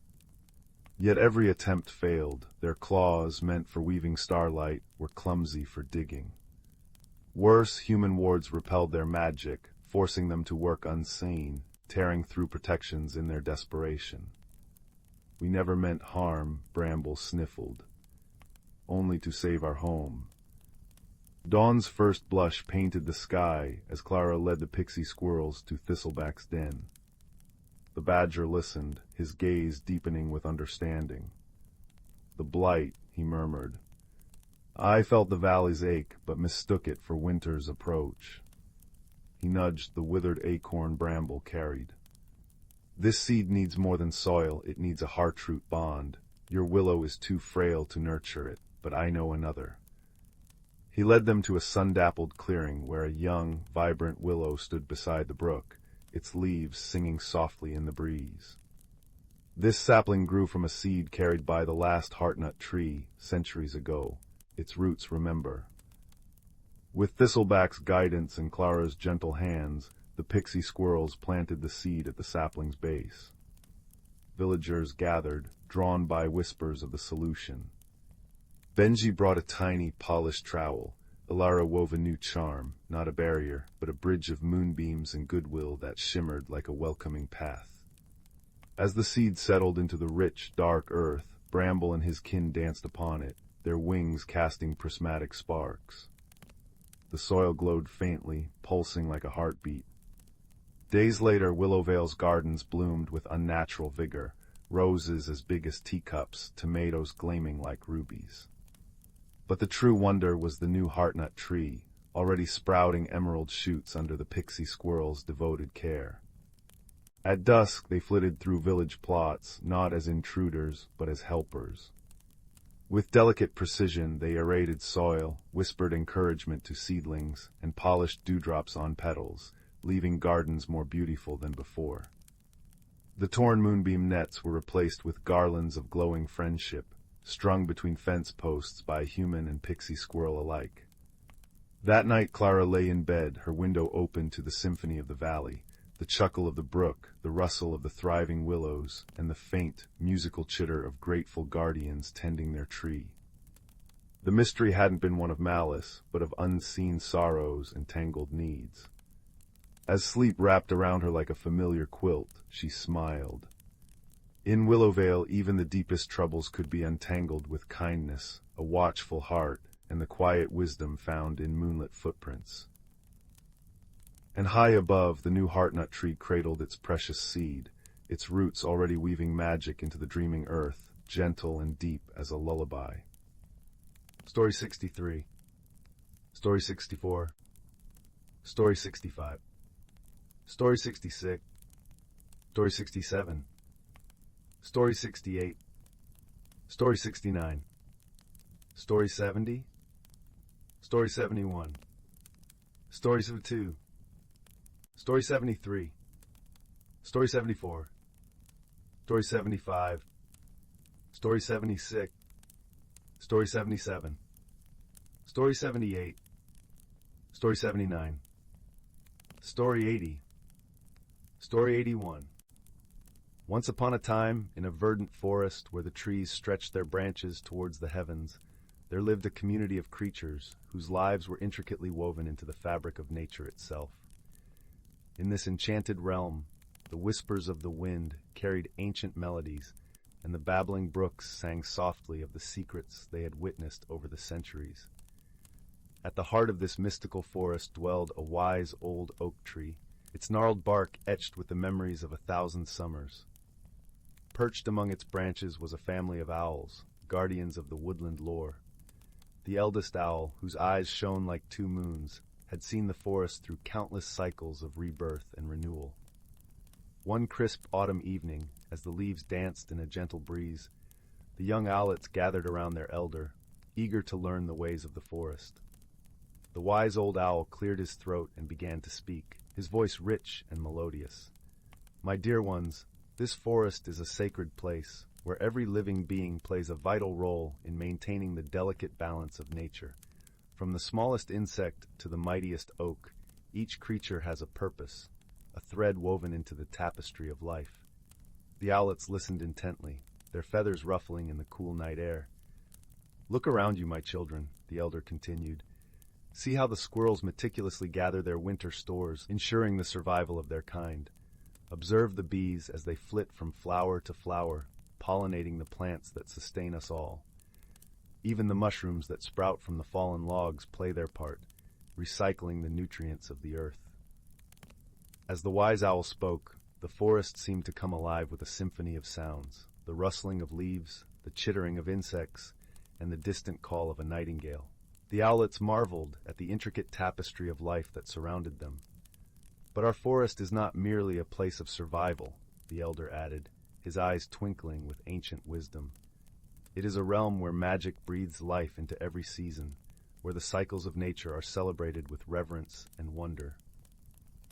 With a sweep of his wing, the old owl gestured towards the distant horizon, where the first hints of autumn's fiery hues were beginning to blaze across the treetops. As the leaves turn crimson and gold, the forest prepares for its annual slumber, embracing the chill of winter with grace and acceptance. It is during this time that the fairies gather, spinning their gossamer threads to weave blankets of warmth for the slumbering creatures. The owlets gasped in delight, for they had heard tales of the elusive fairies, but had never glimpsed their enchanting presence. "And when the first snowflakes drift down from the heavens," the elder continued, "the spirits of the forest awaken, their icy breath painting intricate patterns upon the frozen ponds and streams. These spirits are the guardians of winter, ensuring that the forest rests peacefully until the first buds of spring emerge." As the night deepened, the old owl's voice grew softer, lulling the owlets into a state of tranquil wonder. He spoke of the magical renewal of springtime, when the earth awakened from its slumber, and the forest was alive with the songs of nesting birds and the gentle unfurling of new leaves. He described the vibrant energy of summer, when the forest basked in the warmth of the sun, and the air was thick with the fragrance of wildflowers. Throughout his tales, the wise old owl wove a tapestry of interconnectedness, reminding his young charges that every creature, every plant, and every element of the forest played a vital role in maintaining the delicate balance of nature. "Remember, my dear ones," he whispered as the first rays of dawn peeked through the canopy. "The wisdom of the forest has been passed down through generations, a sacred trust that we must honor and protect. For it is only through our reverence for the natural world that we can ensure its beauty and magic will endure for centuries to come." As the sun rose over the ancient forest, the owlets blinked sleepily, their hearts filled with a newfound appreciation for the wonders that surrounded them. They knew that the lessons of the wise old oak would guide them through their lives, reminding them of the sacred harmony that bound all creatures together in nature's eternal dance. Story 82. Story 83. Story 84. Story 85. Story 86. Story 87. Story 88. Story 89. Story 90. Story 91. Story 92. Story 93. Story 94. Story 95. The little village of Willowbrook nestled in a valley where sunbeams danced through sycamore leaves, and the air always smelled of damp earth and wild thyme. In this quiet corner of the world lived a boy named Leo, whose favorite pastime was combing the pebbled shores of the singing river. Leo had eyes the color of storm clouds and a habit of noticing things others overlooked, the way dew clung to spiderwebs like diamond necklaces, or how the old stone bridge hummed when the wind blew just so. One misty morning, Leo's fingers closed around a pebble unlike any other. It was no larger than a hazelnut, milky white, with a single amber streak swirling through its center. As he wiped away the river silt, the stone pulsed warmly against his palm. Then, clear as birdsong, a tiny voice whispered, "Carry me to the whispering woods." Keeper Leo nearly dropped it in surprise. The pebble, it seemed, was no ordinary stone. It was a heartstone, a fragment of the world's oldest magic, and it had chosen him. That night the heartstone glowed like captured moonlight beneath Leo's pillow.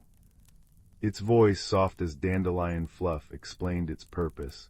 The woods are fading, their songs grow faint. You must restore the balance. Leo packed a satchel with crusty bread, a wedge of cheese, and his coziest woolen scarf. With the heartstone nestled in his pocket, radiating gentle warmth, he slipped into the dawn-lit forest.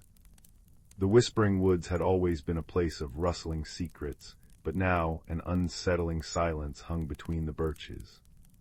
Leaves curled brown at the edges, and mosses lay dull as faded velvet. Leo's first helper appeared as he tripped over a gnarled root. "Mind the ankles, young traveler," chuckled a voice like dry leaves. A badger named Bramble emerged, stout, gray-muzzled, and wearing spectacles perched precariously on his snout. Bramble, a historian of forest lore, explained the crisis. The wood's heart song, a melody woven from roots and rain, had frayed. "Something stolen its harmony," he sighed, polishing his spectacles anxiously. Their path led deeper, where shadows pooled like ink. Here they met Piper, a kingfisher whose feathers shimmered teal and copper. Piper could hear the faintest vibrations in the air, the music of the unseen, she called it. "The sadness comes from the crystal caves," she trilled, landing on Leo's shoulder. "But the way is guarded by the thicket of thorns. It bites."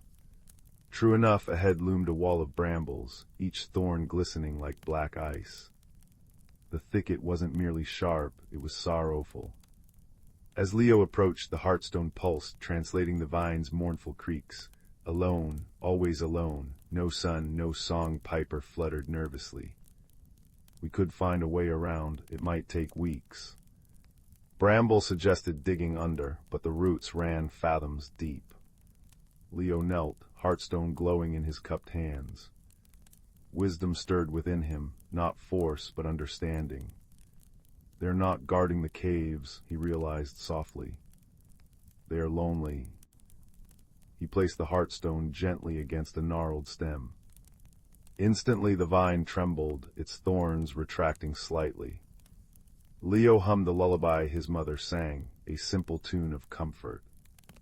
Bramble joined in with a rumbling bass, Piper with a fluting descant. Slowly the thicket parted, not in submission, but in relief. Vines curled like welcoming fingers, revealing a path dappled with sudden sunlight. "You listened," murmured the vines, their voices now soft as ferns uncurling. "No one ever listens." Beyond lay the crystal caves, where geodes sparkled like frozen starlight.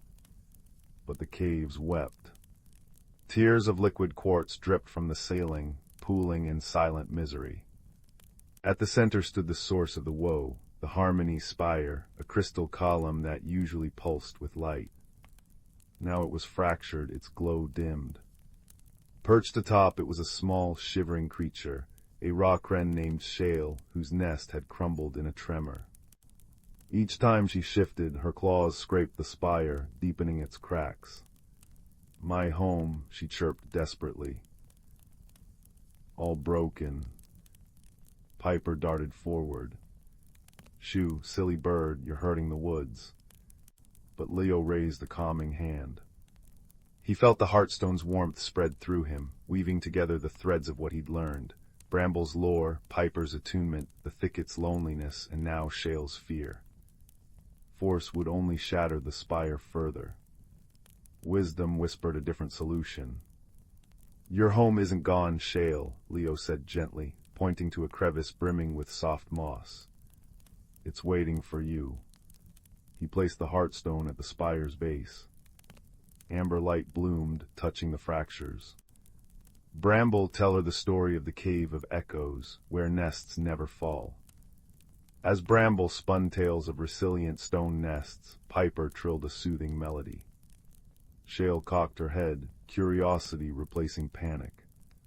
She hopped toward the mossy niche, and as she settled, the spire's cracks sealed with a sound like chimes. Light swelled, warm and gold, flooding the caves. Outside, the woods sighed.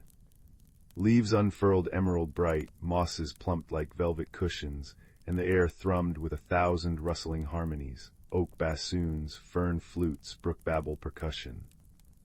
The heart song was restored. As thanks, the woods gifted Leo. Bramble presented him a spectacles cloth woven from spider silk, for seeing clearly. Piper dropped a blue kingfisher feather, for hearing deeply, and Shale chirped a new lullaby into his heart. Leo returned to Willowbrook as dusk painted the sky lavender. The Heartstone, its amber streak now a contented glow, nestled once more in his pocket, a quiet guardian. That night, as crickets sang outside his window, Leo understood. Magic wasn't in grand spells or roaring power. It lived in listening, in kindness that mended broken things. He fell asleep smiling, the forest's lullaby woven through his dreams, knowing the world hummed with secret wonders waiting for a gentle heart to hear them. And in the whispering woods, if you press your ear to the oldest birch, you might still hear 3 friends, a badger, a kingfisher, and a boy, singing the world whole again. Story 96. Story 97. Story 98. Story 99. Deep within the whisperwood, where ancient oaks stretched moss-draped branches toward a sky often veiled in mist, magic hummed just beneath the surface of reality. Here, the seasons didn't merely change, they danced. Spring arrived on the breath of warm zephyrs, carrying pollen-gold promises. Summer unfurled in emerald canopies that shimmered with firefly constellations. Autumn descended in a cascade of amber and crimson, each leaf a whispered secret. Winter wrapped the forest in a crystalline hush, where frost painted stories on frozen ponds. And in this realm the creatures lived not as mere inhabitants, but as guardians of an intricate, singing balance. Young Bramble, a hedgehog with spines like dewdrop-tipped thistles, lived in a cozy burrow lined with dried lavender and owl feathers. His grandmother, a badger named Sorrel with fur like storm-cloud silver, often spoke of the forest's hidden pulse. "Listen beyond the rustle," she'd murmur, her voice as comforting as the crackle of their hearth moss fire.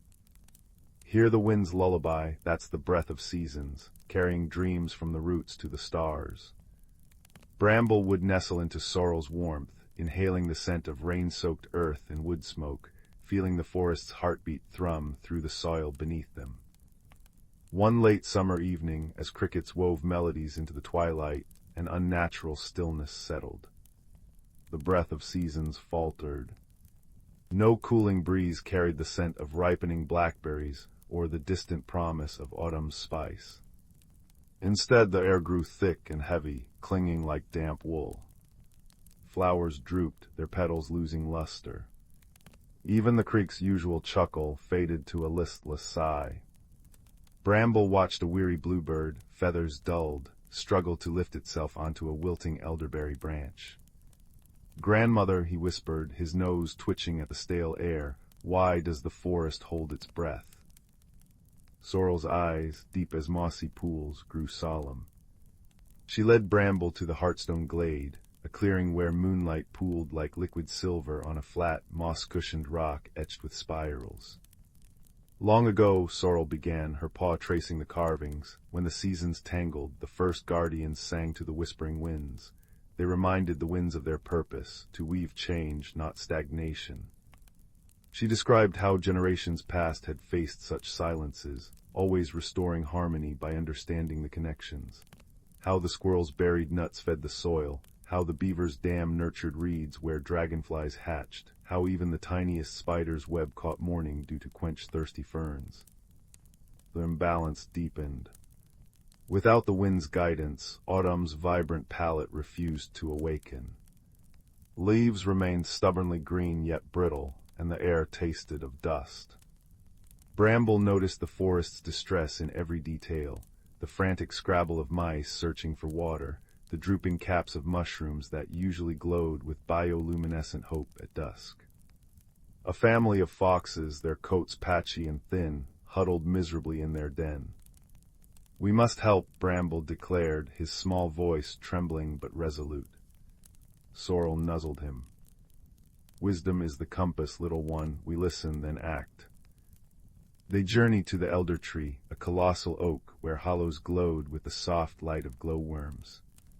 There they convened with Fern, an ancient owl whose feathers held the patterns of frost and starlight, and Pip, a quick-witted dormouse who knew every root path in the forest. "The winds are lost," Fern hooted softly, her amber eyes reflecting the dimming moon. "Trapped in the high peaks where echoes confuse their song." Pip twitched his whiskers. "But why? The peaks have always sung back." Sorrel nodded. "Something silences the echo, something unnatural." Bramble remembered Sorrel's stories, how balance required every voice.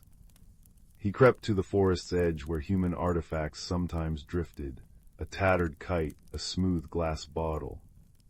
There, half buried in ferns, lay a shard of mirrored metal, reflecting the stagnant sky. It wasn't part of the forest's song. When sunlight hit it, the glare shot upward, blinding and harsh. "This," Bramble gasped. "It steals the mountain's echo." The mirrored shard had fallen from a passing hot air balloon, its unnatural reflection scattering the peak's harmonic response, leaving the winds directionless. With Pip's guidance, they rallied the forest. Badgers dug trenches to tilt the shard. Squirrels wove vines into a net. Fireflies lit their path as night deepened, their glow a constellation of determination. Bramble, heart pounding like a woodpecker's drum, climbed onto Sorrel's back as she nudged the shard into the net. Together they hauled it away from the peaks, burying it deep in clay where its reflection could harm no one. As the last clod of earth settled, a sigh rippled through the trees. Then a whisper. A gentle, cool caress brushed Bramble's spines. It carried the scent of wood smoke and fallen apples. The breath of seasons returned. It swirled through the whisperwood, rustling leaves into bursts of gold and scarlet. Rain followed, soft and sweet, pattering on the canopy like 1,000 tiny drums. The creek laughed again, and flowers raised their faces to drink. In the Heartstone glade, Fern spread her wings as Pip danced in circles. "You listened," Sorrel murmured to Bramble, her eyes crinkling with pride. "Not just with your ears, but with your heart. Balance isn't kept by force, but by tending every thread in the web." That night, as Bramble curled in his burrow, the forest sang him to sleep. Outside, autumn's first frost painted silver lace on spiderwebs, and the wind hummed the ancient lullaby of change and renewal. He dreamed of roots deep in the dark earth, of stars winking through the canopy, and of sorrel's voice, warm and sure. When harmony flows, all things grow. And in that knowing, wrapped in the scent of lavender and the forest's restored breath, Bramble drifted into peaceful slumber, cradled by the eternal dance of the whisperwood. Leo always believed the woods behind his cottage held secrets. Not the ordinary kind, like where squirrels hid their acorns, but deeper, older mysteries. Every evening he'd sit by his window, watching fireflies blink like fallen stars above the ferns. But lately the lights had dimmed, leaving the forest cloaked in an unsettling gloom. On his 10th birthday, Leo's grandmother pressed a smooth, milky white stone into his palm. "This," she whispered, her eyes crinkling like dried apple peels, "is a moonstone. It belonged to your great-great-grandmother, who could see what others couldn't. Keep it close when the world feels too dark." That night, unable to sleep, Leo crept into the woods, the moonstone warm against his skin. As moonlight filtered through the oaks, the stone began to glow, softly at first, then brighter, painting silver veins across the moss. Suddenly a path shimmered into view, woven from cobwebs and starlight, winding toward the ancient willow-heart tree. Its trunk, wider than Leo's cottage, pulsed with a faint, golden light. Heart pounding, Leo touched the bark. It rippled like water, and he tumbled through into a world drenched in twilight hues. Here, the air smelled of crushed mint and damp earth. Giant mushrooms glowed violet, and rivers of liquid amber flowed between roots. But the fireflies, now enormous, with wings like stained glass, drifted listlessly, their light sputtering.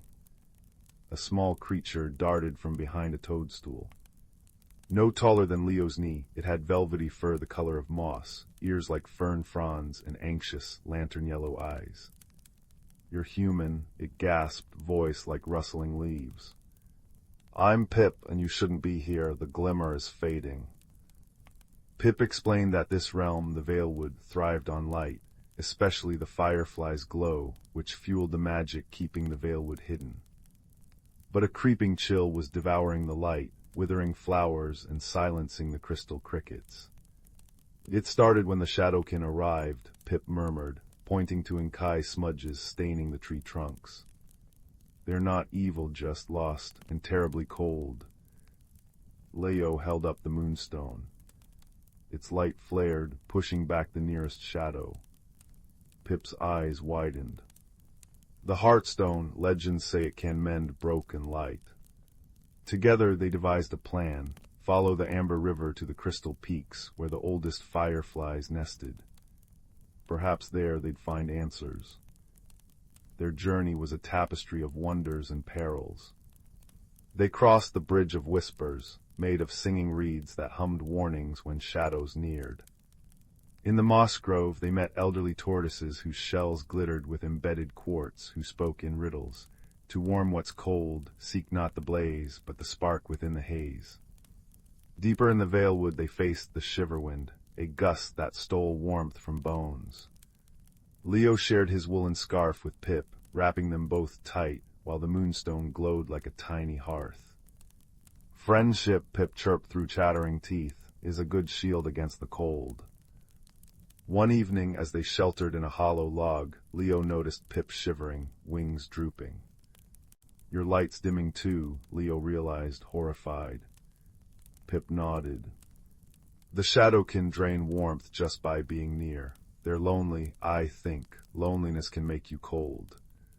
Leo remembered winters by his grandmother's fire, how stories and hot cocoa thawed his own solitude. An idea sparked. What if we helped them? At the Crystal Peaks they found the firefly nests, great geodes pulsing with frail light.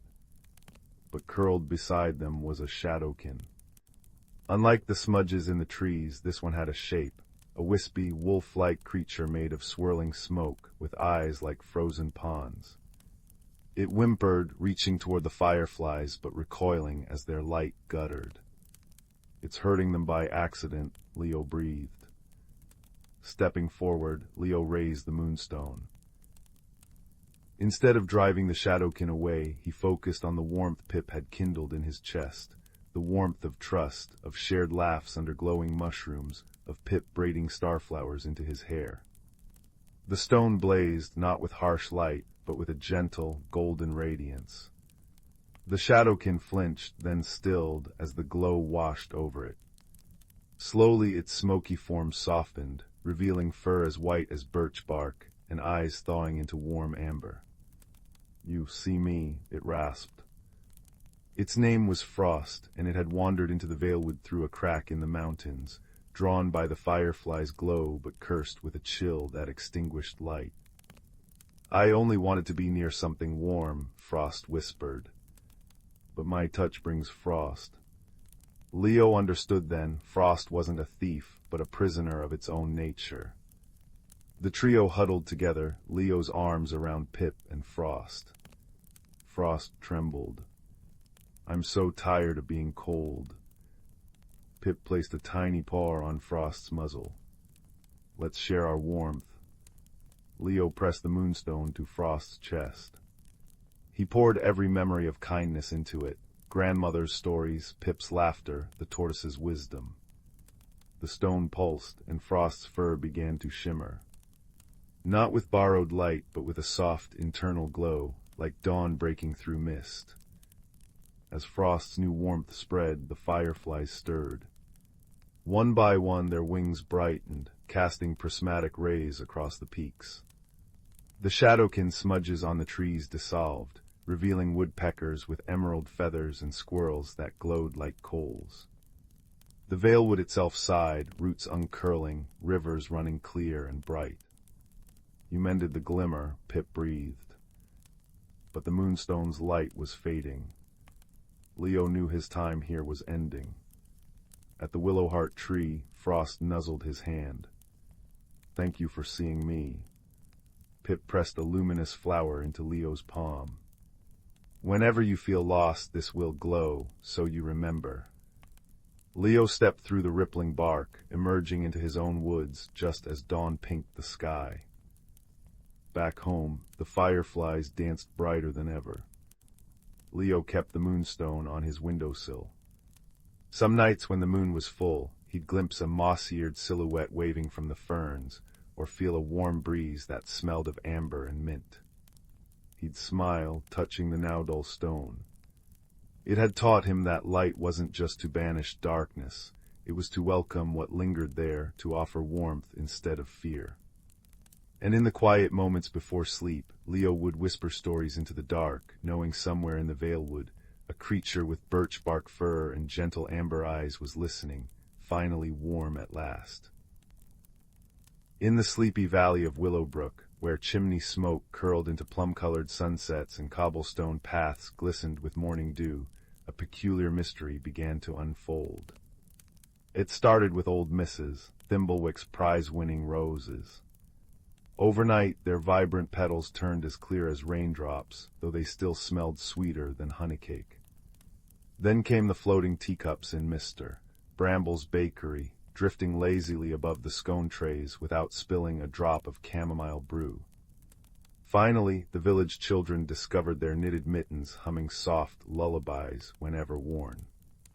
Whispers fluttered through the maple groves like autumn leaves. What magic is this? Young Clara, with eyes like moss agates and a curiosity as deep as the wishing well, decided to unravel the riddle. She tucked her notebook into her apron pocket, filled her pockets with sugar-dusted biscuits, and set out beneath a sky streaked with dove-gray clouds. Her first clue came near the brook, where she found dewdrops hovering midair like tiny crystal bells. "Something's dancing where it shouldn't," she murmured, sketching the phenomenon with a charcoal pencil. Seeking wisdom, Clara climbed the hill to the cottage of Elder Rowan, whose beard held more stories than the village library. His home smelled of dried lavender and slow-brewed wisdom tea. "Ah," he chuckled, strorting his silver beard as Clara described the floating dewdrops. "Nature's shyest children are stirring, but mischief without malice needs gentle eyes to see it." He gifted her a spyglass carved from moonstone, a lens that revealed invisible footprints glittering like crushed starlight on the mossy banks. Following the trail, Clara wandered into the whisperwood, where ancient trees murmured secrets to the wind. There she met Flicker, a squirrel with fur like spun copper and a tail that shimmered when excited. "Trouble's brewing by the Glimmer Pond," he chattered, nibbling Clara's offered biscuit. "The pond sprites are restless, their queen's crown has gone missing." Flicker led her through fern-choked paths to the pond, where water lilies glowed like submerged lanterns. Sure enough, tiny, translucent sprites darted frantically beneath the surface, their usual joyful bubbles replaced by worried sighs. Clara observed quietly. The sprite's magic, usually confined to polishing pebbles and guiding tadpoles, was spilling into Willowbrook, unintended ripples of their distress. Using Elder Rowan's spyglass, she spotted faint scorch marks near a hawthorn bush. "Fireflies don't burn leaves," she mused. Flicker scampered up the tree, returning with a clue, a single thread of iridescent silk, finer than spider web. "Moon moth silk," he declared. "Only night gardeners weave it."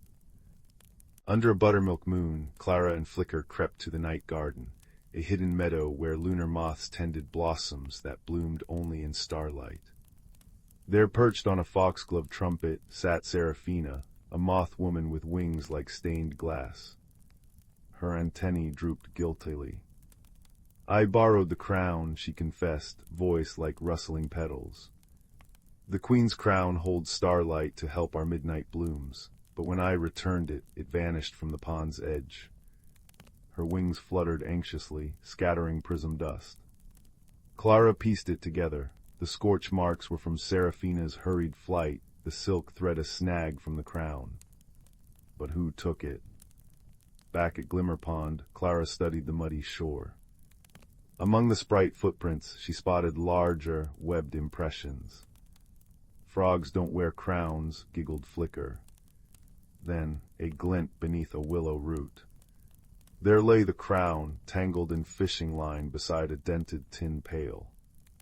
Old Finn, the nearsighted fisherman, often mended nets here at dawn. At daybreak, Clara found Finn by his boat. "I," he admitted, scratching his head, "thought it were a fancy bobber. Took it home for me tackle box." Finn's cottage overflowed with useful finds, bottle cap medals, button brooches, and there, gleaming among fish hooks, the Sprite Queen's crown, a delicate circle of water reeds and captive starlight. The resolution bloomed like dawn. Clara returned the crown to the tearful queen, who rewarded Willowbrook with a promise. Henceforth, sprites would borrow magic openly. Each morning they'd weave dewdrop chimes in Mrs. Thimblewick's garden, float teacups as Bramble's bakery alarms, and stitch humming tunes into mittens to warm small fingers. Seraphina gifted Finn firefly lanterns for night fishing, while Elder Rowan displayed the moonstone spyglass in the village hall, a reminder that mysteries unravel sweetest with kindness and watchful eyes. That evening, as Clara curled by her hearth, the mittens on her hands hummed a soft, contented melody. Outside, the clear roses caught the moonlight like living stained glass, and the air shimmered with the gentle magic of secrets understood. In Willowbrook, even the quietest puzzles nestled into place, cradled by friendship and the soft, sure rhythm of a world where every mystery ended with a lullaby. The evening mist curled around the cottage like a contented cat, silvering the cobblestone path and muffling the distant chime of the village clock. Inside, young Clara traced the frost feathers on her window pane, her breath fogging the glass. 10 years old, with hair the color of chestnuts and eyes holding the quiet depth of a forest pool, she felt a familiar restlessness stir. Her world, nestled between the whispering pines of Eldergrove Forest and the sleepy village of Willowbrook, felt too small, too known. She longed for the rustle of unseen leaves, the scent of unfamiliar earth. Beneath her bed, tucked inside a worn wooden box beside a smooth river stone and a robin's blue eggshell, lay her most precious secret, the whisperwood acorn. It wasn't like any other acorn. Larger than her fist, its cap was etched with swirling silver patterns that seemed to shift in the lamplight, and the nut itself pulsed with a deep, warm amber light, like captured sunset. She'd found it months ago beneath the oldest oak in Elder Grove, its glow drawing her through a thicket she'd never dared enter before. Since then, its gentle thrum against her palm was a constant, silent companion, a promise of something more. That night, unable to sleep, the acorn's pulse felt stronger, almost urgent. Slipping on her softest woolen cloak, she crept downstairs, past the snoring form of her grandfather in his armchair by the dying embers. The front door opened with a sigh, releasing her into the cool, pine-scented embrace of the night. The full moon hung low, a luminous pearl bathing the world in silvery light. Instinctively, Clara drew the whisperwood acorn from her pocket. As moonlight touched its silver-etched cap, the swirling patterns ignited. They spun faster, glowing brighter, casting dancing shadows on the mossy ground. Then, with a soft chime like distant wind bells, a beam of pure amber light shot from the acorn's tip, striking the gnarled trunk of the ancient oak. Where the light touched, the bark shimmered and dissolved, revealing not wood, but an archway woven from living moonlight and tangled roots, leading into profound, inviting darkness. Hesitation flickered, then dissolved under the acorn's warm pulse and the archway's silent call. Clara stepped through. The air changed instantly. It was warmer, thicker, laden with the perfume of 1,000 unknown blossoms and the rich, damp scent of ancient soil. Moonlight here wasn't silver, but liquid gold, filtering through a canopy of leaves shaped like stars and teardrops. Giant luminous mushrooms, glowing softly in blues and violets, lined a path of velvety moss. She stood in the whisperwood, a hidden world nestled within the heart of Elder Grove, revealed only by the key she held. Awed, Clara walked the glowing path. Fireflies larger than sparrows and shimmering with opalescent light drifted past. Trees whispered secrets in rustling tongues, and unseen creatures chirped melodies that felt like laughter. The peace was profound, yet beneath it, Clara sensed a tremor, a faint, discordant note. The golden light seemed thinner in places, the vibrant colors of the giant flowers slightly faded. The joyful chirping held an undercurrent of worry. Rounding a bend where luminous vines cascaded like waterfalls, Clara stumbled upon a sight that made her gasp. A large, grumpy-looking badger, his coarse fur striped silver and obsidian in the moonlight, was wrestling with a tangled mass of shimmering, thorny vines that seemed intent on engulfing a cluster of tiny, trembling star blooms. He huffed and grumbled, snapping at the vines with surprising ferocity, but his paws were clumsy against the stubborn growth. "Blasted bindweed," he muttered, his voice a low, gravelly rumble. "Always snatching the prettiest things. Hold on, little sparks, thorns got you, oof." A thorny tendril whipped back, catching his snout. "Maybe I can help." Clara's voice was soft, hesitant. The badger thorn spun around, eyes wide with shock, then narrowed with suspicion. A sproutling. "Here. How did you?"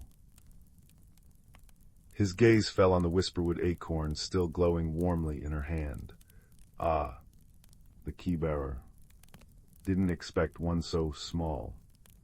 He sniffed, then winced as another vine tightened around his hind leg. "Well, don't just stand there gawping, sproutling. These star blooms need light, and this infernal bindweed thrives on shadow. It's choking the joy right out of them." Clara stepped forward, the acorn's light flaring brighter as if responding to the threat. She noticed the bindweed recoiled slightly from its amber glow. "It doesn't like the light?" she asked, moving closer, holding the acorn near the thickest tangle near the badger's leg. "Course it doesn't." Thorn snapped, but his tone held less bite as the vine loosened its grip under the acorn's radiance. "Darkness is its home, but mere light won't stop it for long. Needs cleverness, it does, and paws or hands that can work the knots." Working together, an unlikely alliance formed. Thorn, despite his grumbling, had surprising knowledge of the Whisperwood's plants. He directed Clara where to shine the acorn's light most effectively, weakening the bindweed's grasp. Clara, with her nimble fingers, carefully untangled the complex knots the vines had formed around the starbloom's delicate stems, using the acorn's light as a guide and shield. Thorn used his strong claws and teeth on the tougher roots. It was slow, careful work. Clara learned the bindweed wasn't inherently evil. It was just growing wild, unchecked, drawn to the fading light of the blooms. Thorn learned the sproutling wasn't useless. Her patience and dexterity were invaluable. Finally, the last vine fell away. The starblooms trembled, then unfurled fully, releasing a shower of sparkling golden pollen that filled the air with the scent of honey and sunshine. Their light strengthened, pushing back the lingering shadows. Thorn sat back, panting, wiping a paw across his snout. He looked at Clara, then the rescued blooms, then back at Clara. A gruff sound, almost like a purr, rumbled in his chest. HMPH not bad for a sproutling, name's Thorn, keeper of the Glimmer Glade, or what's left of it. His voice held a deep sorrow now, replacing the grumpiness. What's wrong? Clara asked, sensing the tremor in the world again, stronger now. The light, it feels thin. Thorn nodded heavily. It's fading, the heart of the Whisperwood, it's gone missing. He gestured towards the heart of the forest, where the golden light seemed dimmest. Deep within the crystal caverns, a great crystal, warm as summer sun, bright as 1,000 fireflies, it's the source of all light and life here, without it. He looked at the struggling bindweed they just pushed back, already sending out tentative feelers again. Without it, the Whisperwood dims, the bindweed spreads, the songs grow sad. Winter will come, a winter with no end. A cold dread washed over Clara. Gone missing, how, who would take it? Don't know, Thorn admitted, his shoulders slumping. Happened under the last dark moon. No creature of the Whisperwood would harm the heart, it sustains us all. He looked at the Whisperwood acorn glowing in Clara's hand. The Kibar always appears when the Whisperwood is in peril. Legend says they bring hope. He fixed her with his dark, intelligent eyes. Will you help me find it, Kibar? Help me save my home. Clara's restlessness transformed into a fierce, warm resolve. She looked at the fading starblooms, listened to the worried chirps in the trees, felt the acorn's steady pulse against her skin, a pulse that echoed the missing heart. Yes, Thorn, I will. Their journey began under the watchful gaze of the golden moon. The Whisperwood acorn was their compass and guide. As they ventured deeper, the signs of decay grew clearer. Luminous mosses turned gray and brittle. Flowers drooped, their colors muted. The air grew colder, the joyful sounds replaced by an anxious silence. The path led them through groves of singing reeds, their melodies now mournful dirges, across bridges woven from living willow branches, which creaked ominously, and past pools where water sprites usually danced, now huddled together, their light dim. The acorn's light was crucial. It revealed hidden paths etched in faint silver on the moss, paths Thorn admitted he hadn't known existed. It calmed agitated creatures, like a family of luminescent hedgehogs whose quills flashed erratically with fear. One night, as a creeping chill mist threatened to swallow them, the acorn's glow flared, burning the mist away like sunlight on frost. They weren't alone for long. Their first companion joined them near the Sighing Falls. A young stag, his coat the color of twilight, his eyes wide and fearful, emerged from the gloom. He was trembling, barely more than a fawn. The shadows, he whispered, his voice like rustling leaves. They grow teeth in the dark places, they chased me. My herd I got lost. His name was Fern. Thorn grumbled about skittish saplings, but Clara knelt, offering a reassuring touch and sharing a piece of sweet root from her pocket. The Whisperwood acorn's light seemed to soothe Fern's terror. He knew the lay of the land near the crystal caverns, and his keen senses could detect subtle shifts in the air and earth. He joined them, finding paths through dense thickets where Thorn's sturdy form would have struggled. Later, navigating a treacherous slope of loose, glowing shale near the cavern's entrance, they encountered the Flicker clan. These weren't ordinary fireflies. They were tiny, winged sprites woven from living light, barely larger than Clara's thumb. Normally playful, they now darted in erratic, panicked patterns. Their elder, a sprite named Glimmer with wings like stained glass, explained in a voice like tinkling bells, "The heart song is gone, our light weakens. We saw something huge and moving towards the deep dark." Clara held the whisperwood acorn high. Its warm, steady amber light seemed to resonate with the sprite's own flickering forms, calming their frantic dance. "We're going to find the heart," Clara promised. "Can you show us the way you saw the huge thing go?" Glimmer's light brightened. "Yes, Keybearer, we remember. We will light your path." The Flicker clan became their living lanterns, zipping ahead, illuminating crevices and pitfalls within the vast, echoing entrance of the crystal caverns. Their collective light, guided by the acorn's steady pulse, pushed back the oppressive darkness that seemed to press in from all sides. The crystal caverns were breathtakingly beautiful and deeply unsettling. Geodes taller than houses pulsed with faint internal light amethyst, citrine, aquamarine, but their glow was sickly, intermittent. Stalactites and stalagmites, usually gleaming like polished ivory, were dull and streaked with gray.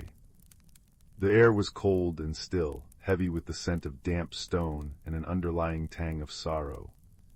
The path Glimmer showed them led downwards, deeper into the mountain, away from the faint moonlight filtering through high crevices, into a realm of near-total darkness only held at bay by the Flicker clan and the whisperwood acorn. Strange, echoing drips replaced the forest sounds. The weight of the mountain pressed down.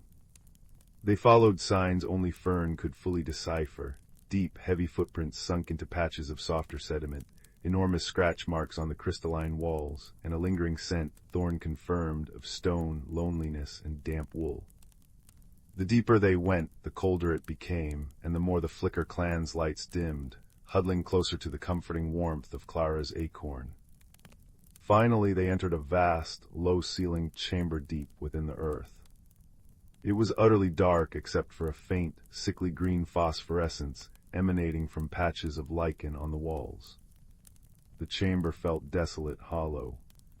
And there, in the very center, hunched on a floor of cold, dark stone, sat the source of the footprints. It was a giant. Not a monster from a scary tale, but a being of living rock and moss. He was easily 3 times Thorn's height when sitting, his body craggy and uneven, like a small hill given life. Patches of grayish lichen grew on his stony shoulders. His head, resting on massive knees, was formed from rough-hewn granite, and his eyes, when he slowly lifted his head at their approach, were 2 deep, dark pools reflecting the faint light from the acorn and sprites. They held an ocean of sadness. In his enormous, stone-knuckled hands, he cradled something that pulsed with a weak, struggling light, the heart of the whisperwood. It was a large, multifaceted crystal, its usual vibrant gold now a dim, flickering amber, its light barely illuminating the giant's sorrowful face. Thorn bristled, a low growl starting in his chest. You stole the heart, you're killing the whisperwood." Fern trembled behind Clara, and the Flicker clan dimmed their lights fearfully. The giant flinched at Thorn's accusation, his stony features crumpling further. He didn't speak, but a deep, resonant sound emanated from him, like boulders grinding together under immense pressure. It wasn't words, but Clara felt its meaning resonate in her bones. Loneliness. Cold. Darkness. Wanting light. Clara's anger at the fading forest melted away, replaced by a wave of profound understanding. She stepped forward, placing a hand on Thorn's head, calming his growl. She held the whisperwood acorn high, its light steady and warm.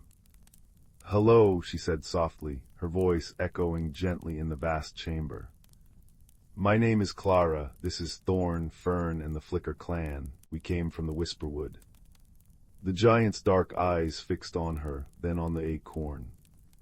He made the grinding sound again, softer this time. "Lost. Cold. Found light. Took it. Didn't know." His massive finger, rough as uncut stone, gently touched the fading heart in his hands. "You didn't know it needed to stay in its place?" Clara asked gently, moving closer. The giant shook his massive head slowly. "Dark here.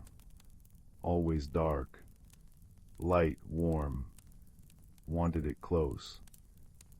Clara understood. He wasn't a thief driven by malice, but a lonely soul trapped in the deepest dark, drawn to the only warmth and light he'd ever encountered. He hadn't understood the consequences. "The light from the heart," she explained, her voice filled with compassion, "it needs to be free. It needs to shine for everyone in the Whisperwood, the trees, the flowers, the badgers, the deer, the firefly sprites. Even the bindweed needs a little light, though not too much." She offered a small smile. "When it's trapped down here, it fades. The whole forest is growing cold and dark. The creatures are scared." The giant looked down at the heart in his hands, its weak pulse reflecting in his deep eyes. He made a sound like a sighing mountain. "Hurting. I hurt them." Genuine anguish filled the resonant sound. He looked at the struggling light, then at Clara, Thorn, Fern, and the flickering sprites. He saw their determination, their fear, and Clara's unwavering kindness. Slowly, ponderously, the giant rose to his full height, making the chamber seem smaller. He looked from the fading heart to Clara, then to the dark passage leading upwards. He made a questioning rumble, pointing a massive finger towards the surface. "Yes," Clara said, relief washing over her like warm sunlight. "It needs to go back to the crystal caverns, to its proper place. Then its light will be strong again for everyone." The giant nodded, a slow, heavy movement. He cradled the heart carefully against his stony chest. Then, with surprising gentleness, he extended his other enormous hand, palm open and flat, towards Clara and her companions. "Come." Hesitantly, Clara stepped onto the giant's palm. Thorn, after moments grumbling about undignified transport, climbed on beside her, followed by Fern, who nuzzled Clara reassuringly. The Flicker clan settled on their shoulders and heads like living jewels. The giant's hand was surprisingly warm, not cold stone, but warmed by the faint pulse of the heart he held. With careful, earth-shaking steps that echoed through the tunnels, he carried them back the way they had come, retracing their path through the oppressive darkness that now felt less threatening. The Whisperwood acorn's light, combined with the giant's presence and the heart's weak pulse, pushed back the gloom. The journey upwards felt quicker. As they neared the upper caverns, the giant's steps grew lighter, less burdened. Hope was a tangible thing in the air. Finally, they reached the heart's rightful chamber, a vast, cathedral-like space near the cavern entrance, bathed in the strengthening moonlight filtering from above. A natural pedestal of pure white crystal stood in the center, waiting. The giant approached the pedestal. He looked at the heart, then at Clara and her friends on his palm. His deep eyes held a complex mix of sorrow, understanding, and dawning hope. With infinite care, as if placing the most fragile bird's egg, he lowered the Whisperwood heart onto the crystal pedestal. For a breathless moment, nothing happened. The heart lay there, its light still faint and flickering. Then a single pure note rang out, like a crystal bell struck deep within the earth. The heart flared. Not weakly, but with a sudden, blinding burst of pure, golden light that filled the cavern, washing over the walls, igniting the geodes within. Amethyst burned violet, citrine shone like captured sun, aquamarine glowed with the depth of tropical seas. The light pulsed outwards, a wave of warmth and energy that flowed through the caverns, down the tunnels, and out into the whisperwood beyond. On the giant's palm, Clara, Thorn, Fern, and the Flicker clan felt it wash over them a wave of pure, revitalizing joy. Outside, they knew without seeing, the gray moss turned emerald and luminous, the star blooms burst forth in radiant showers of gold, the bindweed shrank back, seeking only the dappled shade it preferred.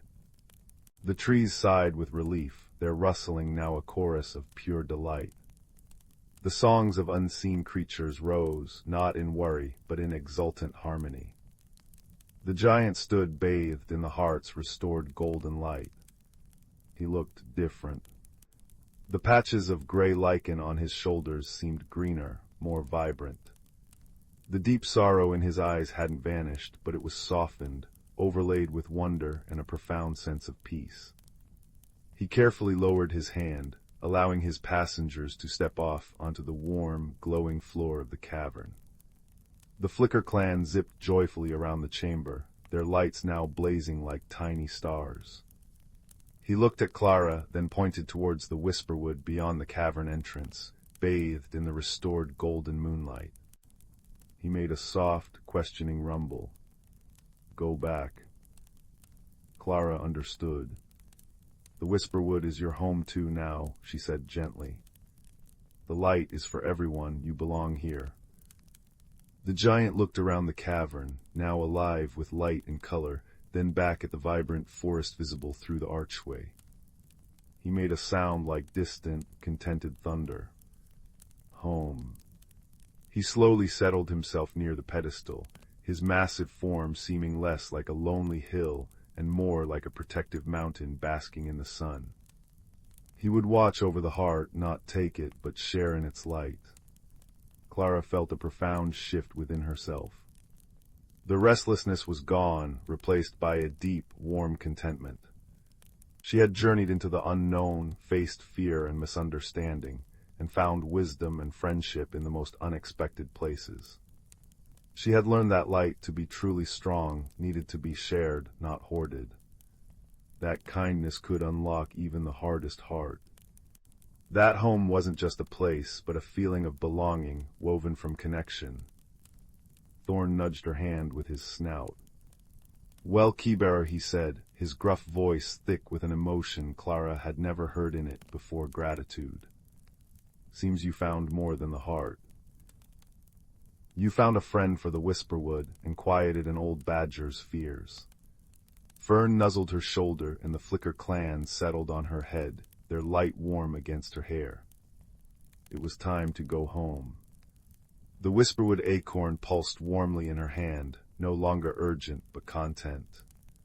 It had guided her, illuminated her path, and now it felt like a promise kept. They walked back through the whisperwood, transformed. The golden light was stronger, richer, than even when Clara first arrived. The air hummed with life and song. Creatures peeked from blossoms and branches, their eyes bright and curious, waving tiny limbs or rustling leaves in thanks. Emerging through the moonlit archway, woven by the acorn back into Eldergrove, felt like stepping from a vivid dream into a familiar, yet subtly changed reality. The ordinary forest seemed imbued with a deeper magic, a quieter song. She could now hear the rustle of leaves holding secrets, the scent of pine carrying whispers, the moonlight feeling like a gentle embrace. The archway shimmered and faded back into the solid bark of the ancient oak, leaving only the scent of honey and starlight lingering in the cool air. Clara slipped back into the quiet cottage. The embers in the fireplace glowed warmly. Her grandfather still snored softly in his armchair. Everything was as she left it, yet nothing was the same. She placed the whisperwood acorn back in its wooden box beneath her bed. Its pulse was slow, steady, peaceful. It had done its work. Climbing into her own bed, the soft quilt pulled up to her chin, Clara looked out at the moonlit forest. She no longer felt the ache of the too small world. She knew the vastness within it, the hidden light, the unexpected friendships. She knew the giant, Borin, for that was the name that resonated in her heart for him, was watching over the heart, sharing its warmth. She knew Thorn was patrolling his glimmer glade, grumbling contentedly. Fern was safe with his herd. The Flicker clan danced in the restored light. She closed her eyes, the scent of star blooms and warm earth faint in her memory. The echoes of the whisperwoods song a gentle lullaby. The world was vast, beautiful, and full of hidden light waiting to be shared. And she, Clara, with a heart full of wonder and a small, glowing acorn beneath her bed, belonged to it all. Sleep came swiftly, deep and peaceful, carrying her into dreams woven with golden light and the gentle rumble of a mountain finding its home. Outside, the first true dawn of the restored whisperwood began to blush on the horizon, promising a day filled with the quiet, enduring magic of connection. The amber light of autumn afternoons had always been Layla's favorite time of year.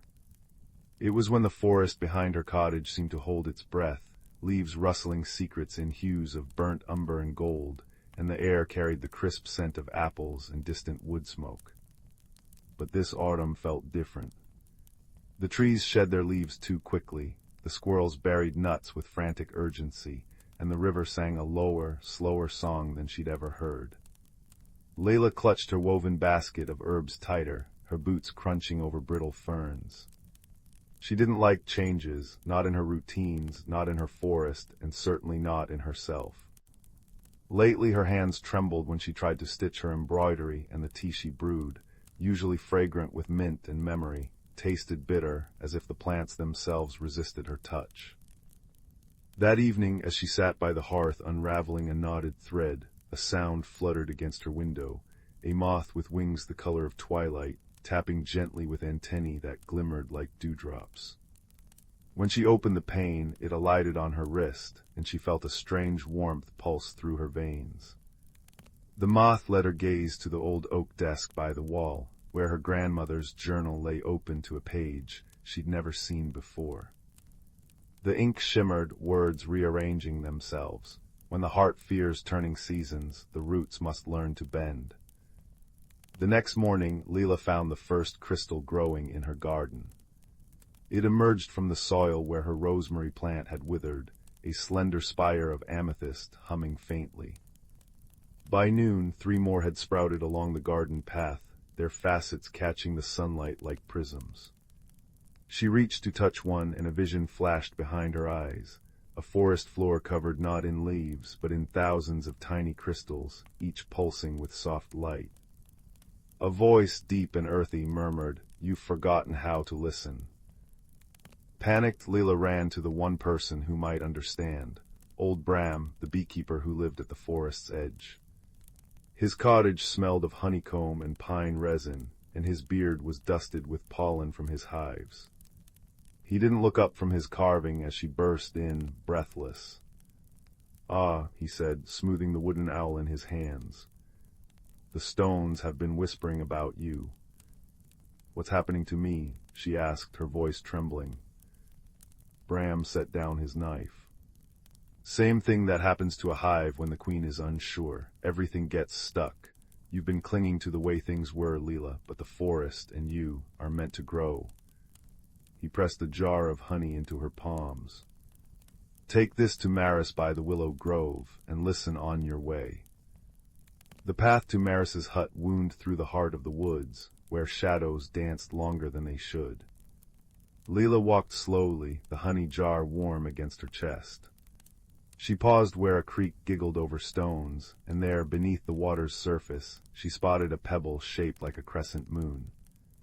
As she fished it out, the crystal in her pocket vibrated, and the pebble's edges softened into a tiny silver bell. A laugh echoed, not her own, but bright and clear, like wind chimes.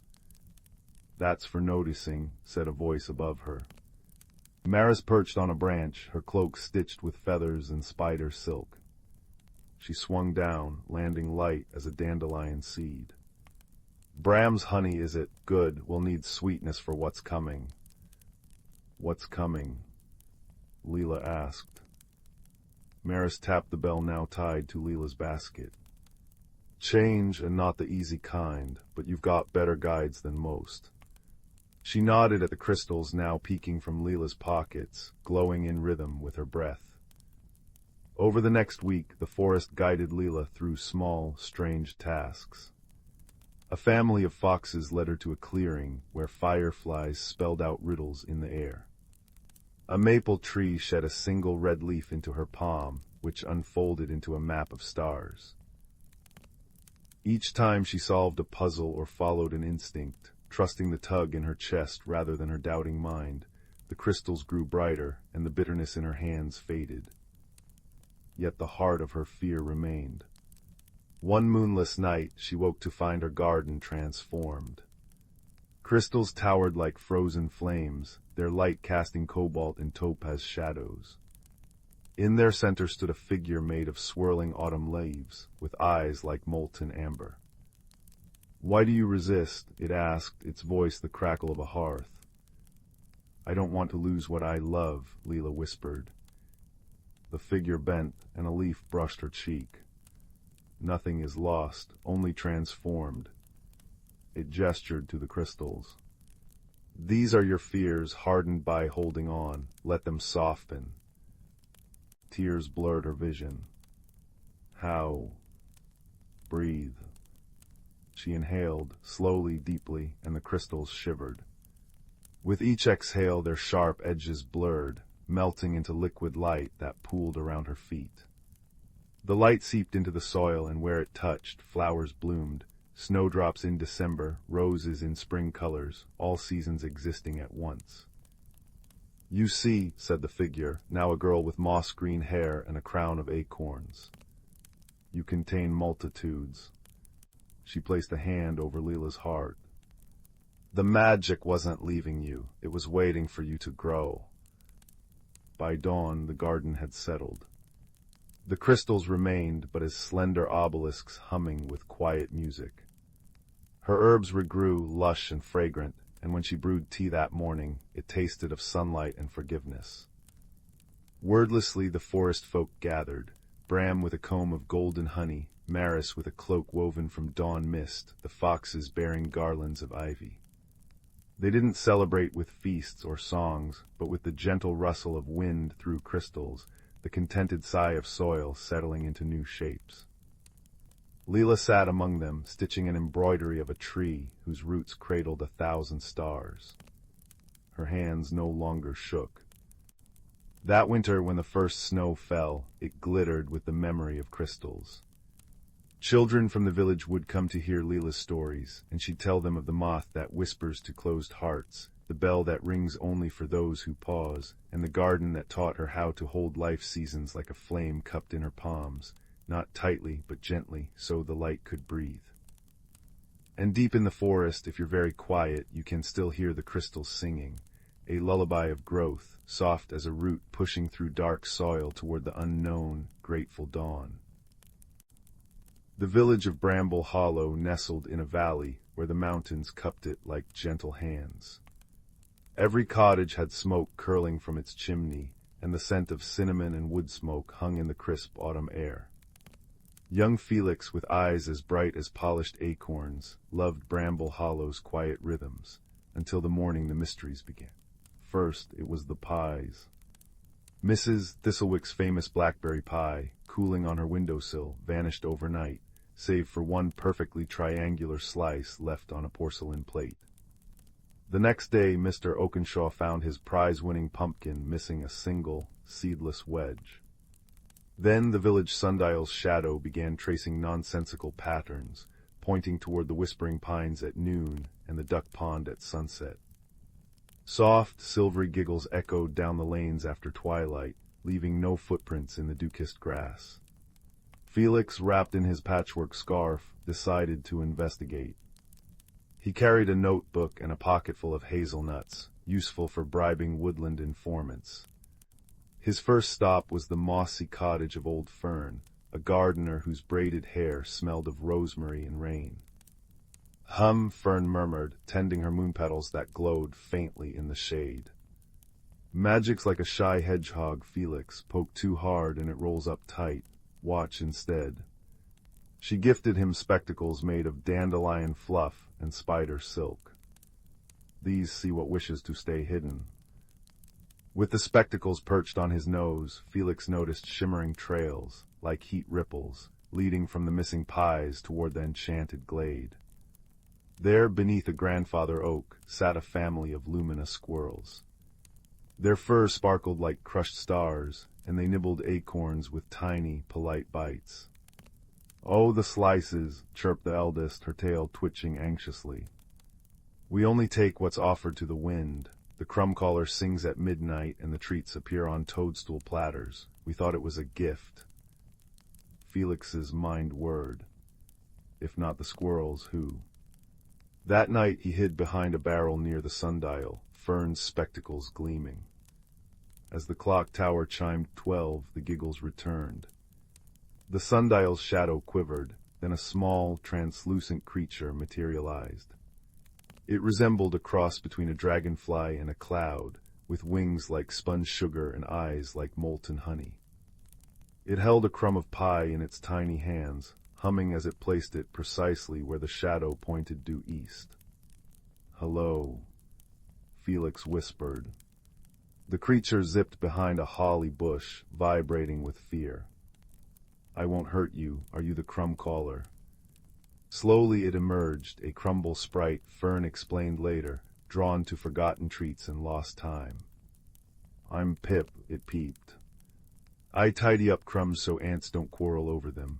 But the sundial, it looked so lonely, stuck in one place forever. I thought if I fed it crumbs at happy moments, it might dance."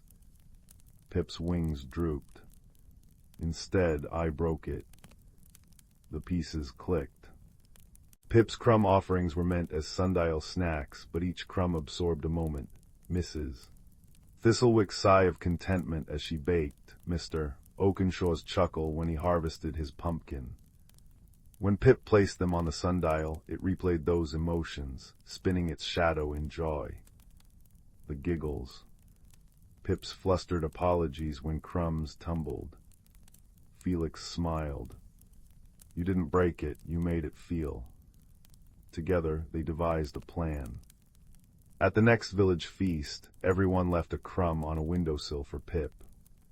The sundial, now fed with shared laughter, settled peacefully. Pip became Bramble Hollow's keeper of small delights, polishing dewdrops and arranging fallen leaves into cozy beds for beetles. And every full moon, the villagers leave a triangular slice of pie on a toadstool, where Pip and the luminous squirrels share stories under the grandfather oak, their laughter blending with the wind.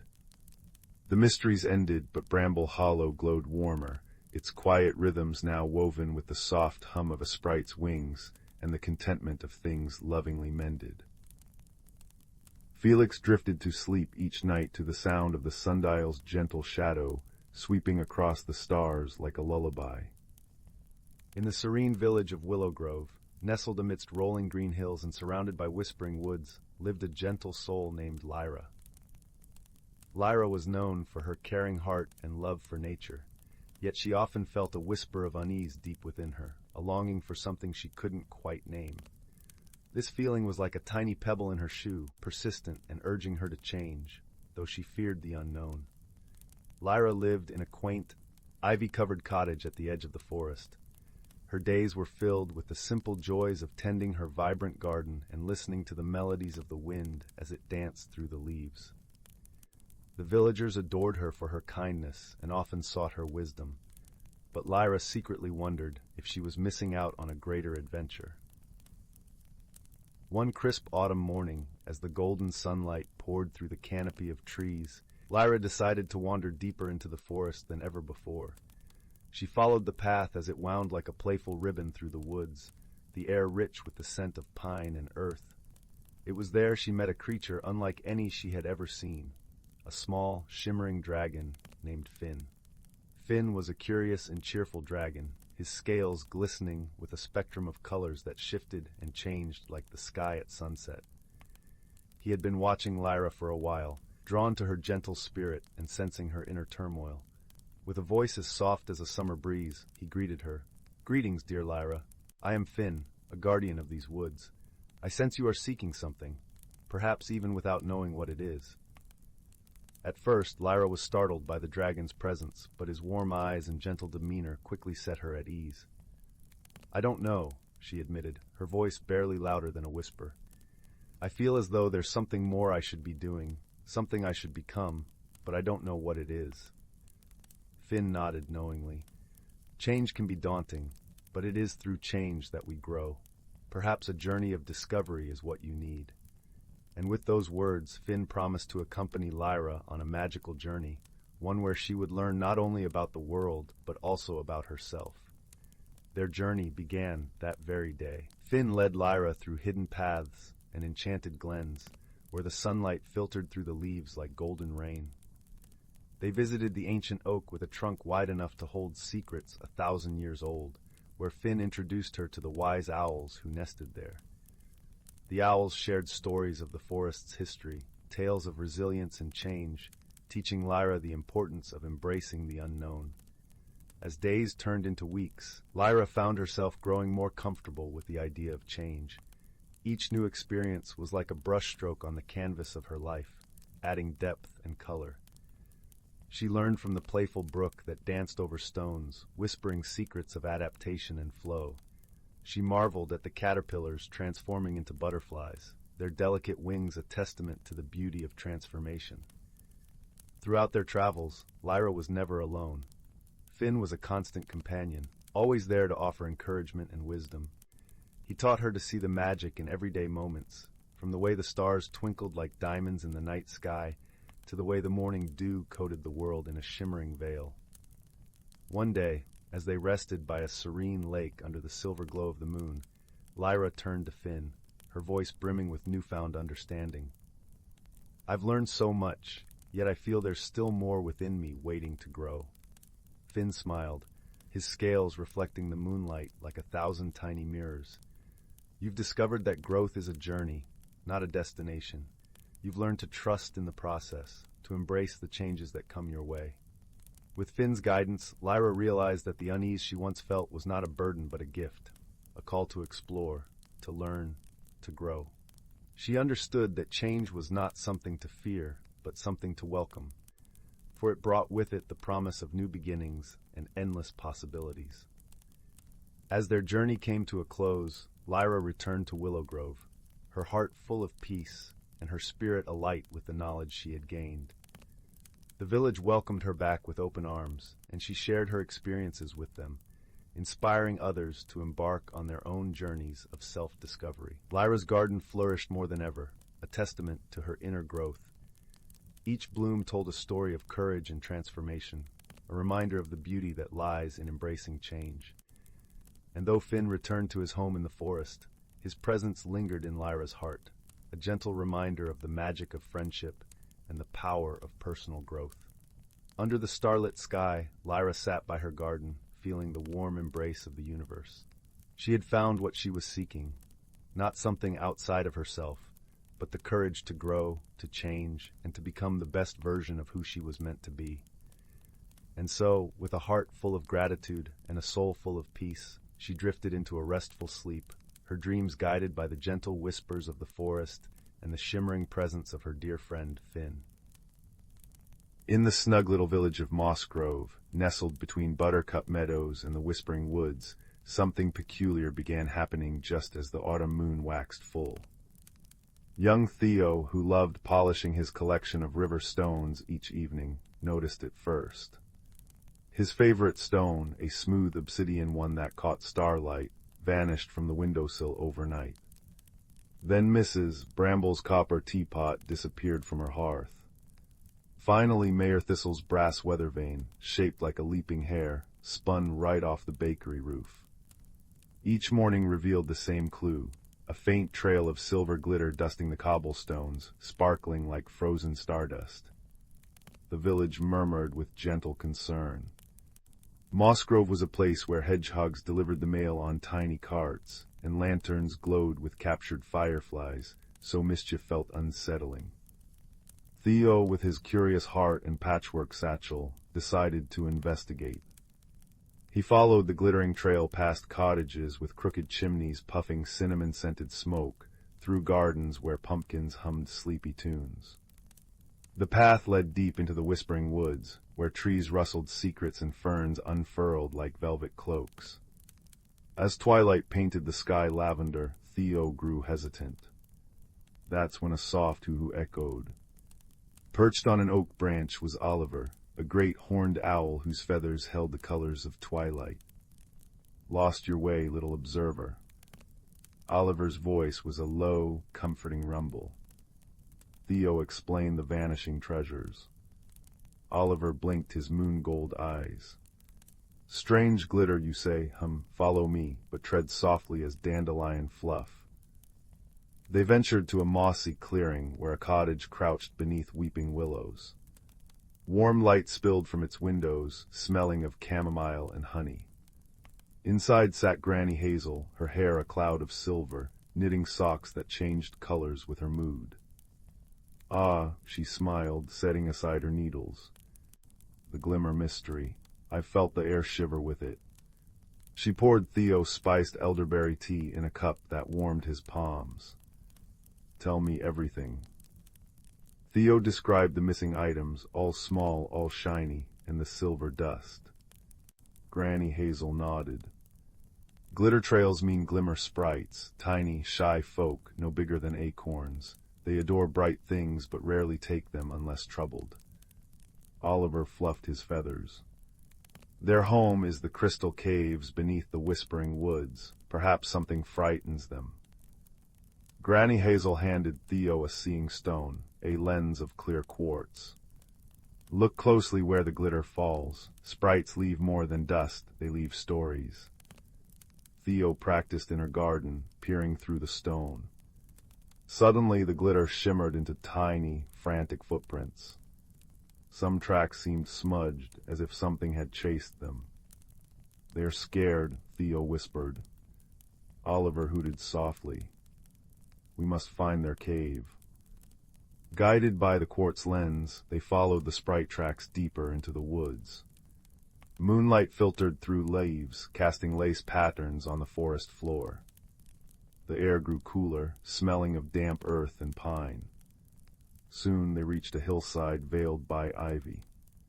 Behind it yawned the crystal cave's entrance, usually aglow with sprite light. Now it lay dark except for flickers of movement inside, like trapped fireflies. Suddenly, a low growl vibrated the ground. A shadow detached itself from the rocks, a massive badger, her fur matted, one paw swollen and caked with mud.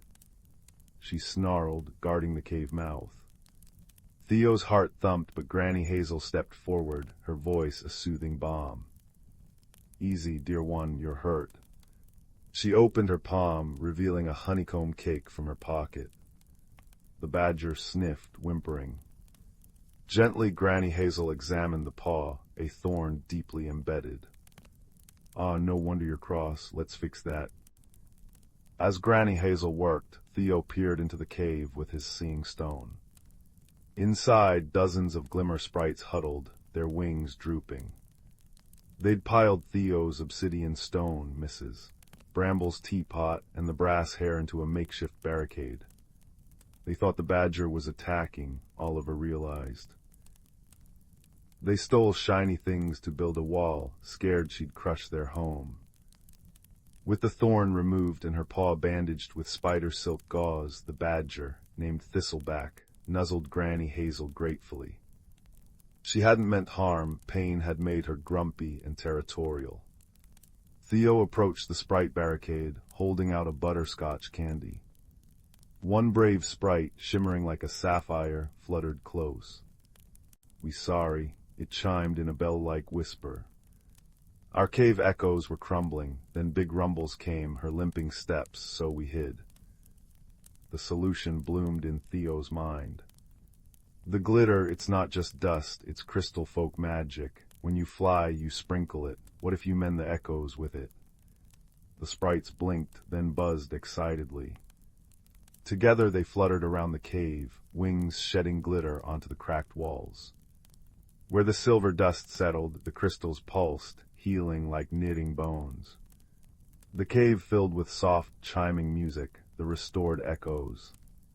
To thank the villagers, the sprites returned every treasure, polished brighter than ever. But the surprise came at dawn. The sprites had woven the leftover glitter into a shimmering bridge between Thistleback's den and their cave, so she could guard them properly and share honey cakes. Moss Grove celebrated with a moonlit feast. Mrs. Bramble brewed tea in her copper pot, Mayor Thistle's hair weathervane leapt happily on the mended roof, and Theo's obsidian stone sat gleaming on Granny Hazel's mantle, a reminder. As stars blinked awake, Theo curled by Granny Hazel's hearth, Oliver purring on the rafters. "Fear makes walls where bridges could be," murmured Granny Hazel, her knitting now a soft rainbow. "And kindness," added Theo sleepily, watching firelight dance on his stone, "is the shiniest treasure of all." Outside, silver glitter dusted the path home, glowing like a promise in the peaceful dark. In the heart of an ancient forest, where sunlight danced through the canopy in delicate patterns, there lay a quaint village known as Mistwood Hollow. This village was unlike any other, nestled snugly between towering oaks and whispering pines. The air was perpetually sweet with the scent of wildflowers, and the gentle murmur of a nearby brook provided a constant, soothing lullaby. Mistwood Hollow was home to a small, tight-knit community of kind-hearted souls. Among them was a young boy named Finn. Finn had eyes the color of the forest after a rainstorm, deep and vibrant, with a spirit as gentle as the morning dew. He was a curious child, always eager to explore the hidden nooks and crannies of the forest that surrounded his home. One crisp, golden morning, Finn set out for an adventure, his heart brimming with the promise of discovery. The forest was alive with the chirping of crickets and the rustling of leaves underfoot. Finn loved these sounds. They were like the voice of an old friend, comforting and familiar. As he wandered deeper into the woods, Finn stumbled upon a clearing he had never seen before. In the center of this clearing stood a magnificent tree, its trunk wide and gnarled, with branches that stretched towards the sky like welcoming arms.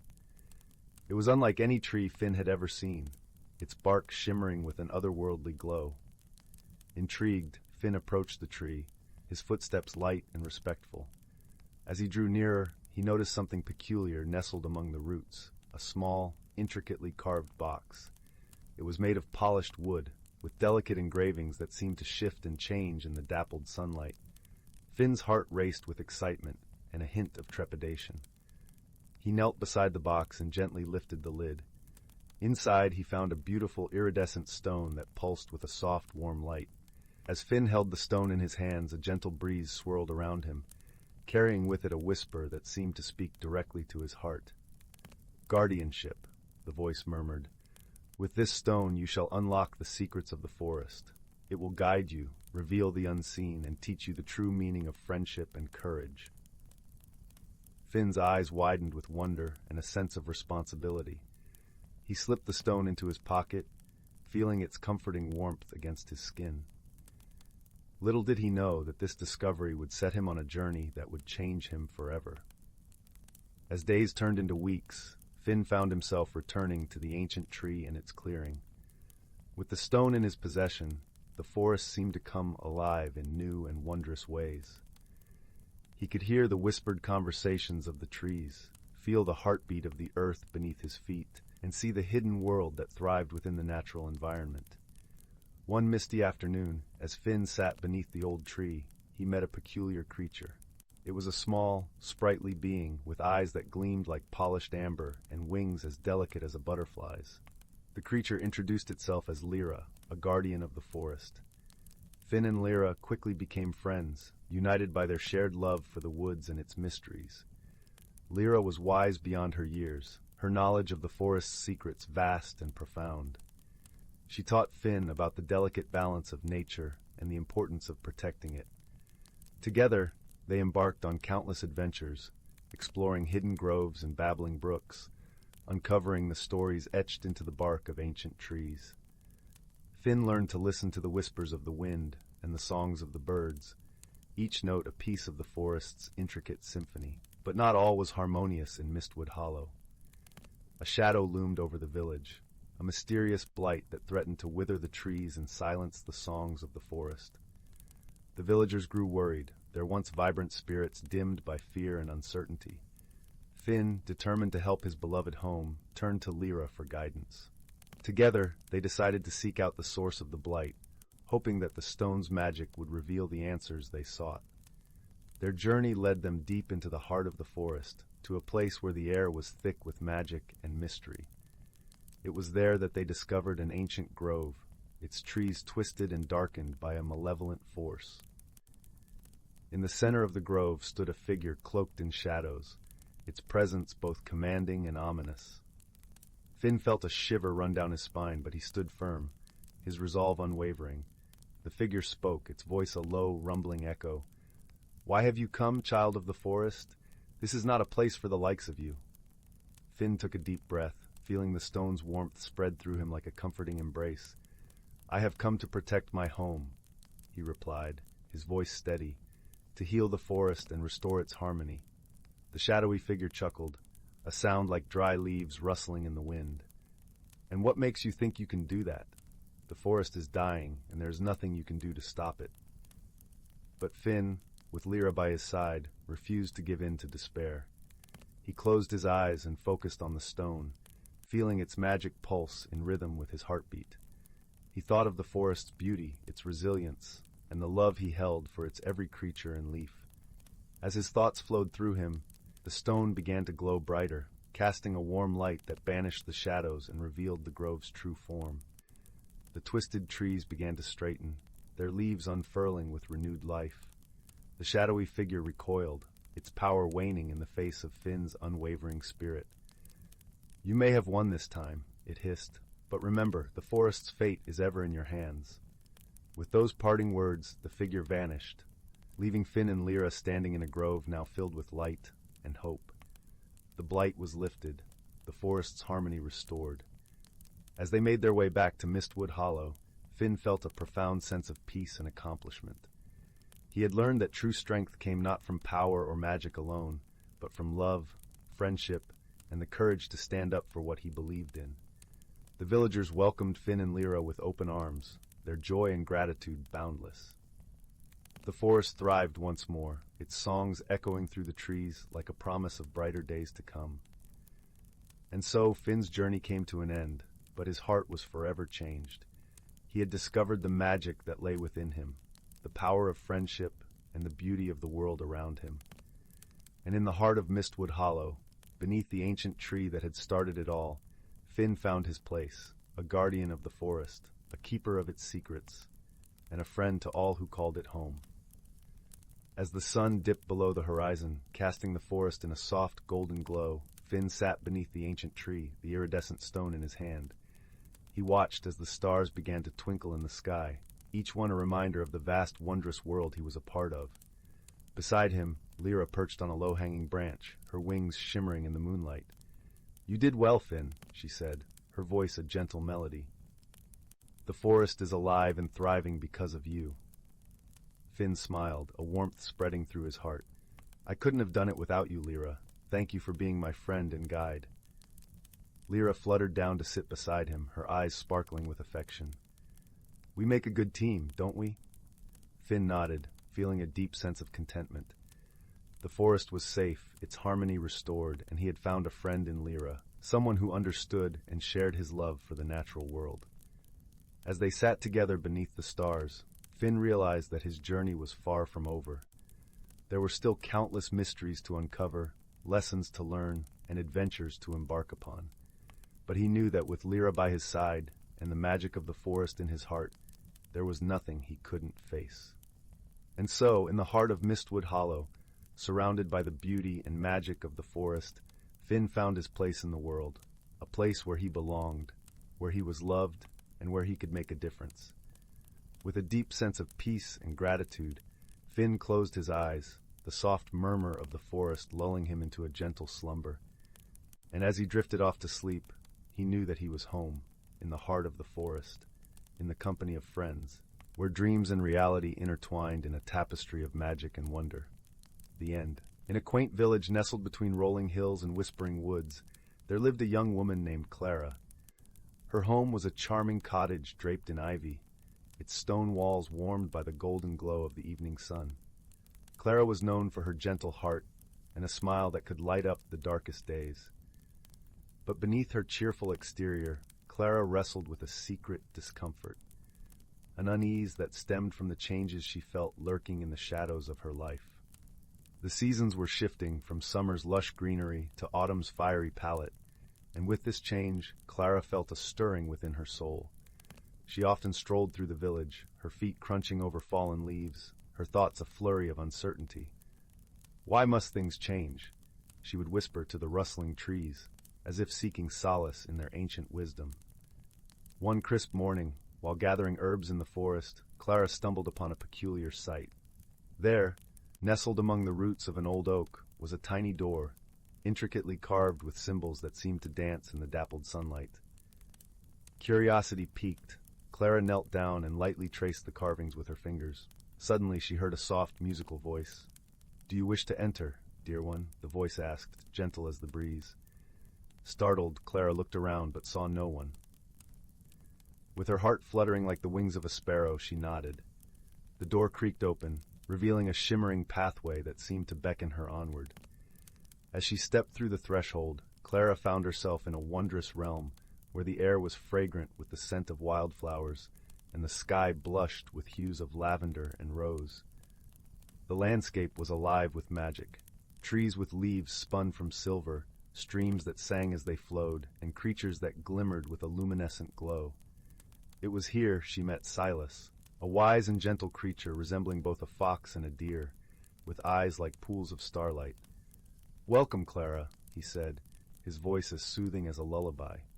"You've entered the realm of reflection, where inner truths are revealed through the magic that surrounds you." Silas became Clara's guide, leading her through this enchanted land where every step seemed to mirror the transformations she feared. Together, they wandered through fields of golden grass that whispered secrets in the wind, and visited groves where the trees sang songs of old. One afternoon, as they rested by a crystal-clear pond, Silas spoke gently. "Change is like the seasons, dear Clara. It is the nature of life to evolve and grow. It is not something to fear, but to embrace." Clara watched her reflection ripple in the pond, noticing how the water distorted and reshaped her image. She realized that just as the pond could change her reflection, so too could she adapt to the changes within and around her. With each passing day in the magical realm, Clara found herself growing more attuned to the subtle rhythms of life. She learned from the creatures of the forest, who navigated their world with grace and acceptance. From the flowers that bloomed and faded with the sun, she learned the beauty of cycles and renewal.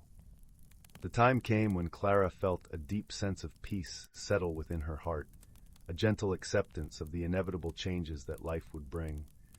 She thanked Silas for his wisdom and friendship, his presence a comforting balm to her soul.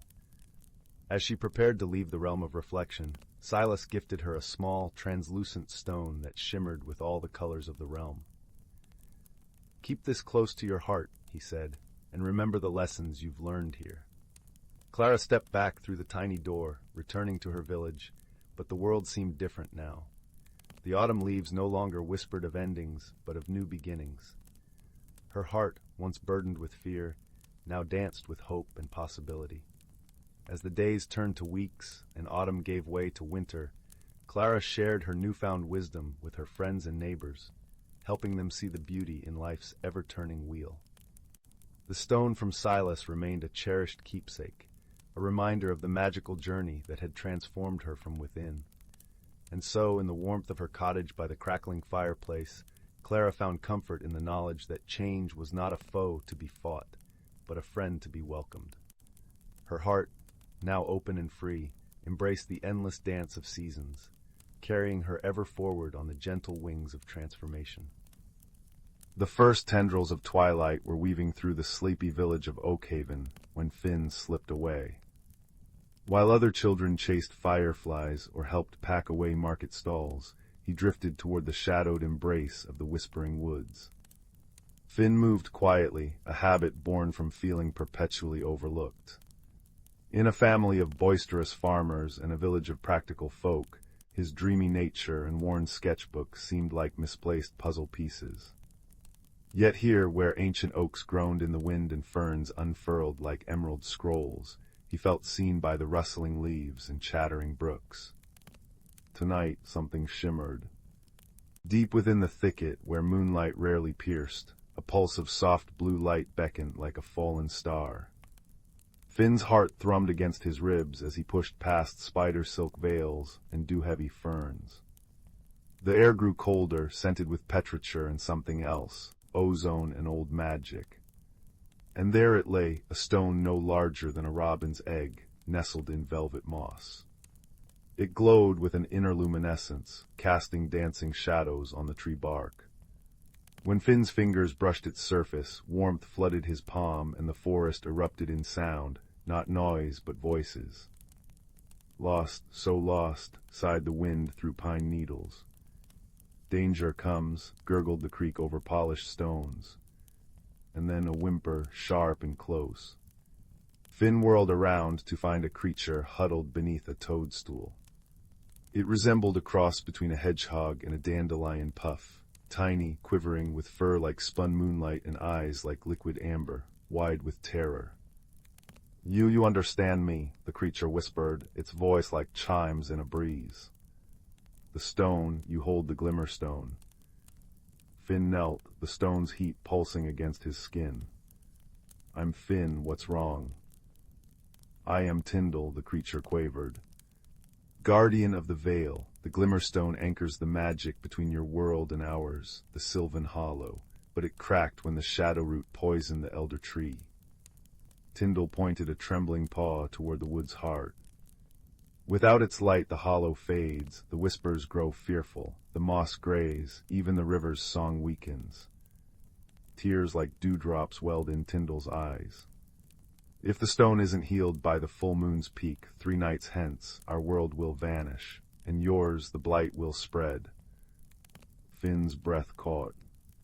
He saw it now, the sickly yellow tinge on nearby ferns, the brittle silence where crickets should sing. The Glimmerstone in his hand flickered, a hairline fracture splitting its light. "How do we heal it?" "Only the elder tree's roots can mend it," Tyndall said. "But the way is perilous. Shadowroot's minions hunt the light, and—" Tyndall shrank back. "Your kind hasn't walked our paths for generations. They fear you. I fear." Finn's fingers tightened around the stone. Fear was familiar, but so was loneliness. He saw it mirrored in Tyndall's gaze. "I'll help," he said softly. "Show me the way." Their journey began at dawn. The whispering woods transformed. Sunlight filtered through a canopy of jewel-toned leaves, painted the path in dappled gold. Giant moths with stained glass wings fluttered past, and trees hummed with hidden life. Finn sketched furiously, a glowing mushroom ring, a family of moss-furred squirrels, while Tyndall perched on his shoulder whispering names. "That's a lumen bloom. Those are bark scuttlers." Yet beneath the wonder, unease lingered. The air tasted metallic and distant howls echoed, thin, hungry sounds. The first trial came at the River of Murmurs. Its waters, usually clear as crystal, ran sluggish and murky. The bridge, a single moss-slicked log, was guarded. A troll, all knotted muscle and lichen-covered skin, blocked their path. He grumbled, shaking the ground with each step. "No passage, stone feels wrong, water's sick." Finn's sketchbook fell open. Without thinking, he tore out a page, a detailed drawing of the troll himself, majestic against a backdrop of healthy, rushing water. "For you," Finn offered. "The river as it should be." The troll blinked, tracing a thick finger over the lines. A low rumble, like stones tumbling, escaped him. "Pretty remembers." He stepped aside, his eyes unexpectedly soft. "Hurry, dark things stir." They hurried, but the forest grew stranger. Mist coiled around their ankles in the hollow of echoes, thickening until shapes writhed. A towering figure with Finn's father's disappointed frown, voices sneering useless dreamer. Finn froze, the old ache of invisibility crushing him. The Glimmerstone dimmed. "No," Tyndall's voice pierced the fog, sharp as a bell. He pressed his small, warm body against Finn's cheek. You see what others miss. You drew the troll's loneliness. You found me. That is strength. Finn focused on Tyndall's amber eyes, the stone's faint pulse, his own sketches of beauty in the margins. The mist dissolved, revealing a path lit by bioluminescent flowers. Their respite was brief. Shadowroot's minions found them, creatures of knotted thorns and shifting darkness, drawn to the Glimmerstone's waning light. Finn and Tyndall fled, crashing through thorny thickets until they tumbled into a cavern. Moonlight streamed through a crack above, illuminating a massive, ancient owl perched on a quartz column. Her feathers held the colors of twilight. "Seekers of the glimmer," she hooted, her voice layered like wind through reeds. "I am Orla. You bear the stone and its sorrow." She studied the fracture. "The crack is not just in the stone, young ones. It mirrors a rift between worlds. Humans forgot the hollow. Fear became a wall. Shadowroot festers in that forgetting." Finn remembered the village warnings. "Stay out of the whispering woods, cursed place." "How do we heal the rift?" he asked. "By mending what was broken," Orla intoned. "The elder tree requires a sacrifice, a treasure freely given from each world, woven into its roots with the stone, but choose wisely. The heart knows true value." Dawn of the third day found them at the forest's heart. The elder tree was a tragedy. Once a towering giant, its bark was now cracked and oozing black sap. Leaves, silver-edged and usually luminous, lay brittle on the ground. The air hung heavy and silent. At its base a hollow pulsed with faint, sickly light, the tree's wounded heart. Tyndall trembled. The stone, it's almost time. The Glimmerstone's light was a feeble flicker, the cracks spiderwebbing dangerously. Finn opened his sketchbook, every page a testament to his journey. The troll's bridge, the glowing moths, Tyndall's hopeful eyes. His most precious possession. The record of a world he'd grown to love. He tore out the final, pristine page, a blank canvas for new wonders, and placed it gently beside the hollow. "I offer my memories," he whispered. "The beauty I witnessed, the hope that humans can remember." Tyndall gazed at him, then at his own shimmering fur, the essence of his spirit light. With a soft cry, he plucked a tuft from his chest. It glowed like captured starlight. "I offer my light," he said, voice trembling but clear. "A piece of my home, freely given." Together they placed the fractured Glimmerstone, Finn's drawing, and Tyndall's glowing fur into the hollow. Finn pressed his hands against the sickly bark. "We remember you," he whispered fiercely. "We see you." The ground shuddered. A groan, deep and ancient, rolled through the woods. Light, pure, blinding, golden light, erupted from the hollow, shooting up the elder tree's trunk like liquid sun. The black sap evaporated. Bark knitted itself whole, stronger than before. Silver leaves burst forth, shimmering with renewed vigor. The light pulsed outward in waves, washing over the forest. Gray moss blushed vibrant green. Withered flowers bloomed in explosions of color. The river's song returned, loud and joyous. Above, the full moon seemed to blaze brighter. The sylvan hollow revealed itself in its true glory. Spirits like living starlight danced on the breeze. Trees walked on gnarled roots, nodding in gratitude. Luminescent butterflies formed constellations above their heads. Tyndall, though slightly dimmer, glowed with pure joy. "You did it, Finn, you healed us all." Finn felt the change within himself, too, a quiet confidence, a sense of belonging that warmed him deeper than any fire. The Glimmerstone, now whole and pulsing gently, lay cool in his hand. Its magic had shifted. It no longer translated voices, but hummed with the forest's peaceful song. "We did it together, Tyndall." Returning to Oakhaven felt like stepping into a faded painting. The air smelled only of dust and livestock, not magic. But Finn carried the forest within him. He showed the villagers his sketches, not just the mundane market scenes, but the luminous moths, the wise owl, the majestic elder tree. He pointed to the woods, now visibly greener, vibrantly alive. "It's not cursed, it's waiting." Old Granny Marn, the village storyteller, gasped, tracing a gnarled finger over his drawing of the Glimmerstone. "The heart of the woods from the old tales, I thought it just a story." Her voice, raspy with age, wove a forgotten legend for the gathered crowd, of friendship between humans and forest spirits, of shared magic, and a stone that bound them. Fear, faced with wonder and tangible proof, began to crumble. Finn became the bridge. He guided hesitant villagers to the wood's edge, where fireflies now danced in patterns, and the wind carried the scent of lumen blooms. Tyndall, visible only to those with open hearts, sometimes shimmered beside him, a silent testament to the mended bond. Children left honey cakes for the bark scuttlers. Farmers consulted the rustling leaves about the weather.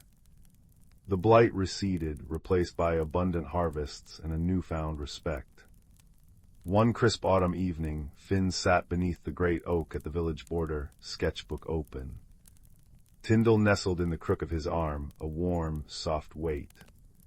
The Glimmerstone, now set in a simple leather cord around Finn's neck, pulsed softly, a steady, comforting rhythm.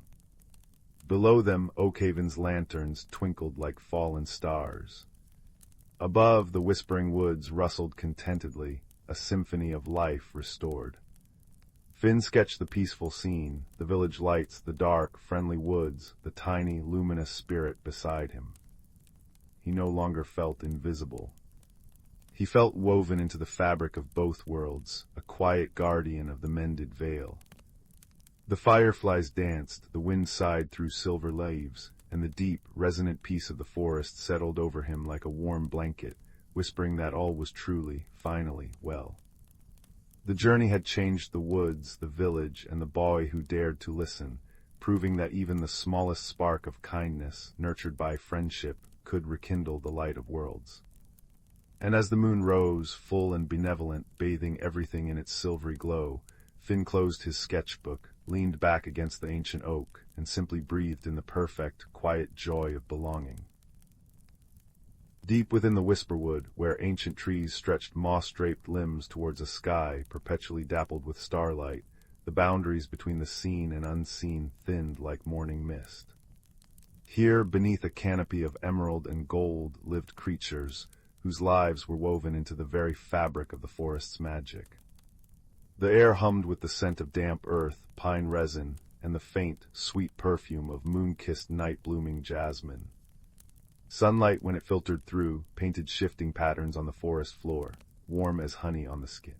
In the hollow root of a grandfather oak, a small rabbit named Sorrel nestled her young kits. Their fur was the soft gray of twilight clouds, and their eyes held the wide wonder of the forest itself. Sorrel's own eyes, deep and knowing, held the quiet wisdom passed down from her mother, and her mother before her. "Listen, little ones," she murmured, her voice a soft rustle like dry leaves. "The forest breathes, each rustle, each sigh of the wind, each drop of dew is part of a great song. We are its keepers." Nearby, perched on a branch veiled in velvet moss, a bright-eyed finch named Finch tuned his song. His melody wasn't just sound, it was a shimmering thread of light, visible only to those who truly belonged. It danced in the air, weaving with the scent of wild thyme crushed under delicate paws, and the cool, clean taste of the crystal stream that chuckled over smooth stones. Finch sang the sunrise, the gentle rain, and the promise of ripening berries, a chronicle of the forest's rhythm. High above, in the uppermost branches where sunlight was strongest, lived Thistle, a squirrel whose fur held the fiery hues of autumn. His movements were quick and sure, his paws expertly navigating the intricate lattice of branches. He collected stories whispered by the wind and secrets held in the rings of ancient trees.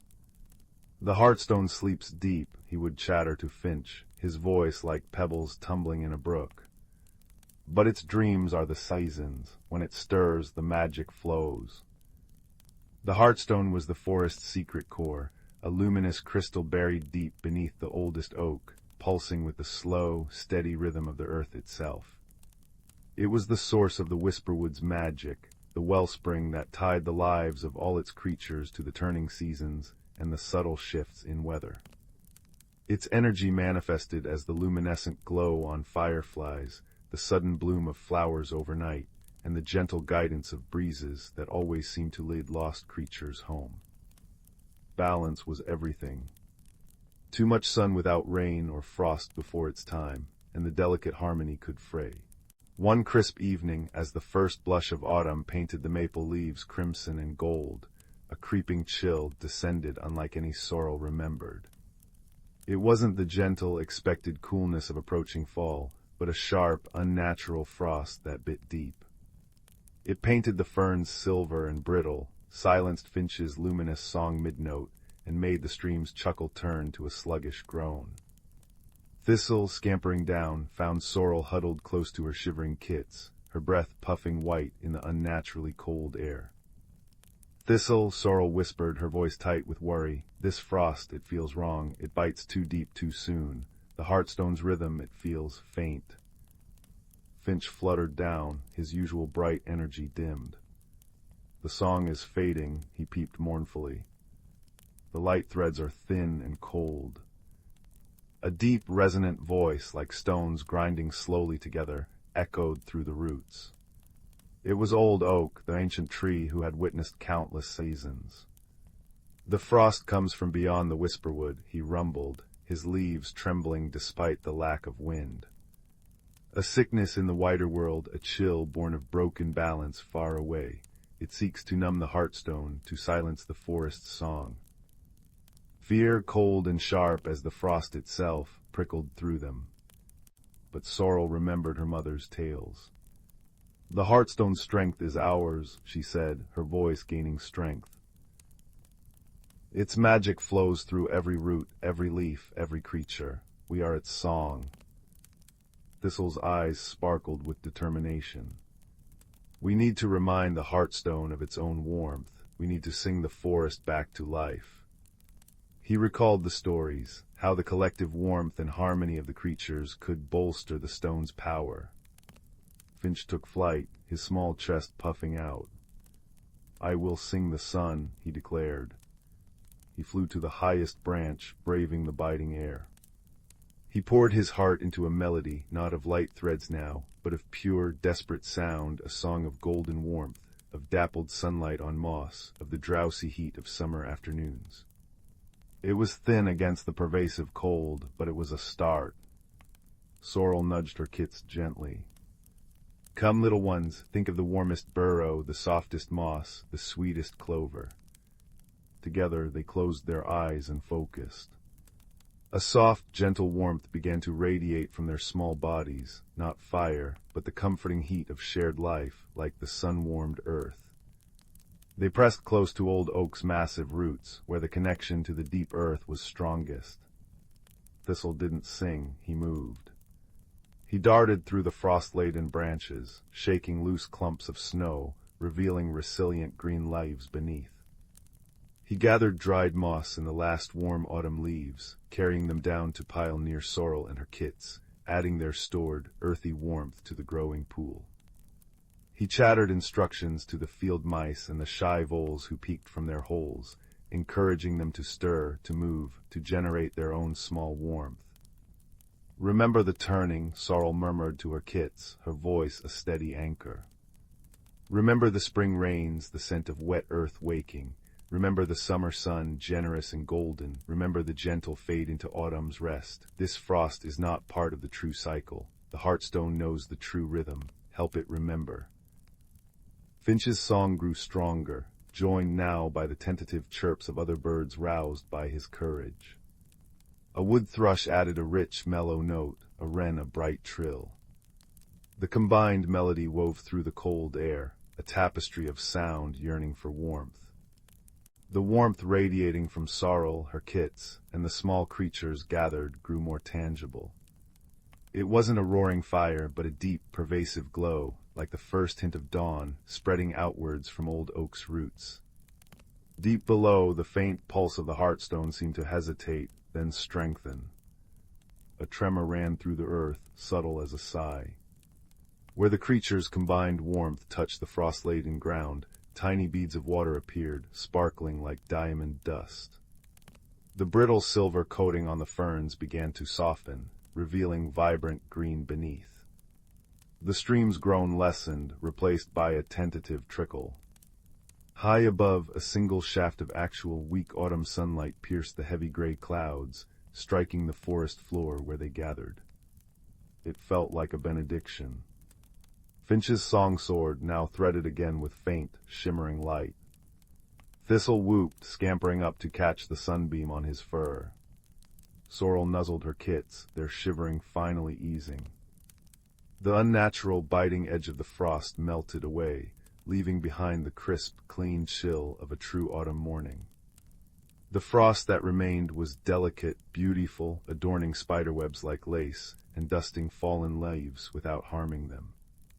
The heartstone's pulse settled back into its deep, steady rhythm, stronger now, resonating through the roots and into the bones of every creature. The forest breathed a sigh of relief, the scent of damp earth and pine resin returning, rich and comforting. Old Oak's voice rumbled again, warm and deep as the earth itself. You see, little ones, the magic isn't just in the stone. It lives in the harmony of all who call the Whisperwood home. When we remember our connection, when we share our warmth and our song, the forest endures. Balance is not stillness. It is the constant, gentle dance of giving and receiving, of singing and listening. Remember this wisdom as it was remembered for you. As the true autumn day unfolded, crisp and golden, Sorrel watched her kits explore the renewed forest, their tiny paws leaving prints in the softened earth. Finch sang a song of gratitude, the light threads dancing strong and clear. Thistle scampered, gathering nuts beneath a properly frost-touched oak. The stream chuckled merrily once more. The Whisperwood stood, ancient and resilient, its hidden life vibrant beneath the dappled light. The creatures had woven their small strengths together, a tapestry of warmth and song against the unnatural chill, guided by the wisdom of the seasons and the generations. They had touched the Heartstone's magic, not as separate beings, but as part of the forest's living, breathing whole. And as the first stars began to prick the twilight sky, a profound peace settled over the woods, deep and comforting as a well-loved blanket, whispering that all was well, all was in balance, and the forest's gentle song would play on through the long, safe night. Once upon a time, in a quaint village nestled between rolling emerald hills and a shimmering, winding river, lived a young lad named Finn. With tousled auburn hair and eyes that sparkled like the morning dew, Finn was known throughout the village for his boundless curiosity and gentle heart. Finn often wandered to the edge of the village, where the Whispering Woods began. These woods were a place of legends, filled with tales of enchantment and wonder. The villagers spoke of it in hushed tones, for it was said to be a realm where the ordinary met the extraordinary. One golden afternoon, as the sun dipped low in the sky and painted the world in hues of amber and rose, Finn felt a tug at his heart, a call to explore the unknown depths of the Whispering Woods. Clad in his favorite cloak, as soft as the down of a fledgling bird, Finn set off with a sense of excitement bubbling within him. The air was crisp and carried the scent of pine and earth, mingled with a hint of something sweet and unnameable. As he ventured deeper, the trees stretched taller, their leaves whispering secrets to one another. Shafts of sunlight danced through the branches, creating patterns on the forest floor that seemed to guide Finn onward. Before long, Finn came upon a glade bathed in a gentle silvery light. In its center stood a tree unlike any he had ever seen. Its bark shimmered like mother of pearl, and its leaves were delicate as lace, whispering with the softest breeze. At the foot of this magnificent tree, a circle of toadstools formed a perfect ring, each cap a brilliant shade of violet. As Finn marveled at the beauty around him, a soft rustle caught his attention. Out from the underbrush hopped a creature so whimsical it seemed plucked from a dream. It was a rabbit, yet not quite. Its fur sparkled as if dusted with stardust, and its eyes twinkled with an intelligence that belied its small size. "Greetings, young adventurer," the rabbit said in a voice like the tinkling of tiny bells. "I am Thistle, keeper of the Whispering Woods. What brings you to our enchanted glade?" Finn, though surprised, felt a warmth in his heart at Thistle's gentle demeanor. "I seek to explore and learn, dear Thistle," he replied, his voice soft and sincere. "I wish to understand the wonders of this place." Thistle nodded, his whiskers twitching with delight. "Then you shall," he said, "but remember, true exploration requires courage and a willingness to see with more than just the eyes." With that, Thistle bounded away, leaving a trail of twinkling lights in his wake. Finn followed, his heart beating with a mix of anticipation and joy. The path wound through the woods, leading Finn to a series of gentle challenges. First, he encountered a brook, where stepping stones gleamed like polished gems. As he crossed, each stone played a note, creating a melody that filled the air with a tranquility that soothed his soul. Next, a clearing opened up before him, where flowers of every hue swayed in a harmonious dance. Finn paused, admiring their beauty, when a breeze carried their soft voices to him. "To find your path, you must listen to the whispers of your heart," they chimed, their petals brushing against him like a comforting embrace. Finally, Finn arrived at a misty meadow where the air shimmered with anticipation. There he met an elder turtle named Sage, whose shell was etched with stories of time long past. "Ah, young Finn," Sage greeted, his voice deep and resonant as a distant drum. "You have journeyed far and learned much, but tell me, what is it you seek most?" Finn pondered Sage's question, feeling the warmth of the sun and the coolness of the grass. "I seek to understand the courage within me," he answered, realization dawning in his eyes like the first light of dawn. Sage nodded, a wise smile gracing his features. "Then know this, dear child," he said. "Courage is not the absence of fear, but the strength to face the unknown with an open heart." With those words, the meadow began to glow softly, as if the very earth was smiling upon Finn. He felt a sense of peace and fulfillment, knowing that his journey had revealed the courage that had always resided within him. As the sun dipped below the horizon, painting the sky with stars, Finn made his way back home, his heart a tapestry of wonder and newfound wisdom. The Whispering Woods had shared their magic with him, and he carried it in his heart, a gentle reminder of the beauty found in exploration and the courage to embrace the unknown. And so, under the watchful gaze of the moon, Finn drifted into a slumber as deep and serene as the night itself, dreaming of adventures yet to come and the friendships formed along the way. Once upon a time, nestled in a grove where the forest whispered secrets to the wind, there stood a small, ivy-covered cottage with a roof that sloped as if in a perpetual nod of welcome. Inside lived a gentle soul named Clara, known far and wide for her skillful weaving. Her tapestries, vibrant with colors that seemed to shimmer like the surface of a river under the moonlight, were admired by all who saw them. Yet Clara herself felt like a loose thread in the fabric of her own life. Clara loved the predictability of her days, the rhythmic clatter of loom and shuttle providing a comforting cadence. But lately she sensed a quiet discontent weaving its way through her heart, like a shadow threading through sunlight. She yearned for something more, a change she couldn't quite articulate. One autumn afternoon, as the leaves blushed with gold and russet, Clara stepped outside, her fingers wrapped around a mug of warm cider. The air was crisp and full of the earthy scent of fallen leaves. Just beyond her garden, where the wildflowers nodded in agreement with the breeze, stood an ancient oak tree, its branches sprawling like a welcoming embrace. As she wandered closer, Clara noticed something peculiar. At the base of the oak, where its roots curled like fingers through the earth, lay a small, forgotten door. It was weathered and carved with intricate runes that danced in the dappled sunlight. Curiosity fluttered in her like a new leaf unfurling, and with a gentle push, the door swung open with the softest sigh. Inside, the air shimmered with possibilities, and Clara found herself in a space that was both familiar and wondrously new. This was the realm of the forest folk, beings of gentle magic who nurtured the land and all its creatures. Their haven was alive with colors more vivid than any Clara had ever woven, a tapestry of life itself, unfurling in every direction. The forest folk welcomed Clara with smiles that glowed like the first light of dawn. Leading the way was Alder, a wise elder with eyes that twinkled like stars caught in a canopy of leaves. "Welcome, dear Clara," he said, his voice as soothing as a lullaby.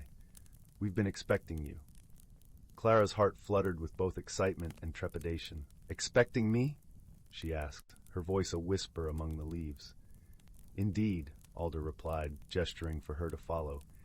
"It's time for you to discover what's been growing inside you, like a seed waiting for spring." As Clara walked with Alder and the other forest folk, she noticed how the path beneath her feet seemed to transform with each step, a mosaic of stones and moss that mirrored her swirling thoughts. They guided her to a glen where the air hummed with a gentle magic, and the sky was a quilt of twilight hues. In the center of the glen stood a loom, unlike any Clara had ever seen. It was crafted from silver birch and moonlight, its threads spun from the dreams of the woodland creatures. "Here," Alder said, "you will weave a tapestry not with your hands, but with your heart." Clara hesitated, her fingers brushing the ethereal threads. She closed her eyes, inhaling deeply, the scent of pine and possibility filling her senses.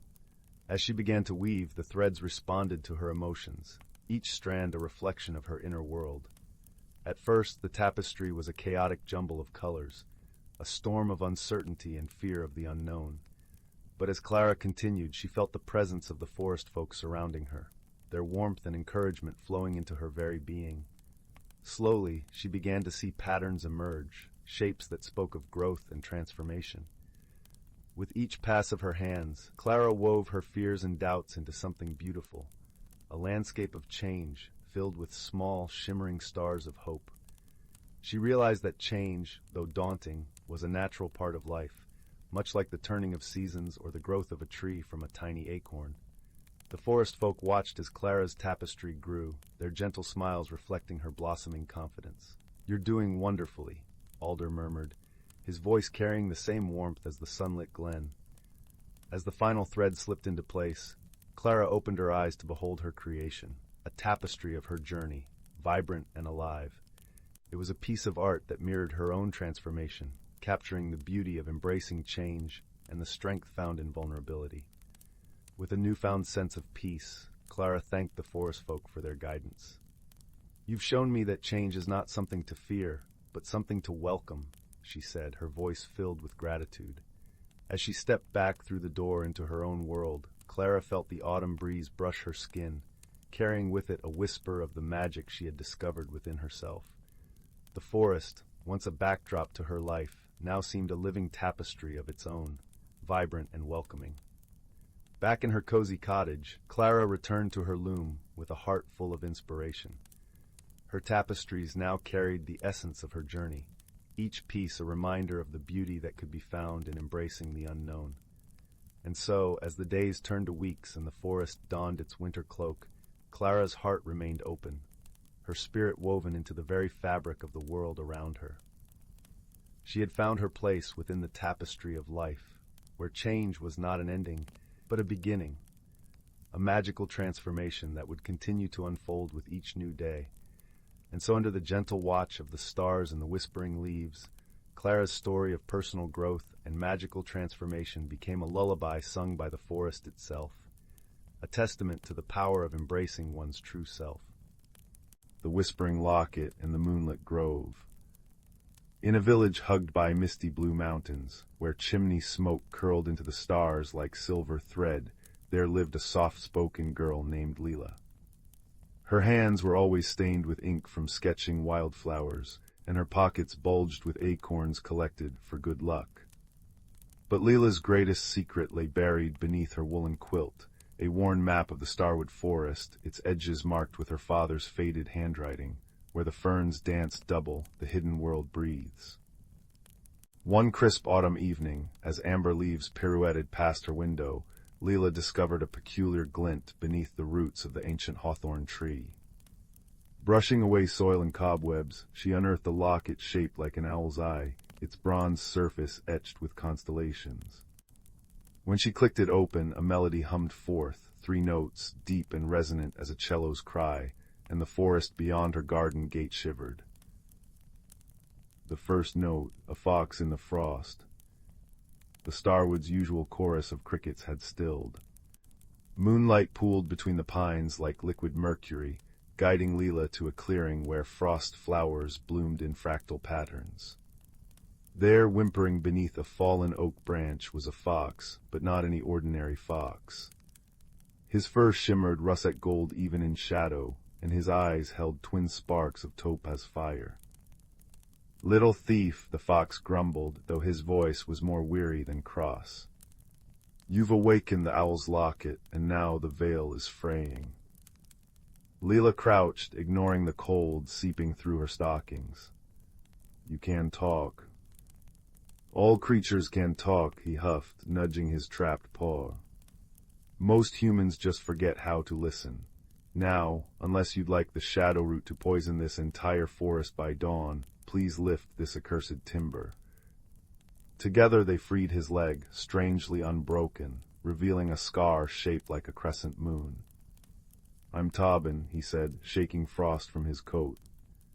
"Keeper of the Between, and you, ink-fingered child, have just volunteered to mend what your curiosity tore."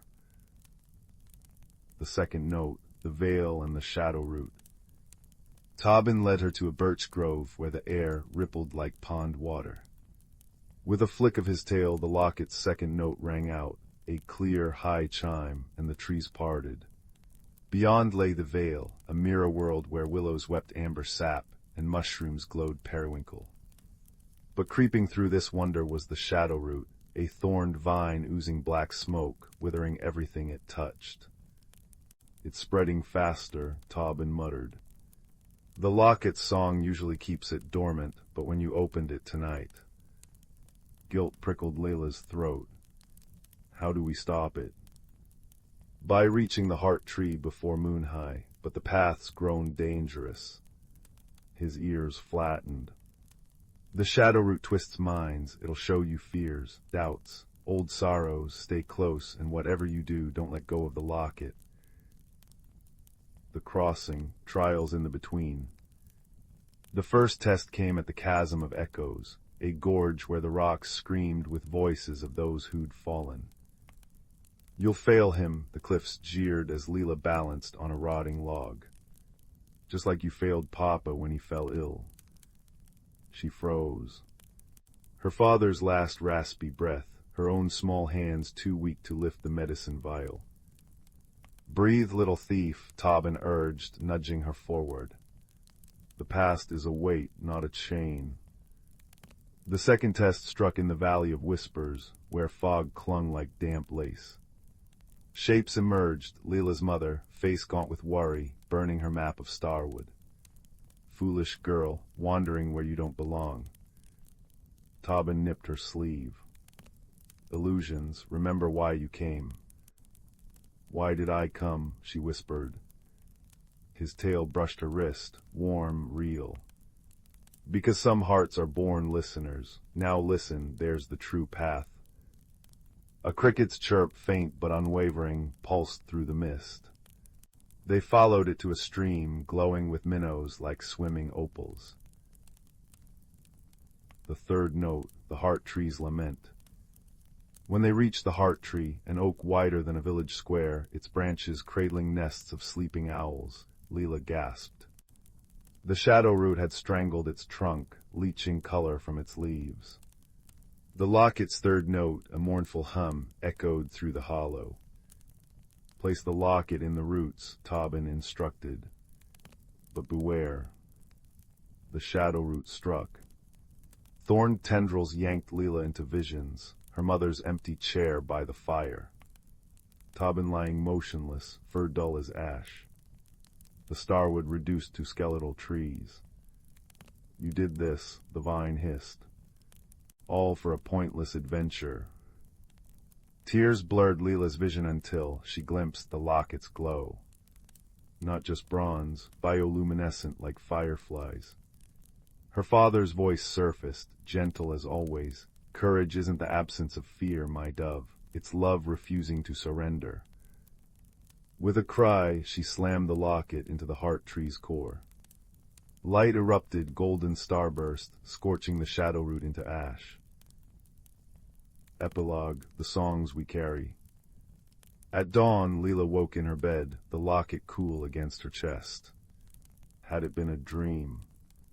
But through her window, the starwood's leaves now blazed crimson gold, and on her sill sat a single topaz feather. Tobin visited often after that, visible only to her. They'd wander the vale, mending fragile places, a cracked turtle shell here, a wilting moonflower there. Her mother, though still wary, began leaving berry tarts on the windowsill, for that skinny orange cat you're always talking to. Years later, when Leela's daughter found the locket beneath the hawthorn tree, the child marveled at how its constellations shifted into new stories. And if villagers sometimes glimpsed a girl with ink-stained hands walking beside a fox made of twilight, well, they simply smiled and said the starwood loved its listeners best. The locket's song endures, as all true magic does, not in grand explosions, but in quiet moments. A friend's nudge, a mother's tart still warm from the oven, the courage to whisper, "Try again tomorrow," and somewhere in the between, the heart tree blooms, its roots humming with the music of 1,000 rescued worlds. The distant hum of the Stardust Weaver's engines was usually a comfort to Kip, a small, fur-covered botanist from the mist-shrouded planet of Glimmerfell. Tonight, however, it felt thin and strained against the backdrop of the unfamiliar void. Kip clutched a sprig of luminous moon moss, its soft blue glow reflecting in their wide, dark eyes as they studied the ship's other occupant, Borvan. Borvan hailed from Xerxes Prime, a world of scorching sands and towering mesas. He was easily 3 times Kip's size, his body covered in plates of smooth, heat-resistant stone that shifted subtly with his movements. His eyes, deep-set in obsidian black, seemed to absorb the light.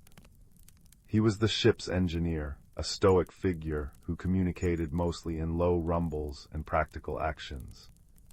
They'd been assigned together for this deep space survey mission, Kip to catalog exotic flora, Borvan to maintain the ship, and the journey had been quiet. Too quiet. Kip found Borvan intimidating, his silence misinterpreted as disapproval. Borvan, in turn, found Kip's constant nervous fluttering and tendency to communicate in soft, complex patterns of bioluminescent flashes across their fur utterly baffling and slightly alarming. Approaching survey coordinates, System Zeta-7, the ship's comm AI announced. Planetary body designated Whisper shows promising atmospheric readings for non-sentient botanical life. Kip perked up, their fur rippling with hopeful green streaks. Finally, Whisper is said to have cryoblooms that survive in absolute zero. Imagine the adaptations. Borvan merely grunted, a sound like pebbles tumbling down a slope, and focused on the console. He tapped a sequence, and the ship shuddered violently. Warning lights flared crimson across the bridge. Gravimetric shear detected. The AI's voice lost its calm. Structural integrity compromised. Brace for impact. The universe tilted. Kip let out a high-pitched chirp, instinctively flashing frantic red patterns of fear. Borvan roared, not in anger but in effort, wrestling with the controls. Metal screamed. The viewscreen showed a swirling vortex of ice and debris. They'd hit an uncharted asteroid field, cloaked by Whisper's perpetual ice storms. With a final, sickening lurch, the Stardust Weaver slammed into something unforgivingly solid. The lights died, replaced by the harsh, intermittent strobe of emergency beacons. Silence descended, thick and cold, broken only by the hiss of escaping atmosphere and Kip's terrified whimpers. Borvan was the first to move, his stone plates scraping against the buckled deck.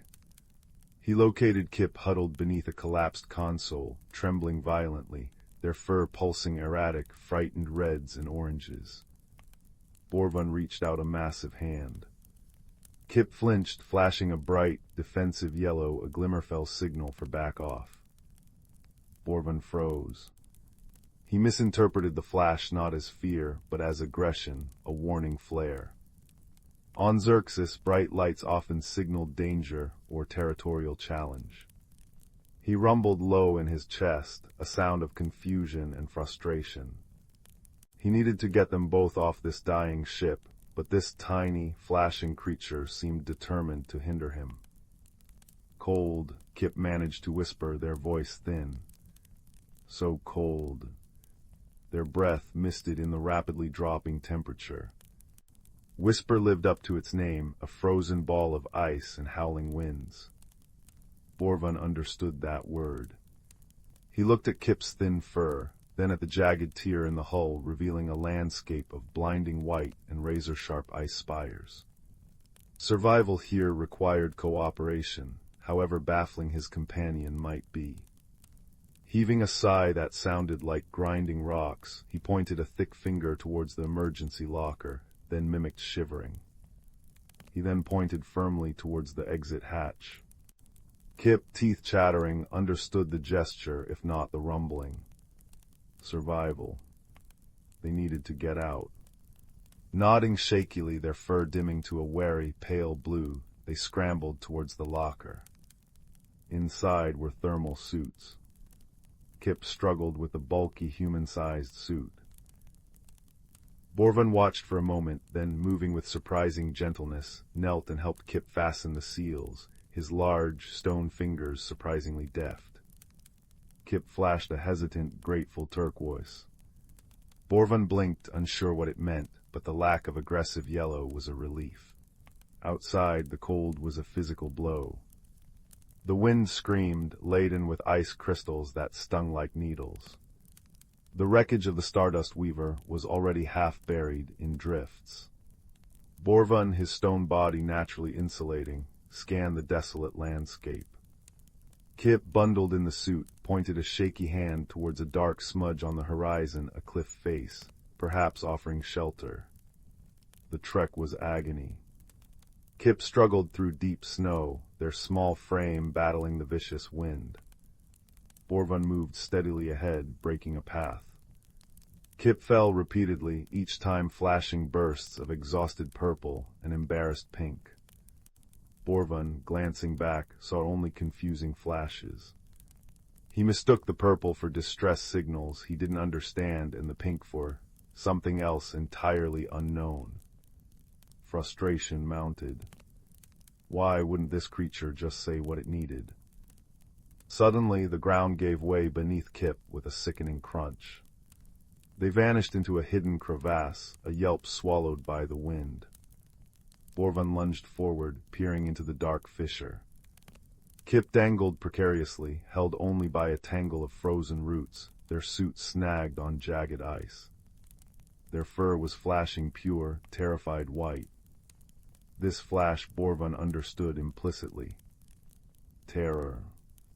Immediate danger. Without a second thought, he lowered himself, bracing his immense weight on the unstable edge. Ignoring the biting cold and groaning ice, he stretched his long arm down. Grab, he bellowed over the wind, the single word thick with urgency. Kip looked up, seeing not the intimidating stone giant, but a lifeline. They reached, their small gloved hand grasping Borvan's massive stone fingers. With a grunt that shook the ice, Borvan hauled Kip up, cradling them against his surprisingly warm chest plate for a moment before setting them down on solid ground. Kip's fur pulsed with warm, steady gold, the Glimmerfell color for profound gratitude and relief. Borvan felt a strange warmth spread through his own core, unrelated to the cold. He hadn't been thanked like that before. He nodded stiffly. Careful, he rumbled, the word softer this time. They found the dark smudge the entrance to a vast ice cavern. Inside, the howling wind faded to a mournful sigh. It was still bitterly cold, but sheltered. Kip immediately spotted what Borvan had missed, strange, gnarled roots snaking across the walls and floor, glowing with a soft, internal light. Cryobloom roots. Kip breathed, their scientific fascination momentarily overriding fear. They generate heat, not much but some. Working together in silent, newfound understanding, they gathered dry, fibrous sections of the roots. Borvan used his strength to break off larger pieces, Kip used their knowledge to find the driest, most combustible parts. Borvan tried striking sparks from his stone knuckles. Kip, remembering basic survival training from their multi-species academy, pulled a small emergency igniter from their suit pocket. Soon, a small, precious fire crackled in a makeshift pit scooped from the icy floor. The warmth was meager but life-saving, painting dancing shadows on the cavern walls. As they huddled close, the shared fire became a bridge. Kip, emboldened by the rescue and the warmth, pointed to their own fur, now glowing a calm, steady blue. Safe, they explained softly. They then flashed the earlier defensive yellow. Scared, not angry. They pointed at Borvan. Borvan stared, the pieces clicking. The flashes weren't nonsense or aggression, they were words. Feelings. He rumbled thoughtfully. He pointed to Kip's earlier golden glow. That when pull up. Thank you, Kip said, flashing the gold again. Big thank you, friend. Friend, Borvan repeated, the word unfamiliar, but the warmth it sparked undeniable. He tapped his own chest plate. Borvan thought light danger, on Xerxes bright light bad, mean attack. Kip's eyes widened. Oh no, on Glimmerfell light is talk, like sound for you. Red is scared, blue is calm, gold is thanks, green is happy. They demonstrated small, gentle pulses. Borvan watched, fascinated. He tried to mimic a rumble, but it came out as a gravelly purr. Kip giggled, a sound like tiny bells, and flashed cheerful green. Borvan found himself making the purring sound again. Communication wasn't just about words spoken. It was about listening with more than ears. Over the next few cycles, measured by the dimming and brightening of the cryo blooms, not the unseen sun, they faced the frozen wilderness together. Borvan used his strength to carve ice blocks, building a windbreak around their fire. Kip discovered edible lichen growing near the warm roots and purified ice melt using salvaged filters. They took turns keeping watch, sharing stories not with perfect words, but with gestures, drawings in the frost, and the growing language of shared experience. Kip learned that Borvan's stoicism masked a dry wit and a deep loyalty. Borvan learned that Kip's nervous energy hid remarkable courage and resourcefulness.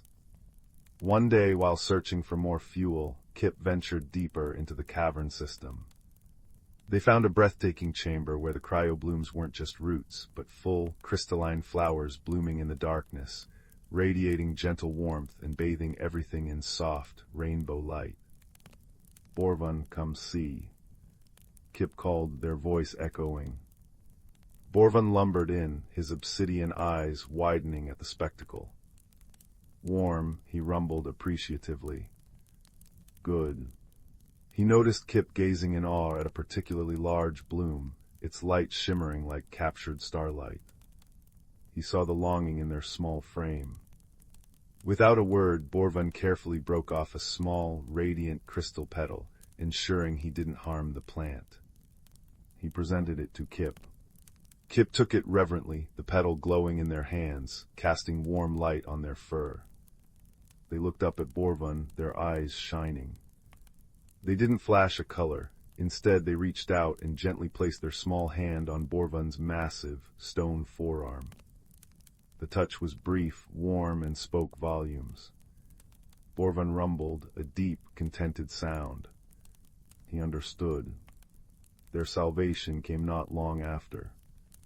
Kip, remembering their botany, suggested using the highly concentrated heat from a cluster of cryoblooms, focused through a salvaged piece of reflective hull plating Borvan shaped to create a powerful thermal signal. It was a long shot. They worked side by side, Kip directing the angle of the light, Borvan adjusting the reflector. For hours they sent their desperate beacon pulsing into the frozen sky, a silent plea woven from fire, ice, and newfound trust. Just as hope began to dwindle, a distinct, answering flare pierced whispers atmosphere a rescue shuttle. As the shuttle descended near their cavern, its engines a welcome roar, Kip and Borvan stood together. Kip held the glowing crystal petal. Borvan had carved a small, intricate representation of a cryobloom root from a piece of dark ice, a token for Kip. The rescue crew, a mix of species, stared in astonishment at the unlikely pair, the tiny, furred botanist and the towering stone engineer, standing side by side, not just surviving, but seemingly content.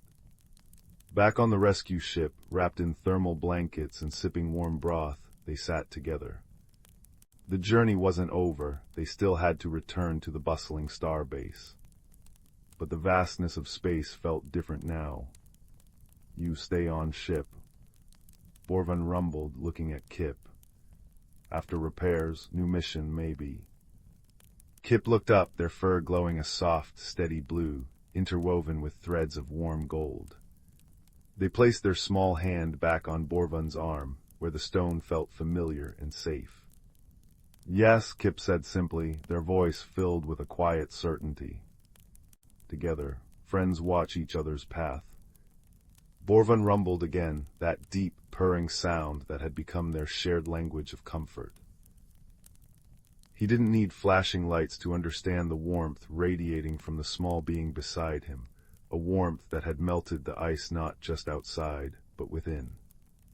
It was the warmth of trust earned, differences understood, and a friendship forged in the coldest void, now burning bright enough to light their way home, and wherever else the stars might light. In the quiet hum of the rescue ship, surrounded by the gentle light of distant suns, they knew the true meaning of their bond wasn't just about surviving the storm, but about finding a shared fire that no darkness could extinguish. And as sleep finally claimed them, safe and warm, the memory of the ice cave bloomed in their dreams, a testament to the unexpected gardens friendship could grow, even on the frozen edge of forever. In the distant reaches of the cosmos, where stars twinkled like scattered diamonds against the velvet backdrop of space, there existed a small, vibrant planet known as Luminara. Its skies shimmered in hues of lavender and gold, and its lush landscapes teemed with life. Among its gentle inhabitants was Lyra, a creature of light and song, whose translucent wings caught the sun's rays and scattered rainbows across the fields as she fluttered from one blossom to the next. On a nearby planet shrouded in twilight and mystery lived Corin, a towering being of earth and stone. His world, Teros, was a place of deep valleys and echoing caverns, where the ground whispered ancient secrets. Corin's strength was matched by his gentle heart, and he wandered his land with a quiet reverence for the beauty of the stones and the life they cradled. One fateful day, as the stars aligned in a cosmic dance, a curious portal opened between these two worlds. Lyra, drawn by its shimmering allure, darted through the portal, her heart filled with wonder and a touch of trepidation. She found herself in the shadowed realm of Teros, where the air was cool and the scent of earth was rich and comforting. Corin, who had been exploring near the portal's edge, watched in awe as the delicate creature emerged. Her light was a stark contrast to the muted tones of his world, and for a moment they simply stared at one another, two beings from different worlds, brought together by the whims of the universe. Their initial attempts at communication were fraught with misunderstandings. Lyra's melodious trills and chirps seemed like mere music to Corin's ears, while his deep rumbling tones were too low for her to comprehend fully. Yet there was a spark of curiosity in both their hearts, a desire to bridge the gap between them. Over time, they learned to communicate through gestures and shared experiences. Lyra would guide Corin to the hidden nooks where flowers bloomed in the shadows, their colors vibrant even in the dim light, while Corin showed Lyra the secret paths within the caverns, where crystals glowed with an inner fire. Their bond deepened as they faced challenges together. One day, a fierce storm swept across Teros, its winds howling through the valleys, and its rains turning paths into torrents. Lyra, unused to such weather, found herself struggling against the gale. Corin, with his sturdy form, shielded her with his broad back, guiding her to the safety of a cavern where they waited for the storm to pass. In that quiet refuge, they shared warmth and stories, their differences fading as they found comfort in each other's presence. As the days turned into weeks, Lyra and Corin discovered the true meaning of friendship. They learned to appreciate each other's strengths and to lend support in times of need.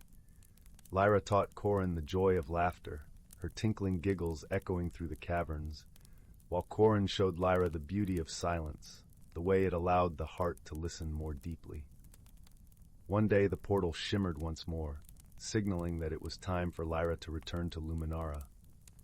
The thought of parting was bittersweet, yet both knew that their friendship had transcended the boundaries of their worlds.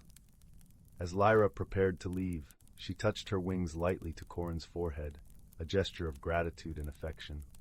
Corin, in turn, placed a small crystal in her hands, its glow a reminder of the light they had found in each other. With a final, shared glance of understanding and warmth, Lyra stepped through the portal, her heart full of memories and a newfound wisdom about the strength of friendship. Back on Luminara, Lyra often gazed up at the stars, her thoughts drifting to her friend on Taros. And on Taros, Corin would sit in the quiet of a cavern, feeling the gentle hum of the crystal Lyra had touched, knowing that their bond was as enduring as the stones of his world. In the vastness of the universe, Lyra and Corin had discovered the simple truth that true friendship knows no bounds, and that even the most unlikely companions can find understanding and joy in one another. And so, beneath the watchful gaze of the stars, their friendship endured, a testament to the harmony that could be found in diversity and the strength that could be born from shared hearts. The evening sun dipped below the hills, painting the sky in streaks of lavender and peach, when young Leo first noticed the peculiar shimmer at the edge of the whispering woods. It wasn't just the last light catching the dew. It was a soft, steady glow emanating from a moss-covered archway Leo had never seen before, nestled between two ancient, gnarled oak trees. The archway seemed woven from living vines and speckled with tiny, luminous flowers that pulsed like sleepy fireflies. Above it, shimmering letters appeared and disappeared like breath on a frosty window, the door of whispering pines. Leo's heart thumped a little faster against their ribs. The grown-ups always said the woods were deep and best explored in daylight, but this felt different. It felt like an invitation. Taking a deep breath of the cool, pine-scented air, Leo stepped forward. As they passed beneath the arch, a gentle warmth washed over them, and the familiar woods dissolved like a dream. They found themselves standing on a path paved with smooth, glowing stones the color of moonlight. It wound through a forest unlike any Leo had ever imagined. Trees weren't just tall, they were colossal, their trunks wide as cottages, draped in velvet mosses of emerald and sapphire. Instead of leaves, enormous, softly glowing mushrooms, some like parasols, others like delicate bells sprouted from their branches, casting a gentle, honey-colored light. The air hummed with a low, soothing melody, as if the forest itself were breathing a lullaby. It smelled of damp earth, sweet blossoms, and something else, like warm cinnamon and old books. Curiosity, bright and fizzy, bubbled within Leo. They followed the path, their footsteps silent on the luminous stones. Soon they encountered the first wonder, a stream that flowed not with water, but with liquid crystal, clear and sparkling. Tiny, fish-like creatures made of pure light darted beneath its surface, leaving trails of shimmering bubbles that popped with soft pings, releasing miniature rainbows that hovered for a moment before fading. As Leo watched, mesmerized, a cluster of floating stones drifted lazily down the path. Perched upon the largest stone was a creature no bigger than Leo's hand. It resembled a tiny owl, but its feathers were made of swirling, iridescent mist, and its large eyes shone like polished amber. It tilted its head, blinked slowly, and hooted a sound like wind chimes. H-O-O-O-O-O-M, it chimed questioningly. "Hello," Leo whispered back, feeling a smile spread across their face. The mist owl blinked again, then fluttered its insubstantial wings, causing the stones beneath it to ripple and chime softly. It seemed to gesture with its beak further down the path before dissolving into a puff of shimmering vapor that drifted upwards, joining the light filtering through the mushroom canopy. Encouraged, Leo continued. The path led them to a bridge spanning a chasm filled with swirling, colorful fog. The bridge, however, wasn't solid. It was made of intertwined beams of pure, soft light, humming faintly. As Leo stepped onto the first beam, it wobbled precariously. A wave of dizziness washed over them, and the colorful fog below seemed to swirl faster, whispering indistinctly. Fear prickled Leo's skin. Go back, it seemed to sigh. Too far, too strange. Leo closed their eyes, remembering the warm glow of the archway, the gentle chime of the mist owl. This wasn't meant to be scary, it was wondrous. Taking a slow, deep breath, Leo focused on the steady hum of the light bridge beneath their feet. They planted their next step firmly, calmly. The wobbling lessened. Step by careful step, breathing steadily, Leo crossed. On the other side, the humming softened into a comforting purr, and a cluster of luminous blue butterflies, their wings edged in silver, fluttered around Leo's head in a brief, silent dance of approval before vanishing into the giant ferns. Further along, the path opened into a clearing dominated by a single, magnificent tree. Its bark was pure white and smooth as porcelain, and its branches held thousands of tiny, star-like blossoms that pulsed with a gentle light. Nestled amongst its roots were several small, furry creatures that looked like kittens sculpted from living moss. They blinked sleepy green eyes at Leo. One, bolder than the rest, padded forward and nudged Leo's hand with its cool, velvety nose. It made a soft, purring sound like rustling leaves. Suddenly a cool breeze sighed through the clearing, carrying with it a deeper chill. The star blossoms on the tree dimmed slightly. The moss kittens shivered and huddled closer together, their purrs turning into tiny whimpers. Leo felt the cold seep into their own bones. Looking around, they spotted a small, dark cave mouth at the base of the white tree. The cold seemed to be flowing from it. A low moan echoed from within. Leo's instinct was to back away. Darkness and cold felt ominous. But seeing the shivering moss kittens, their green eyes wide and trusting, stirred something else. Courage wasn't just about facing big dangers, Leo realized. Sometimes it was about offering warmth in the face of coldness. Remembering the cozy feeling of their own blanket at home, Leo knelt beside the moss kittens. Gently, carefully, they gathered the little creatures close, sharing their own body warmth. The kittens stopped shivering, their purrs returning louder this time, a soft vibration against Leo's chest.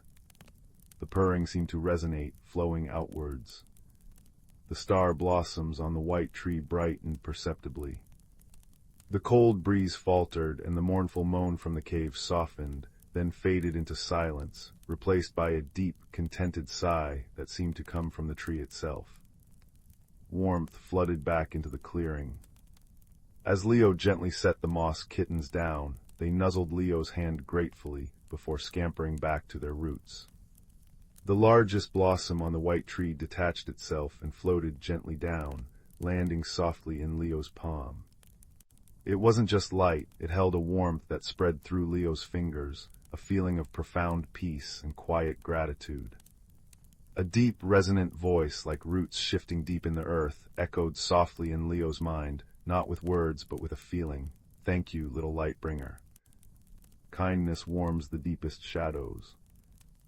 The path back seemed shorter, bathed in the gentle, unwavering glow of the mushroom forest. The liquid crystal stream chuckled softly as Leo passed. Near the shimmering archway, the cluster of floating stones drifted by again. The mist owl reformed, perched proudly. It hooted its wind-chime hoot, a sound that now felt like a familiar farewell, and dipped its misty head towards Leo before dissolving once more. The stones chimed a soft, clear melody that lingered in it. Stepping back through the door of whispering pines felt like slipping through a curtain of warm air. Leo stood once more at the edge of the familiar whispering woods, the last streaks of twilight painting the sky. The archway shimmered one last time, then faded, leaving only the two ancient oak trees. Leo walked home, the warmth from the star blossoms still radiating gently from their palm, though the blossom itself had vanished. The ordinary world felt different now, softer, richer, holding secret wonders just beneath the surface. They hadn't fought dragons or found treasure chests, but they had walked a path of glowing stones, befriended creatures of mist and moss, and learned that courage could be found in quiet breaths and shared warmth.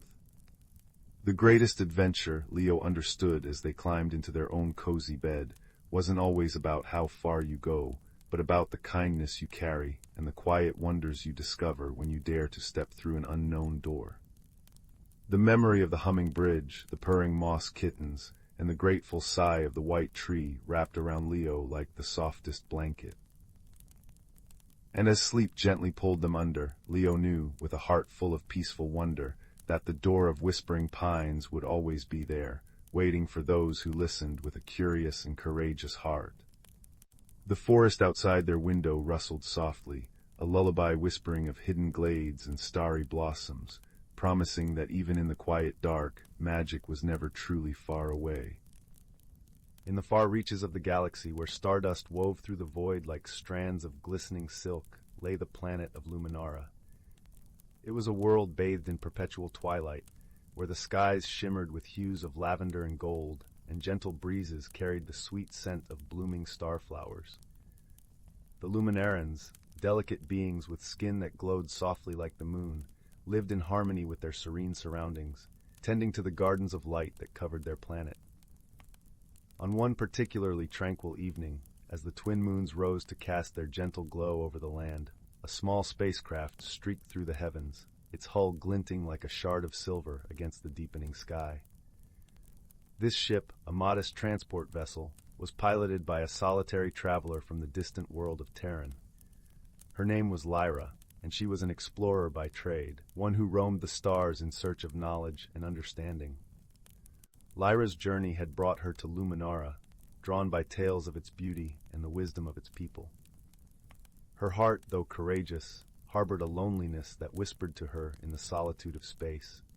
As she descended through the atmosphere, her ship's systems suddenly faltered, a cascade of sparks and alarms filling the cabin.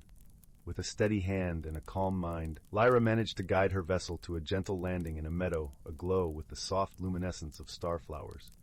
Emerging from her ship, Lyra was greeted not by fearsome warriors or suspicious eyes, but by a single Luminaran who approached with a serene smile. This Luminaran, named Silas, moved with the grace of a breeze and the kindness of a gentle rain. His eyes, deep pools of starlight, held curiosity and a warmth that transcended words. "Welcome, traveler," Silas said, his voice like a soothing melody. "You have come at a time of rest and reflection. How may we assist you?" Lyra, though relieved by the warm welcome, found herself struggling to understand the Luminaran's gentle ways. She had prepared for hostility, for the mistrust of an outsider, and the kindness offered so freely was both comforting and perplexing. "My ship," she began, her voice tinged with the hesitance of uncertainty, "it needs repairs. I did not mean to intrude." Silas merely nodded, his understanding as deep as the night sky. "Here on Luminara, we believe in offering aid to those in need. Your presence is no intrusion, but a chance to share in the exchange of stories and wisdom." As days turned into weeks, Lyra found herself enveloped in the rhythms of Luminaran life. Guided by Silas, she learned the ways of the starflower gardens, their petals soft and fragrant, their glow a gentle caress against the skin. The Luminarans, in turn, listened with rapt attention to Lyra's tales of distant worlds and the marvels she had witnessed among the stars. Yet, not all was smooth in this newfound companionship. Misunderstandings arose, as they often do between those of different worlds. Lyra, eager to help, had attempted to rearrange a section of the garden, believing she was improving it.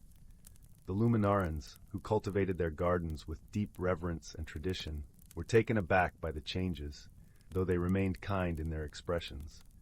Silas, sensing the discomfort that lingered like a shadow, approached Lyra with gentle understanding.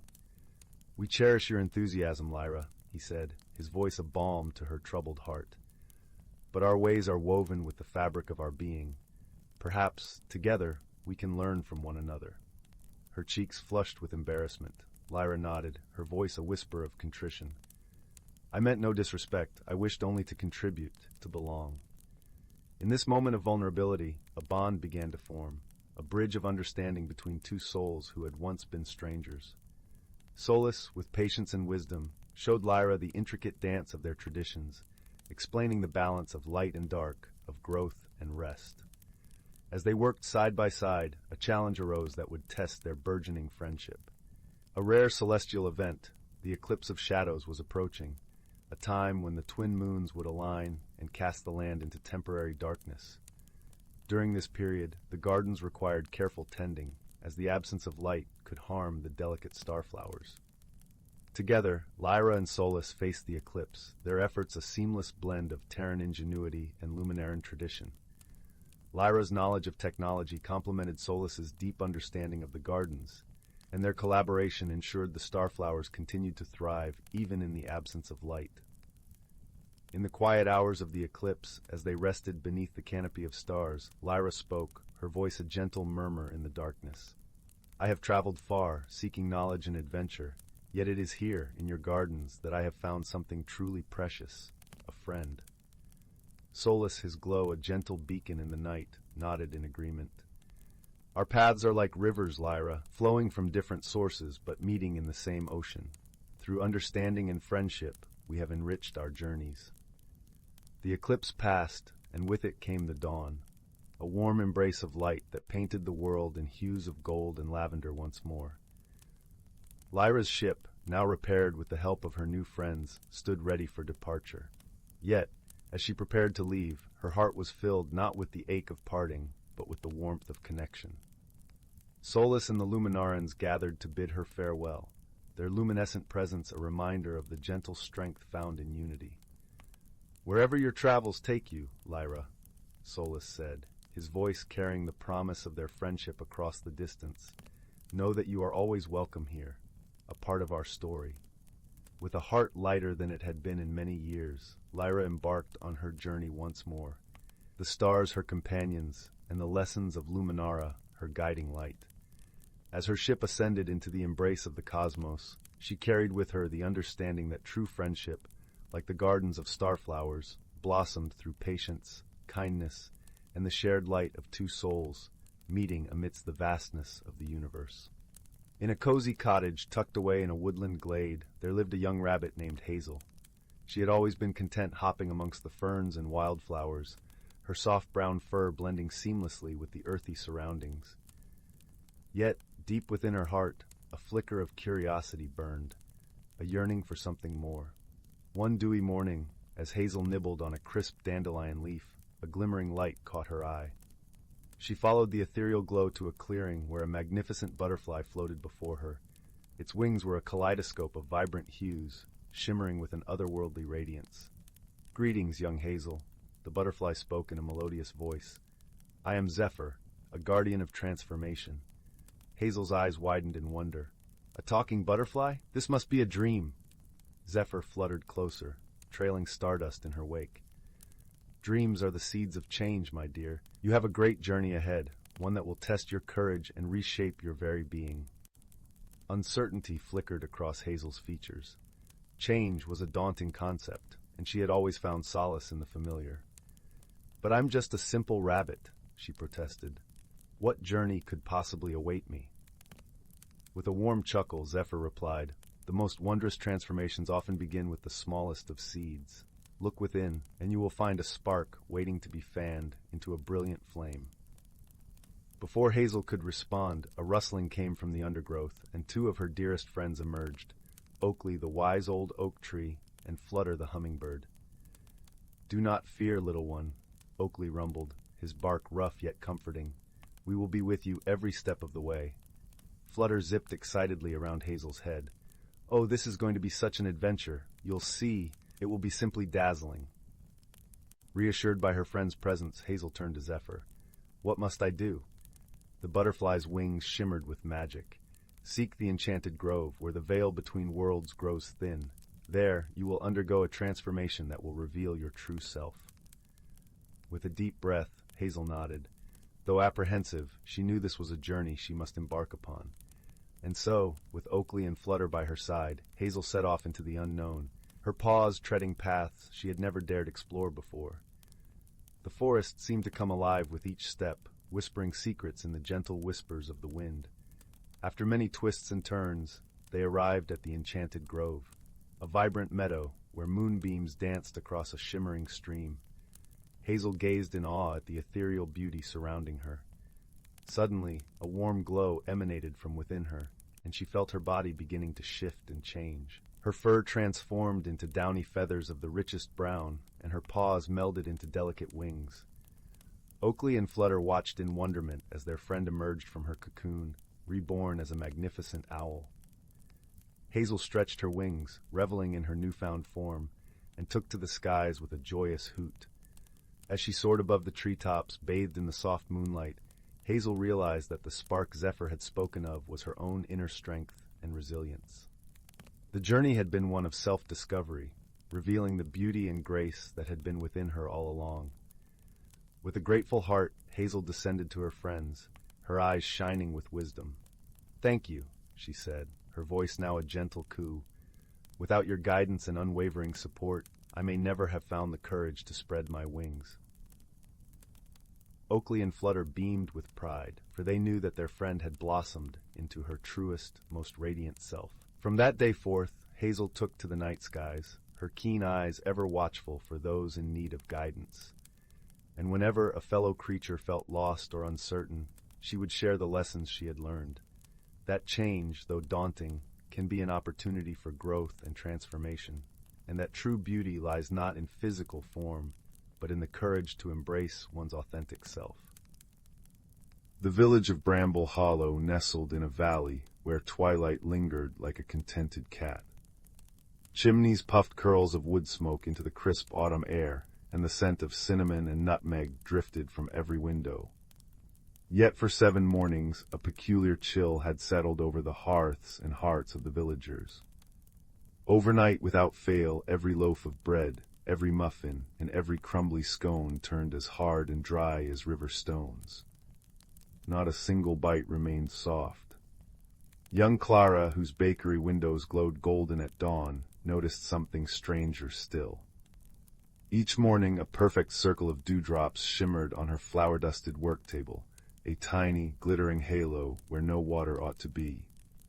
"Like fairy tears," she murmured, tracing the damp ring with her finger. When she mentioned it to old Master Hemlock, the village's retired stargazer, his bushy silver eyebrows knitted together. "Dew where dew shouldn't fall, that's no ordinary mischief," he said, stirring honey into his chamomile tea. "Nature leaves clues for those who look gently, Clara. Watch the small things."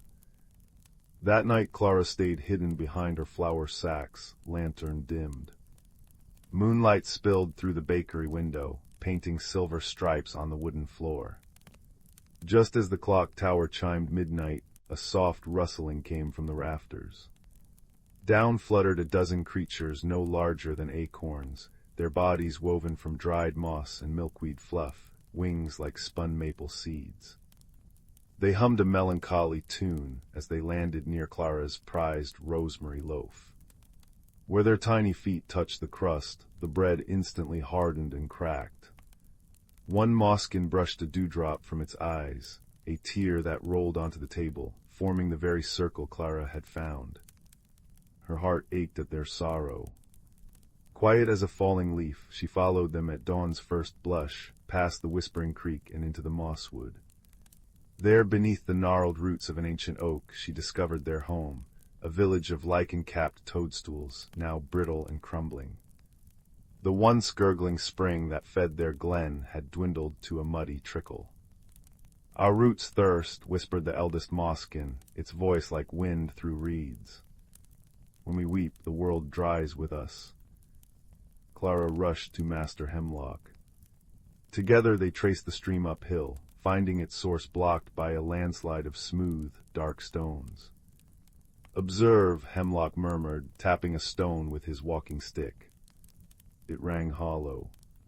Clara pressed her ear to it and gasped. A faint, rhythmic thumping echoed within like a tiny heartbeat. thunder eggs, Hemlock exclaimed. Geodes sleeping deep in the earth, the landslide must have woken them, and their thirst is mighty. They've drunk the stream dry.